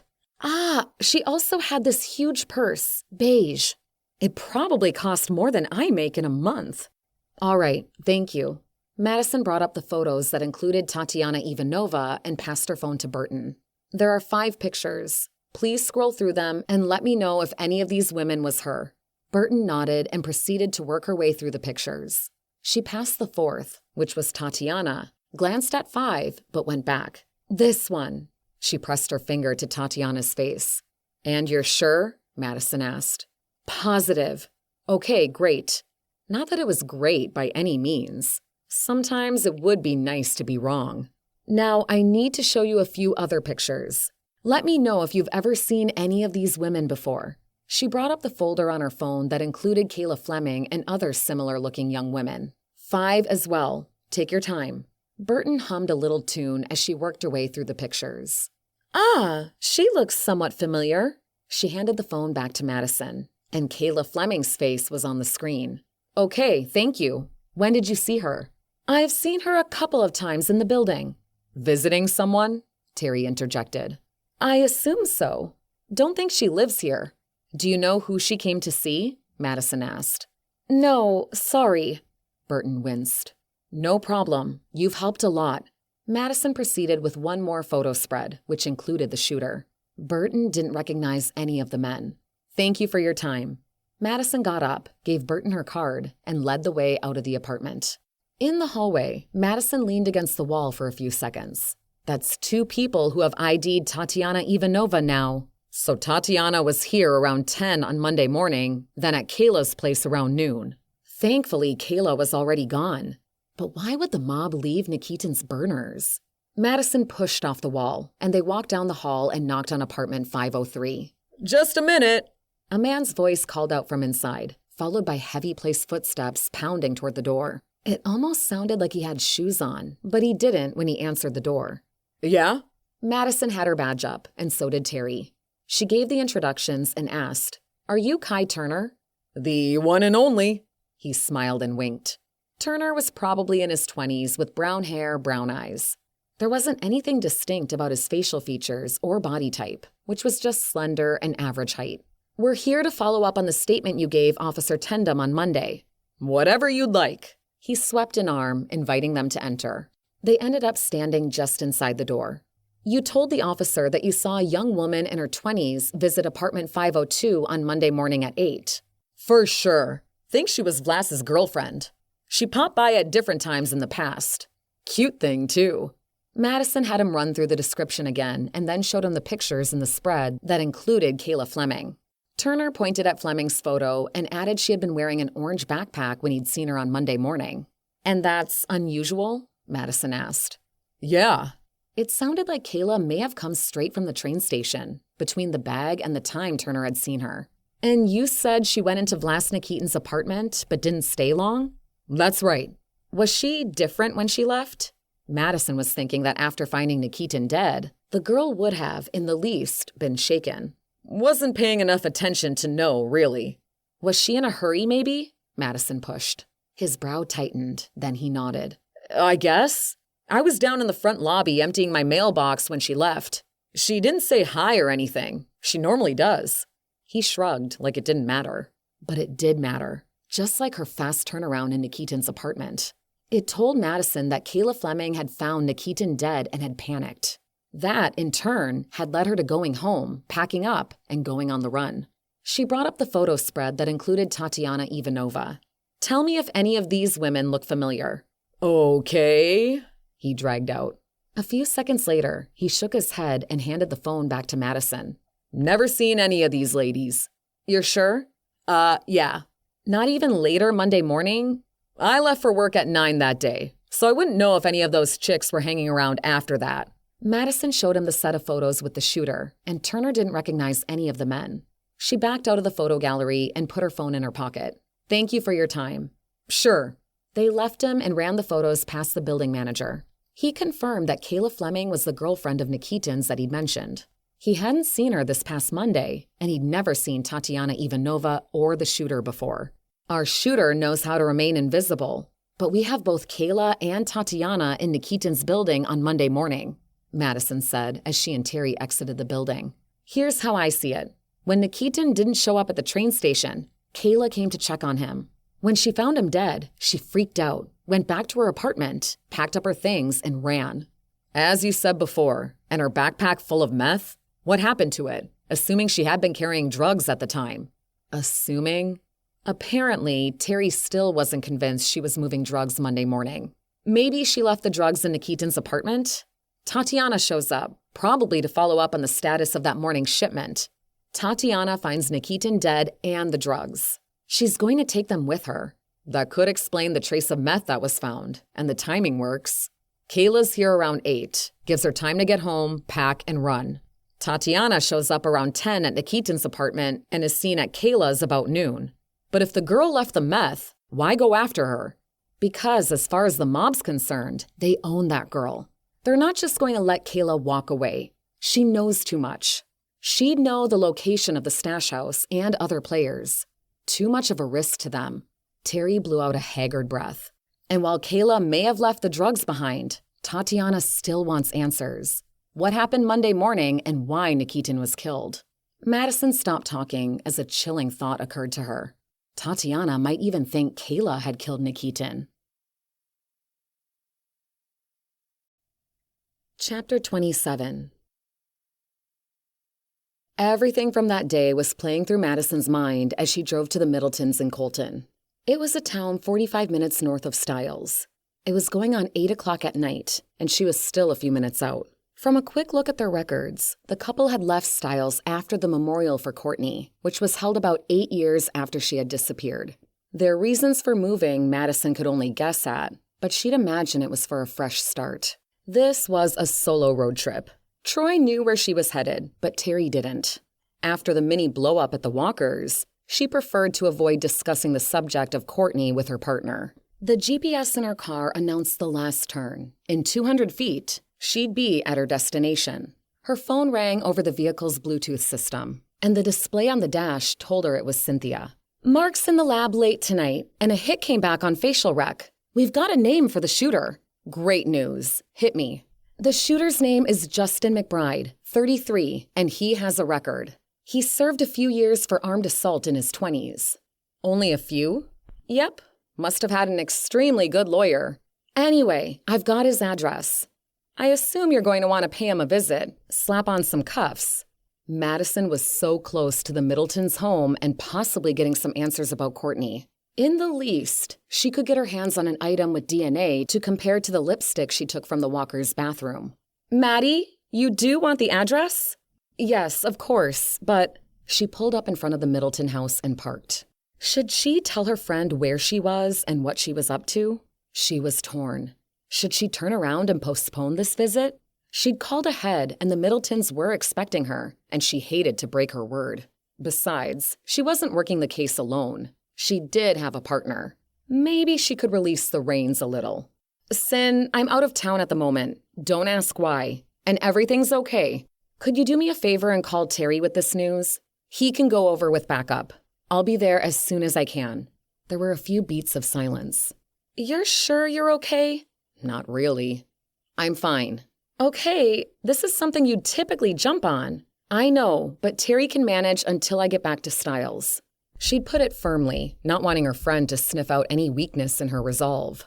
She'd love nothing more than to put that McBride guy in prison for life for what he'd done. But she was here and Terry was right there, in Styles, and more than capable of following up this lead. "All right, as long as you're good. Night. Talk in the morning." Cynthia hung up first, and Madison was left to question whether she was making the right decision, or one based solely on emotion. She turned the car off and sat. Lights were on inside and outside. She saw a figure moving through the window in the front door. Then it opened, and Phoebe Middleton stepped outside. "No turning around now that I've been seen." Madison got out of the vehicle and hurried up the walkway, where Bruce had now joined Phoebe in the house's entry. "My Madison! It's been a very long time." Phoebe was all grins as she spread her arms wide and pulled Madison in for a huge hug. The woman had always been warm and affectionate. "Bruce," Madison said, as she left Phoebe and gave Bruce a brief embrace. He was more of a reserved man and preferred to keep his emotions in check. He always had a way about him that made Madison think he was suspicious of everyone. And that was before Courtney went missing. Courtney had resembled her father more than her mother. Her natural, dominant nose was a replica of Bruce's. "Well, take off your shoes and coat and stay a while. Would you like a coffee, tea, water, wine?" Phoebe asked, her eyes wide and sparkling. Seeing her happy drilled an ache in Madison's chest. It was good that Phoebe had moved on with her life, but Madison's being there would most certainly stir up the past and resurrect their grief. "Dear, what will it be?" Phoebe prompted. "Oh, water's fine. Coming right up. Just make yourself comfortable." Phoebe turned to Bruce. "Show her to the living room, would you?" Bruce quickly shut the front door and threw the deadbolt. "This way." Madison followed him and took in the features of the home. High ceilings, crown molding, marble flooring. It was a bungalow, but with a spacious floor plan. The living room was creams and shades of taupe, accented with blues and teals. Very beachy, but Phoebe had always loved the water. They used to live right on the lake in Styles. "Here you go." Phoebe handed Madison a glass of water. She was holding a wine glass for herself. "Please, make yourself comfortable," Phoebe said, and took a sip of her wine. "Thank you." Madison offered a small smile, trying to tamp down the bolts of guilt firing through her.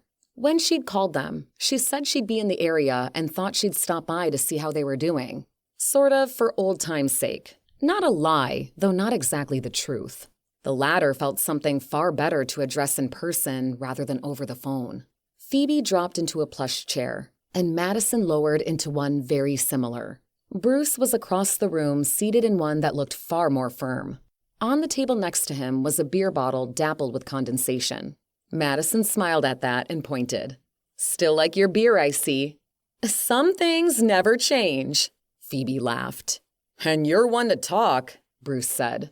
"This woman would have been further ahead investing in a vineyard for the amount of grape juice." He wrapped finger quotes around the juice bit. She drinks. Phoebe shot her husband daggers, but her expression quickly softened. Then she turned to Madison. So, what has been going on with you? Such a loaded question. Madison started with the personal. She told them she was engaged and had a dog. She left out all the mention of the baby she lost. On a professional level, she shared that she was now a detective in major crimes with the Styles PD. Last they would have known, she was a uniformed officer patrolling the streets. The Middletons said they'd moved out to Colton for a fresh lease on life, and both were keeping busy in the community. Phoebe liked to help organize public events, and Bruce liked his bowling league on Tuesdays and playing darts on Fridays. After a few minutes of catching up, the room fell silent, and in that space, grief moved in. The couple's excitement at seeing one of their daughter's college friends had faded. It was time for Madison to get to the point of why she came tonight. She didn't have the heart to come right out with it, that she felt sure Courtney had been shot on Monday morning at Liberty Station. Madison would work her way there. She licked her lips, considering how to proceed. Just coming out with it might be the answer, no matter how much it hurt. The grief turned to tension, and Bruce set down his beer bottle, which Madison could tell was empty. His DNA would be all over it. She rushed to get up. Would you like a new one? Possibly a little presumptuous, given she hadn't seen these people for so long, but they had been so welcoming. Bruce glanced at his wife as if seeking her permission, and then said, "Why not?" Madison grabbed his empty bottle and, with a little direction, knew where to put it and where to grab a new one. Before tossing the bottle, though, she pulled out a DNA swab and vial from her pocket. She'd thought ahead to bring one from the station. She rubbed the swab around the lip of the bottle as quickly as possible, put the swab into the vial, and slid the sealed sample into her pocket. She grabbed Bruce's new beer and returned to the living room. Both Middletons were staring into space, and they looked worn out. She gave Bruce his beer and sat down again. Bruce and Phoebe stared at her, and Madison could feel the question in their eyes. There would be no more delaying. She cleared her throat and said, "Does the name Morgan Walker or Morgan Gardner mean anything to either of you?" They looked at each other, hitched their shoulders. "No." Phoebe raised her brows. Bruce leaned forward. "Why do you want to know? Who is this Morgan?" Madison wasn't a mind reader, but her gut was telling her by his leery tone that he was formulating his own ideas. Maybe it was cruel to hold off any longer, but first, she'd lay some groundwork. Recently, there was a shooting in Styles at Liberty train station. "Yes, I heard about it on the news," Bruce said. Madison dipped her head and continued. 2 women died, and one of them was a woman named Morgan Walker. Don't remember the names of the victims. But what about this shooting has you bringing it up to us? Bruce's new beer hadn't yet been touched, and he was watching Madison with keen interest. This Morgan woman looked a lot like Courtney. The admission came out on a rush of breath. Phoebe and Bruce regarded her with skepticism and a touch of curiosity. "They say everyone has a twin," Phoebe said casually, but moved her mouth to the rim of her wineglass and drank, the level of liquid going down quickly. "I really think it's more than that. Not that I can prove it yet, but things aren't adding up. I'm a person who needs all the answers." She paused, clearing her throat again. "The night Courtney went missing, I was one of the girls out with her. She met a guy there." "Yes, and the police exhausted all avenues trying to find out who he was," Bruce said stiffly. "That's right." Phoebe cradled her wineglass in her hands and inched forward on her chair. "Did you find him, Madison?" She shook her head. "Do you have a picture of this woman?" Phoebe's voice was small when she asked. Madison showed her Morgan Walker's driver's license photo. Phoebe leaned forward, not relinquishing her glass to take the phone, and looked closely. Tears pooled in her eyes. "She looks a bit like her, but it's not her, Madison." She gripped at the fabric of her shirt and let out a staggered exhale. Madison was undeterred. "Focus on the eyes and chin." She had cosmetic surgery done on her nose. Phoebe hesitated, but then put her gaze back on the photo.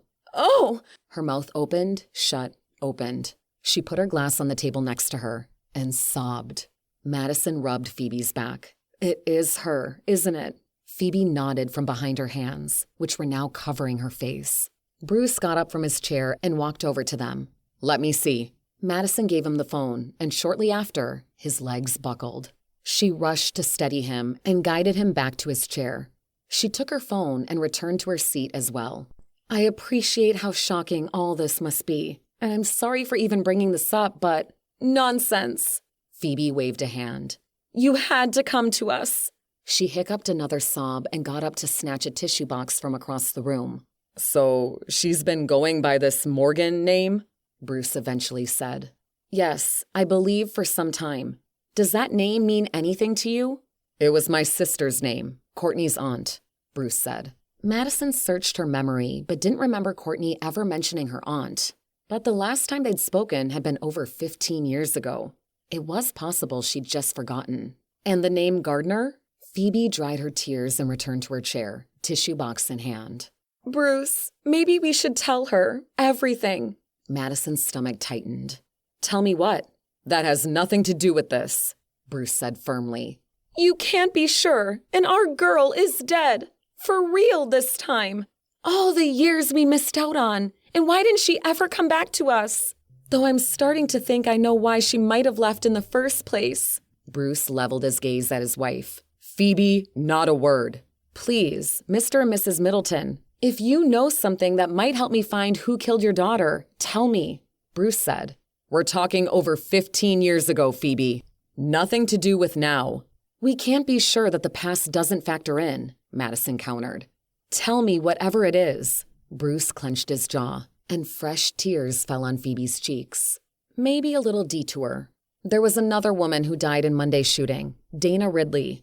A Shannon Brennan was also shot, but she survived her injuries. Do either of those names sound familiar? Maybe friends of Courtney's?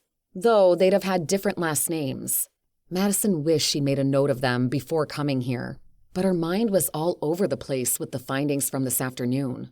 Now wasn't much better. Her thoughts kept skipping to Terry and what was happening with Justin McBride's arrest. No. Phoebe was shaking her head wildly. Haven't heard of them, Bruce said. Madison addressed Phoebe. Do you know why Courtney disappeared? Rage and sadness were twisting inside her, ripping her apart. All those years of thinking her friend had been kidnapped, tortured, raped, then killed. Years of grief and guilt for leaving her at that bar. And Phoebe might have answers. Mrs. Middleton, she prompted. Phoebe gulped back the rest of her wine. Gardner was my maiden name. Madison shook her head. Such a random comment. What am I missing? She looked from Phoebe to Bruce. Bruce clasped his hands in his lap. What do you think prompted the shooting? It sounded random on TV. No answer to her question, and Bruce had her whirling in another direction. Evidence is starting to suggest it might not have been. That was as much as she dared say. Bruce, please, we need to tell her. We'll be safe. How can you know that? Bruce spat. They could have gotten to Courtney. Madison stiffened. Who could have gotten to her? He took a few heaving breaths, then spoke in such a calm manner that it came across eerie after his outburst. I know you can't tell us everything, but do you think her past might have gotten her killed? As I said, we can't rule out the possibility. Sweat was beading on Bruce's brow, and he wiped it away. Oh my goodness, Bruce! Phoebe gasped, and more tears fell. You have to tell her, if it helps at all. We're in WITSEC, he eventually said. Witness protection, Madison whispered. Why? Memories were flooding back. How strange Courtney's parents could be at times. How they'd try to talk her out of different social events. But if the Middletons were in WITSEC, Courtney's fingerprints should be on record. They weren't. But before she asked about that, she let them answer the question she'd already raised. Surely you can tell her, Bruce, Phoebe petitioned. Bruce met Madison's eyes, and his expression pained her. She put a hand over her stomach, bracing herself for what he was going to say. I worked for a certain accounting firm and saw things I shouldn't have. I turned state's evidence. Dread crawled over Madison like 1,000 centipedes, their feet raising every hair on her body. What firm? He gave her the name, and it took all her willpower not to gasp. Her entire body was trembling. I've heard of it. Her voice came out, returning to her ears as if it were 1,000,000 miles away. You should have. It was where... She held up a hand, stopping him there. I know. Years ago, before she was born, her grandfather had been a police officer and had arrested a mafia accountant. That had been the beginning of the end. The accountant's son had gunned down her grandfather, leaving her grandmother widowed and without the love of her life. The incident was why Madison became a cop. And when she'd heard the story, she had to know more. She'd made it her mission to take down the mob and was still doing all she could in that regard. She'd studied the court records and knew the names of everyone who testified, both at the murder trial to convict her grandfather's killer and the trial against the corrupt mob accountant. "What is your real name?" Bruce gave it to her. "I don't remember that one." I never ended up being called on to testify, but the damage was done. The mob knew I was talking to the cops. And the mob never forgets. Phoebe had excused herself while Madison and Bruce spoke, and now she returned with a topped-up wine glass. "But you stayed in Stiles?" Madison asked, not understanding. "Why didn't Witsec put you elsewhere?" I only liaised with the firm in Stiles, but worked at another branch a few hours out of the city. By putting us in Stiles, it made us close for the trial, and we were assured we'd be safe. Guess the government was operating under the can't see what's right under your nose philosophy. Wouldn't you risk being recognized? Not when my wife and I weren't allowed out of the house, and the Russians didn't know about Courtney. She was born after we were already in Witsec, Bruce explained. "Why aren't her prints on file?" "I couldn't bring myself to allow that. I just couldn't," Phoebe said. "She was going to grow up with enough restrictions. It was nerve-wracking letting her go to college, not knowing if she was going to come home." "But Courtney knew you were in Witsec?" Madison asked. "Yes. Probably why her disappearance was our fault," Phoebe muttered. "I should have known that she had run away. I'm her mother. She just hated it so much, found it like living in a prison. It was probably why she was so wild and carefree whenever she got the chance." But maybe Courtney hadn't been entirely carefree and living in the moment. What if she hadn't just met that man the night she disappeared? What if she had already known him and had planned to run away with him? And was he Leanne's biological father? So many questions. Phoebe shook her head. "If only we would have extended her more freedom." "She might have been dead sooner, and us along with her," Bruce pointed out. "There's no danger still, is there?" Phoebe asked. "Surely the mob have more important people to go after." The Middletons looked at Madison, as if seeking assurance. "From what I know of the Russian mafia, they have long memories." "Then do you think they killed Courtney?" Phoebe asked. Madison would love to lay the murder on them, but the evidence didn't support that at all. While the mob could make an elaborate show of killing someone, they didn't usually do so publicly, and they certainly wouldn't have wanted to draw attention to the drug trafficking. "No." She shook her head to add emphasis and caught the time on the clock on the wall. 10:15 p.m. She still had a 45-minute drive back home, and she had to catch up with Terry and the shooter. But while she was here, she'd try one more thing. Even if it led nowhere, at least she'd sleep better asking. "Does the name Justin McBride mean anything to either of you?" The couple seemed to consider, then they both shook their heads. Madison took it a step further and brought up the photo spread that included the shooter's face and asked them to look at the pictures. A few minutes later, it was confirmed that they'd never seen any of the men. She put her phone in her pants pocket and made a move to leave. "I should go." "Wait," Phoebe called out. "Did she ever marry?" "Yes." A sliver of apprehension ran through her at the thought of Phoebe reaching out to Shane Walker. "Did she ever have children? Do I have—" She gulped, almost choking on her saliva. "Grandchildren?" Madison wanted to tell her, but until she had DNA proof that Morgan was Courtney, she wouldn't. She'd probably done enough damage already. "Let me just continue with the investigation, and once I have more answers, I'll share all I know." "Oh, okay." Phoebe wrapped her arms around herself. "I wonder if she ever gave us another thought." Madison put a hand on Phoebe's arm. She named herself Morgan Gardner. That wasn't random. It was to remember you and keep you both close. She probably knew she'd never be able to return to you for fear of putting you in danger. "Bless you for saying that."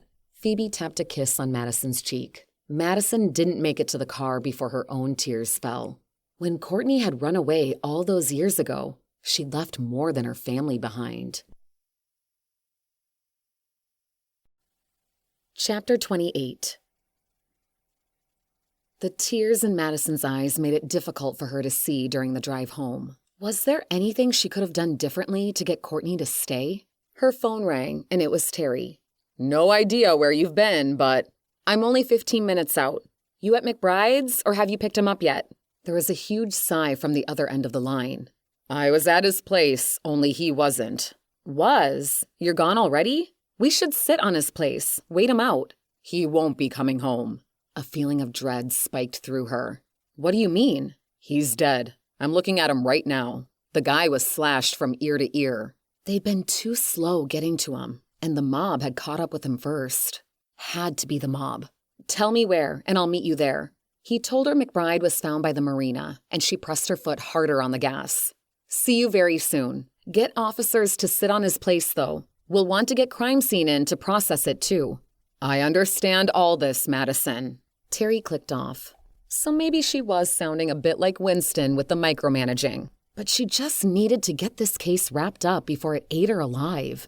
She palmed her damp cheeks and turned up the radio, trying anything to drown out her past crashing into her present.